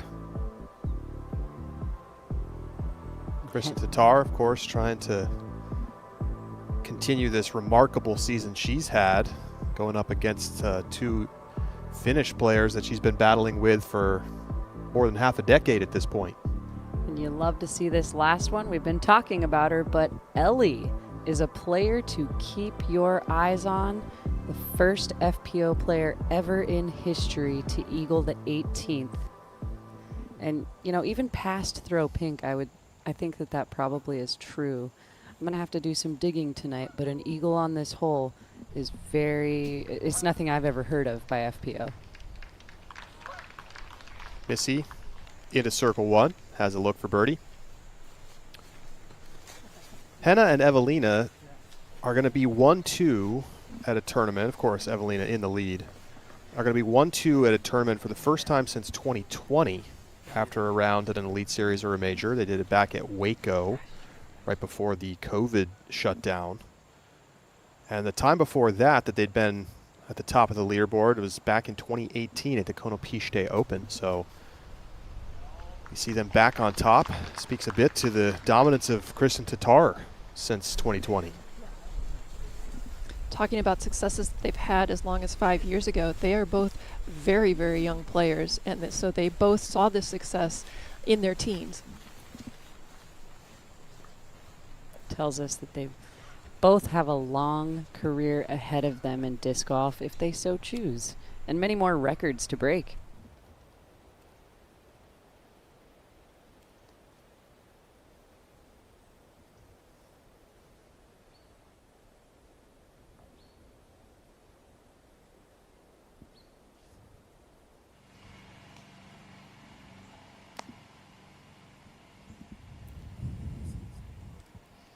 Birdie putt for Katrina. And she's going through her full routine. That tells me she's eyeing for the basket. No layup here. In the heart. Good job, Katrina Allen, pulling out all of the confidence for that final complete death putt. 3 straight birdies to finish for Katrina. And she's going to be too far back to go back-to-back here and throw pink, but that's a nice finish, and it's got to add a little bit of confidence heading into round 2. Owen Scoggins in for the birdie. She's at 4 under, tied for 5th.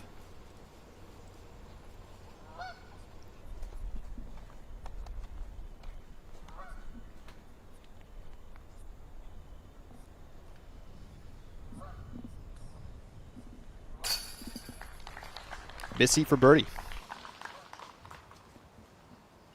And Kristen will tap in for the par after going out of bounds. So she finishes her day at 8 under. She's 3 shots back of Evelina.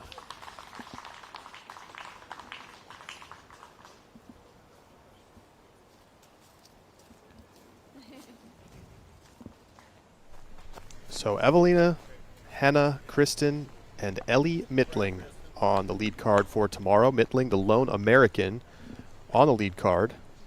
And the youngest by quite a margin. She's just freshly turned 16 years old. And some real separation with the rest of the pack as we welcome you back inside the booth. It's been an awesome day of disc golf, and given the weather conditions, I feel like we're just in for a treat for the rest of the weekend. Juliana, what's your takeaways from day one? I think the entire field is the star here. We have seen so many women under par, and this is unusual for this course. So I think that the challenges that people see on tour on a regular basis are just helping the division grow. So much skill on display today and some amazing shot making. I mean, you know, we're going to see the OTB shot of the day in a little bit, but any standout moments for you, Zoe? Well, for me, it's the putting from Henna and Evelina, and it's the battle that is being brought. It's like a final round, all these are for the first round out here, and I'm looking forward to the battle every single round. We're going to take a quick break. When we come back, OTB After Show. We're also going to hear from our leaders. Don't go anywhere. Our coverage continues.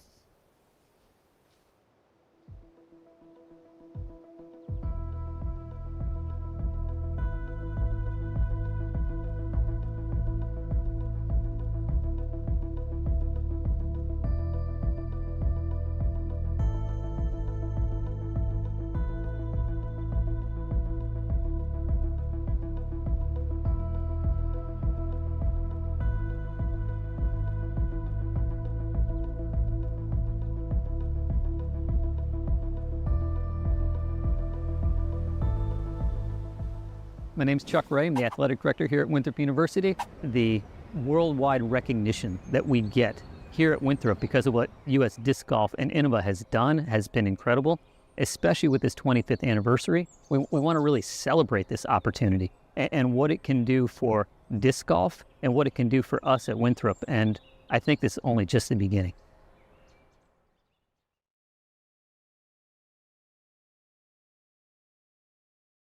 The Innova Rolo, the disc made for rolling. 4.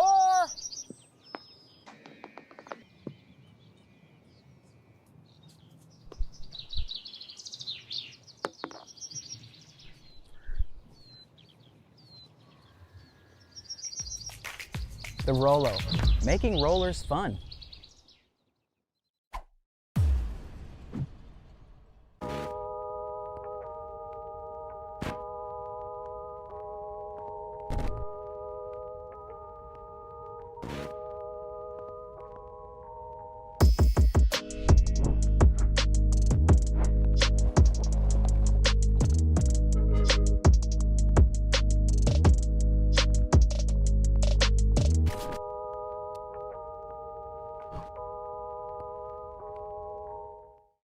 When you first sign up for a PDGA membership, you're given a PDGA number. Your PDGA number is a stamp for when you got involved in the sport. It's a badge of pride for players and a part of your disc golf identity. Get your number today. Visit pdga.com/join.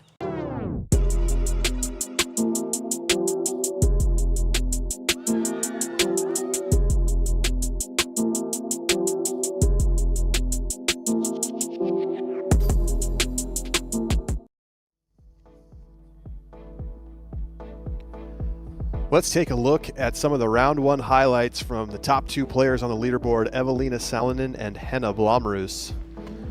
Kicking things off with Henna on hole 2. A huge putt to get things going.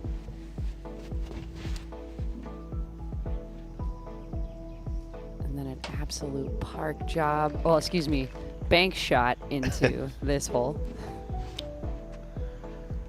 Here's where I'm talking about. Not necessarily a park job, but an aggressive shot to give her the opportunity for the eagle, and she's the only one to capitalize on it.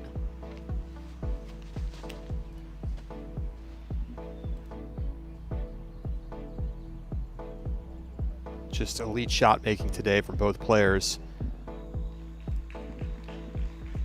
And the putting was on too. I've got to highlight it, Charlie. You're right. The putting is the story here. Both of these Finnish players have just set records from tee to green for seasons and seasons, but we've seen them lack on the putting green, and today that was not the case. It was exciting. It was motivating to watch some of these big putts from all over Circle 1 and Circle 2. Great drive there for Evelina, giving her another birdie opportunity. Henna top 5 in putting today. So a story to continue to follow. How will she handle the pressure of the later rounds? But let's hear now from Evelina Salonen, who's with Terry Miller off the 18th.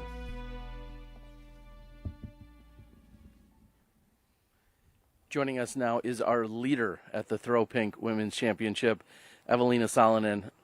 Evelina, how does it sound when I say you're the leader at 11 under? Yeah, it sounds pretty nice. I had so much fun out there. What led to some of that fun? I mean, shooting well helps, I know that, but what else is fun about being here and being in this tournament?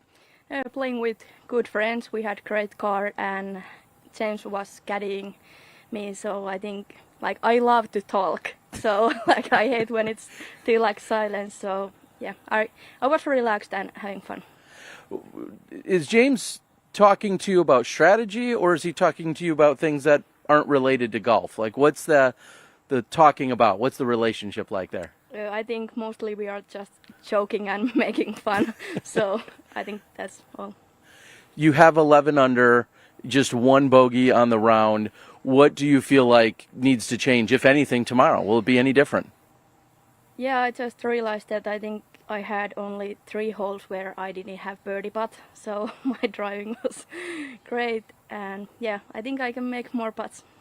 Do you think 11 under can be improved upon? Do you think you have even a better score in you for tomorrow? I don't promise anything, but I think I can still play a couple shots better. All right. Well, we wish you the best of luck. I think you're going to have some good friends on the card again tomorrow. That's Evelina Salonen, your leader at 11 under. Thank you. Great stuff from Evelina. And if you want to hear from Henna Blomroos, make sure you tune in to Tournament Central over on DGN, where you'll get continued analysis and more interviews. And it follows this broadcast right as we wrap up. So we welcome you back inside the booth. Evelina Salonen says she's got a couple more strokes in her, and I think so. The way she started, I mean, she takes the early bogey. She doesn't get a birdie until hole 5. It seems very possible that she could pick it up tomorrow and shoot even better. It will be hard to be cleaner than she was today, but there is room for improvement on the birdie side. Yeah, especially on the putting. We saw the stats there just at the end. 16th in C1X, 22nd in Circle 2. For Evelina, those are good numbers. They're very good numbers. So let's think about, just zooming out. We look at the card tomorrow. We have Evelina, Henna, Kristen, the top Europeans, Ellie Midling. Major power on the card for tomorrow. We're going to see some distance booms tomorrow. We saw a lot today, but it's going to be a show tomorrow. Well, any final thoughts? I mean, we see some separation taking a look at the leaderboard there between kind of those players at the top and then Owen Scoggins, Alexis Mondahano, KDL Salu, Missy Gannon, Holland Hanley all sitting at 4 under. They're still in position to win this tournament, would you say? Yeah, absolutely. Yeah. Yeah. There's 3 rounds left. And we saw Allie Smith have such trouble on the last hole. You know, anyone up at the top could have one of those blow-up holes, and it could bring them back down. So 4, 5, 6 under each round.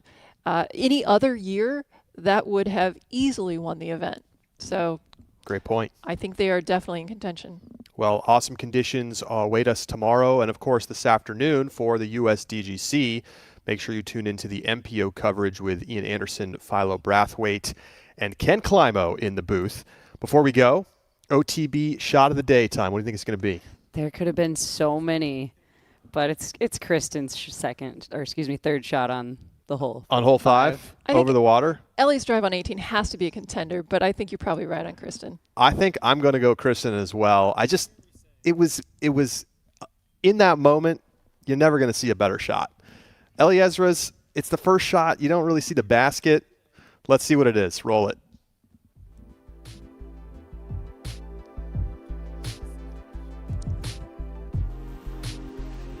Oh, yes. You know Ellie's getting it. We might not see it drive that far again, so the OTB shot of the day deemed appropriately. And we might even see one farther tomorrow. You never know. And we're going to get the entire sequence here. She throws this approach shot. That's not an easy shot either, by the way. No, it's not.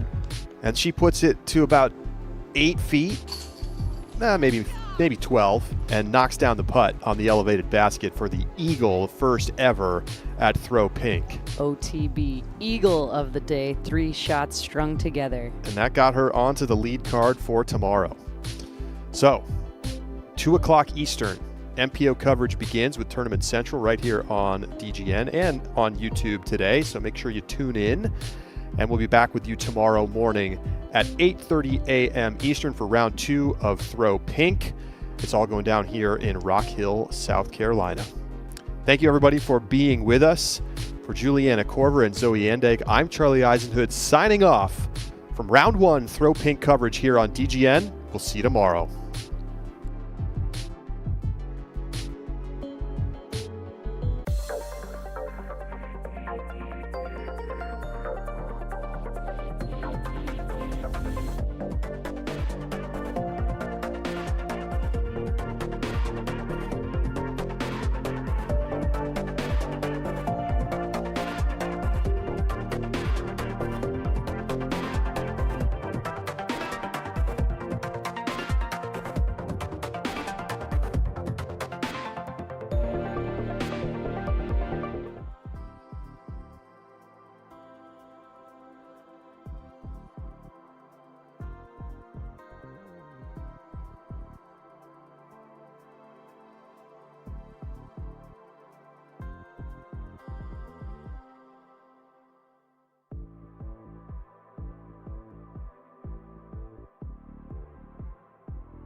Hello, everybody, and welcome back to Rock Hill, South Carolina. Round 1 of the Throw Pink Women's Disc Golf Championships is complete. and the Europeans stood tall. Nate Perkins, you were out there on the ground all day. What do you have to pick up? Well, Brian, the first year of Throw Pink, Missy Gannon wins at 2 under par, I believe, and Kona Panis takes second place at an even par. That's a 4-round tournament. Look at this leaderboard right here. I mean, we're talking a combined 40 under par plus from all the competitors in the top 18 that are under par. I mean, it is a new bar that they are setting. The course record drops today. Evelina beats that previous course record of a 10 under par, and that's starting off with a bogey. I mean, she goes 11 under on the final 12 holes, on the final 14 holes to get to that 11 under mark. She misses the Mando on hole 1, or hits that Mando tree. She just turns around and starts laughing with Henna. I mean, when those two are together and they're playing well, they are having so much fun out there. Well, Nate, we look at the statistics, and Evelina just played phenomenally out there. I mean, she was first C1 regulations, first C2 regulation. I believe she was first in fairway hits. For C1 regulation, she was putting for birdie from circle 1 14 of 18 times. And Nate, she putted fantastic, only missed 3 circle 1 putts on the day. That's a recipe for success. We've been saying it all season long. Yeah, I mean, that putt right there on 7, that's in the heart. That's a distance that we saw her even potentially laying up those distances in the past couple years. There she is on hole 9 attacking, and she's going to send this one in. That's the eagle right around that tree, right in front of the drop zone. That's to go 4 under in 3-hole stretch, and here she is on 10. They've changed this one to a par 3 this year, Brian. Little bit of headwind in the face, didn't matter, speeds it up, parks it. Talk about the strategy out there for her. What did she look like on the course? What disc was she reaching for? How did the body language look as well? Well, I mean, Evelina's the type of player where it looks like she's not giving the shots that much thought, you know? Like, her cadence on the tee pad is so quick. She knows exactly what disc she's throwing. She doesn't really stand behind her lie and take many things in. She knows exactly what she's throwing, and it doesn't seem like each shot has a ton of weight for her. Well, we also have to talk about Henna Blomroos. Her good friend is now going 1-2 with her. Henna had an opportunity to take down a major at the U.S. Women's Championship and just fell short after a couple of mishaps. But now here's her chance to take down what feels like a major title this season. 10 under par, clean scorecard, no out-of-bounds strokes. And she also putted fantastic. I believe she was 11 of 14. Nate, talk about what you saw from her out there. Well, this shot bouncing off the log perfectly controls the speed there, but then this is something that we just don't see, Brian. I mean, look at the loft. We're talking Greg Barsby height on that putt right there. Gets that one to stick on the right side of the chains.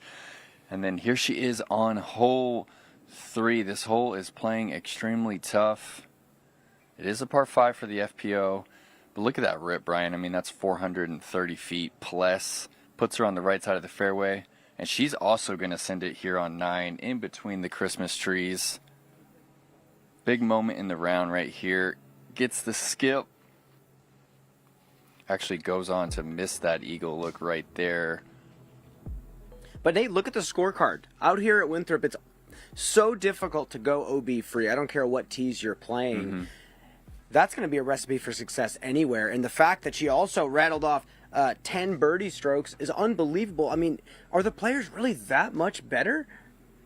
Yeah, the bar seems to be getting higher and higher. And I think Winthrop, we've talked about it before, it's really wind dependent. And it seems like the wind was picking up there for a moment. But then when they really rounded the corner, when we were facing back to the east on holes 10, 11, 12, like that's when we really get to see some of the wind out here, and it just didn't show its face today. So it looks like the rest of the week we're supposed to have these mild conditions, and if that's the case, I think we're going to be looking at 30 under par after 4 rounds are up. Well, Henna is on track for that. At least after round 1, we took a listen to what she had to say after her round.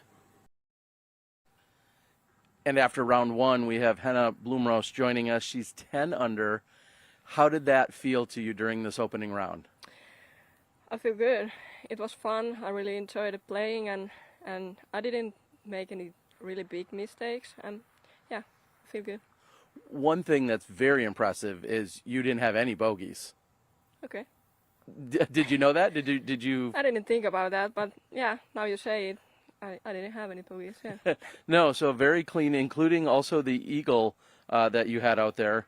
Oh. Excuse me, sorry. Yeah, you didn't. But 10 under, and you got off to a great start. What does that do for you, confidence-wise, to get off to a good start? You had 3 birdies to start. Yeah, at least on the first round, it feels really good to start hot and get the confidence from there. So I think that's a big thing for me. What is the strongest part of your game on this course? Obviously, you drive very well, but what do you feel like you really lean into? What's the strongest thing for you out on the course? Driving, absolutely, but I'm playing pretty safe. I don't take any big risks there, so I think that's the point. And then you also played with the best score on the course of 11 under with your good friend in Evelina. Just describe what that's like for you two to come in with the 2 best scores and be leading the tournament. It's great. I think we never play good together. Yes, we always play good together, but like at the same time, we don't play good. So it feels great that we both played good and we can have fun tonight and go to the stake and yeah, be happy. Well, you should be happy. A very impressive bogey-free 10 under. We'll see you on the lead card during round number 2. Thank you. Sorry about that. Well, Nate, she mentioned that she's playing safe and netted her a 10 under par, so I think whatever she's doing is working. We have to talk about Kristen Tatar now, who is not in the lead, and she's going to have to chase these 2 players from Finland. Kristen, on one hand, had 3 out-of-bounds strokes. That definitely cost her, but she parked 7 holes for birdie out there. Talk about how she was thrown out there. What did you notice?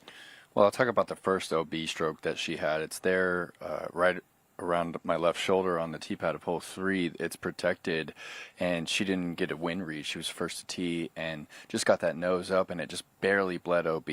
But then a strange miss on the Triple Mando 15 and a really strange miss on the final hole to find the OB.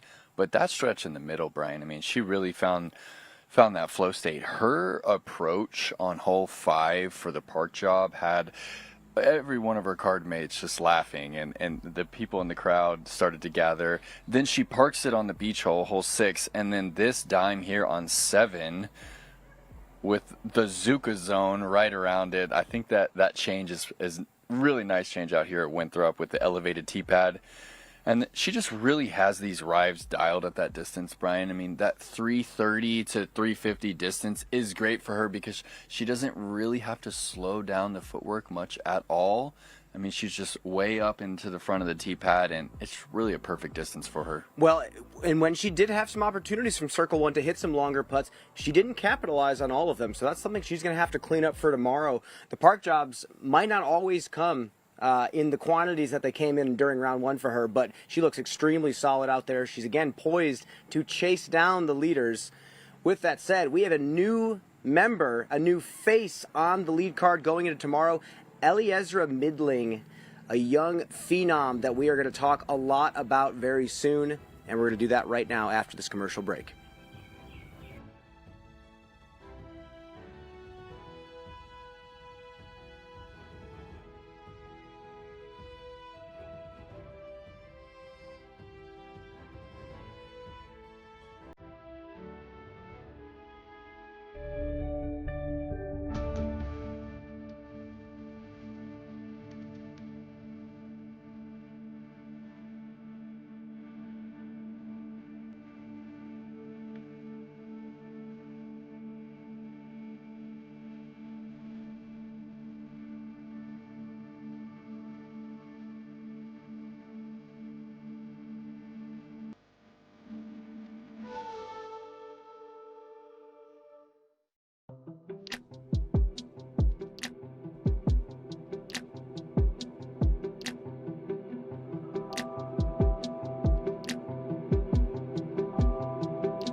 One thing we all love about disc golf is it's a lifetime sport. Whether you play pro, am, juniors, or senior grandmasters, we all want to play this sport as much as we want and for as long as we want. This can introduce wear over time, potentially hindering your ability to continue playing. A cart reduces the cumulative stress on your body that comes with repetitive motions such as reaching down and lifting. This will help keep you on the course, maximizing your athletic potential, and playing your best.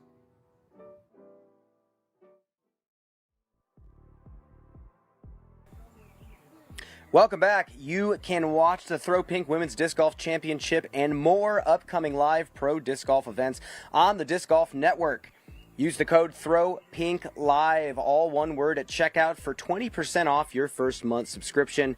Scan the QR code or hit the link in the description to subscribe today. So much disc golf left here in this 2023 season, including the Tour Championship coming up next week, and a lot of off-season content as well. With that said, we have to talk about a player that we saw for the first time in Rochester who blew us away with her power, Elzra Midling.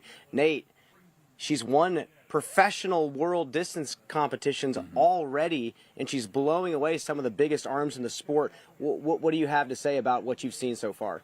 Well, yeah, Brian, at Rochester, she actually pulled from the event to make the trip over to Vermont for that world distance competition that was on Saturday, and she ended up winning that event. I mean, 457 feet at the age of 16, and then she threw 536 here at the U.S. distance competition. I mean, when you just look at her swing, she's one of those players, you look at her throw one time, and you realize that she has figured out something very special. Look at this shot right here. Look at the brace on the front foot. Look at the hit point. Look at the swing plane. So clean. And this is a player that has figured this out early. She can now begin to compress that game. In the next few years, we're going to see her build some variety with that speed. Ella Hansen saying that she is throwing over 70 miles an hour already. Yeah, probably one of the only FPO players ever to throw over 70 miles per hour. And Brian, no FPO player has ever carded a 3 here on 18. This was the first one right there. She's into circle 1, goes on to make that putt. Well, Nate, we have to talk. She's 6 under par. She's on the lead card. She had 4 OB strokes out there. That's incredible. I mean, she has so much to clean up, so much room to go even farther under par. Nate, I am excited to see what she has tomorrow. This is her first opportunity playing with literally the best players in the world and the best throwers in the world. So she's going to be able to prove her stuff. And as commentators and spectators of the game, we're going to get to see the differences between a young player like Elzra, who still has limited experience on the tour, and some seasoned champions in the Europeans that she gets to play with. With that, Nate, we have to talk about another player. Missy Gannon shot a decent round out there today. You got to follow her around. What did you pick up? I mean, not making a lot of mistakes, just not quite putting herself in those positions to score as often as those players in front of her. But yeah, she looks really crisp. Look at that approach on 2. Brian skips up, hits the basket. I mean, look at it. She's just 1 down through the first 5. I feel like those are moments where she's typically scoring. This is a putt for par on the 4th. Cashes that one. After pinching herself up against the Mando, she had really no option there. And here we go on hole 10. 330. Great range for her. Commits to the width. The wind was down. I mean, when it's calm out there, 4 down used to be a great score out here at Throw Pink, and it's just not really going to cut it this year. Well, we're just going to have to see, Nate. Those scores are really solid, but can they do that for 3 more rounds? We don't know yet. It hasn't been proven that someone can go to that 30 under par mark. I am looking forward to it, but who knows? If Missy can stay consistent and shoot this round that she shot today to get her into a tie for 5th place, she might rise up the leaderboard and surprise some people. With that said, 16 and 17, those bogeys happen. There's OB everywhere. You throw one shot a tiny bit off, you're going to take a bogey. I think she can clean that up, no problem. Last player we have to talk about, Owen Scoggins. Came up here, shot a decent round. Owen's also tied for 5th place. This seems like a course that she can do extremely well on, especially with how well players that can throw that counterclockwise spin do out here. Yeah, I mean, her disc is finishing away from the OB on half the holes out here, and I feel a lot of people really think of Owen as kind of like a tights woods player, but Owen really likes a lot of airspace because she really likes to flex the shot. She likes to use as much as the fairway as she can. So I really think that Winthrop sets up great for her. You can see that she missed 4 circle 1 putts today, Brian. That's as many as she's missed all season. And you have to think that the pain in the forearm is playing a factor in that. We've talked about this many times before. When you feel like you are going to reach that pain at the end of your putting stroke, it's hard to really commit. 2 of those circle 1 putts were inside 15 feet and they were for birdie. So that's the difference between her being at 4 under par or her being on the lead card at 8 under par. Well, lots of room to grow right now for Owen Scoggins. Hopefully she can work on that pain management as she has been for the past 8 weeks or so that she's played consecutive tournaments. But with that, we're going to sign off. We have some NPO action coming up later this afternoon. Before we go, we are going to leave you with an interview from Kristen Tatar. Let's take a listen. All right, we're here now with Kristen Tatar. Kristen, 8 under par today. You find yourself trailing. Like, how wild was it that the field just got? They really played well today. Yeah, I had an opportunity to check out the scores from the chase card from the leaderboard, and I was like, wow, these Finnish girls are really on fire, and it's great to see them playing well and up to their potential, because I know they've been struggling. So it was just a really fun thing to see. Yeah, I mean, a really long time. Like, does it mean anything to you to, you know, that they're also from Europe, and you know that 3 of the 4 competitors on tomorrow's lead card are from Europe? I mean, honestly, it's fun to play whoever's on my card. I don't really make a difference like that, but it's just of course it's awesome to see, especially the Finnish girls do well, because I know they've been struggling, and I know how great they are and what's their potential. So it was just awesome to see, and it's always fun playing with them. Yeah. Cool. Well, the very first rendition of this, Missy Gannon won with a 2 under par. Kona got second place with an even. This is after 4 rounds. So what can you attest the score difference in today? I mean, was the course playing easy for you, you feel? I don't want to say easy, but it felt easy because I was having a lot of bullseye hits. Then it feels like, oh my gosh, it's like everything's coming so easily. It's going great. But the next day you can come out here and always struggle. So that's the beauty of disc golf.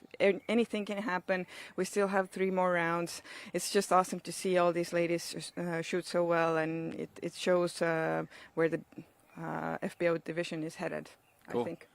Well, nice work on the 8 under par, and we'll see you tomorrow on the lead card. Thank you so much. When I walk up to a shot, I'm looking for the target. I'm looking at obstacles around the target, specific landing zones, looking at the height. Knowing all of that, I'm able to shape a shot. I don't want to think, did I get the right shot? Did I get the right distance? Like, that's it, I got it. Confidence is everything, and the Edge Disc Golf Rangefinder gives me exactly that. I want to be known for winning a lot of tournaments. You know, hopefully I get to a point where I can be dominant in an era with so many people coming up in the game. So hard to stay consistent at the top. That's kind of my goal, is to set the new standard for this generation.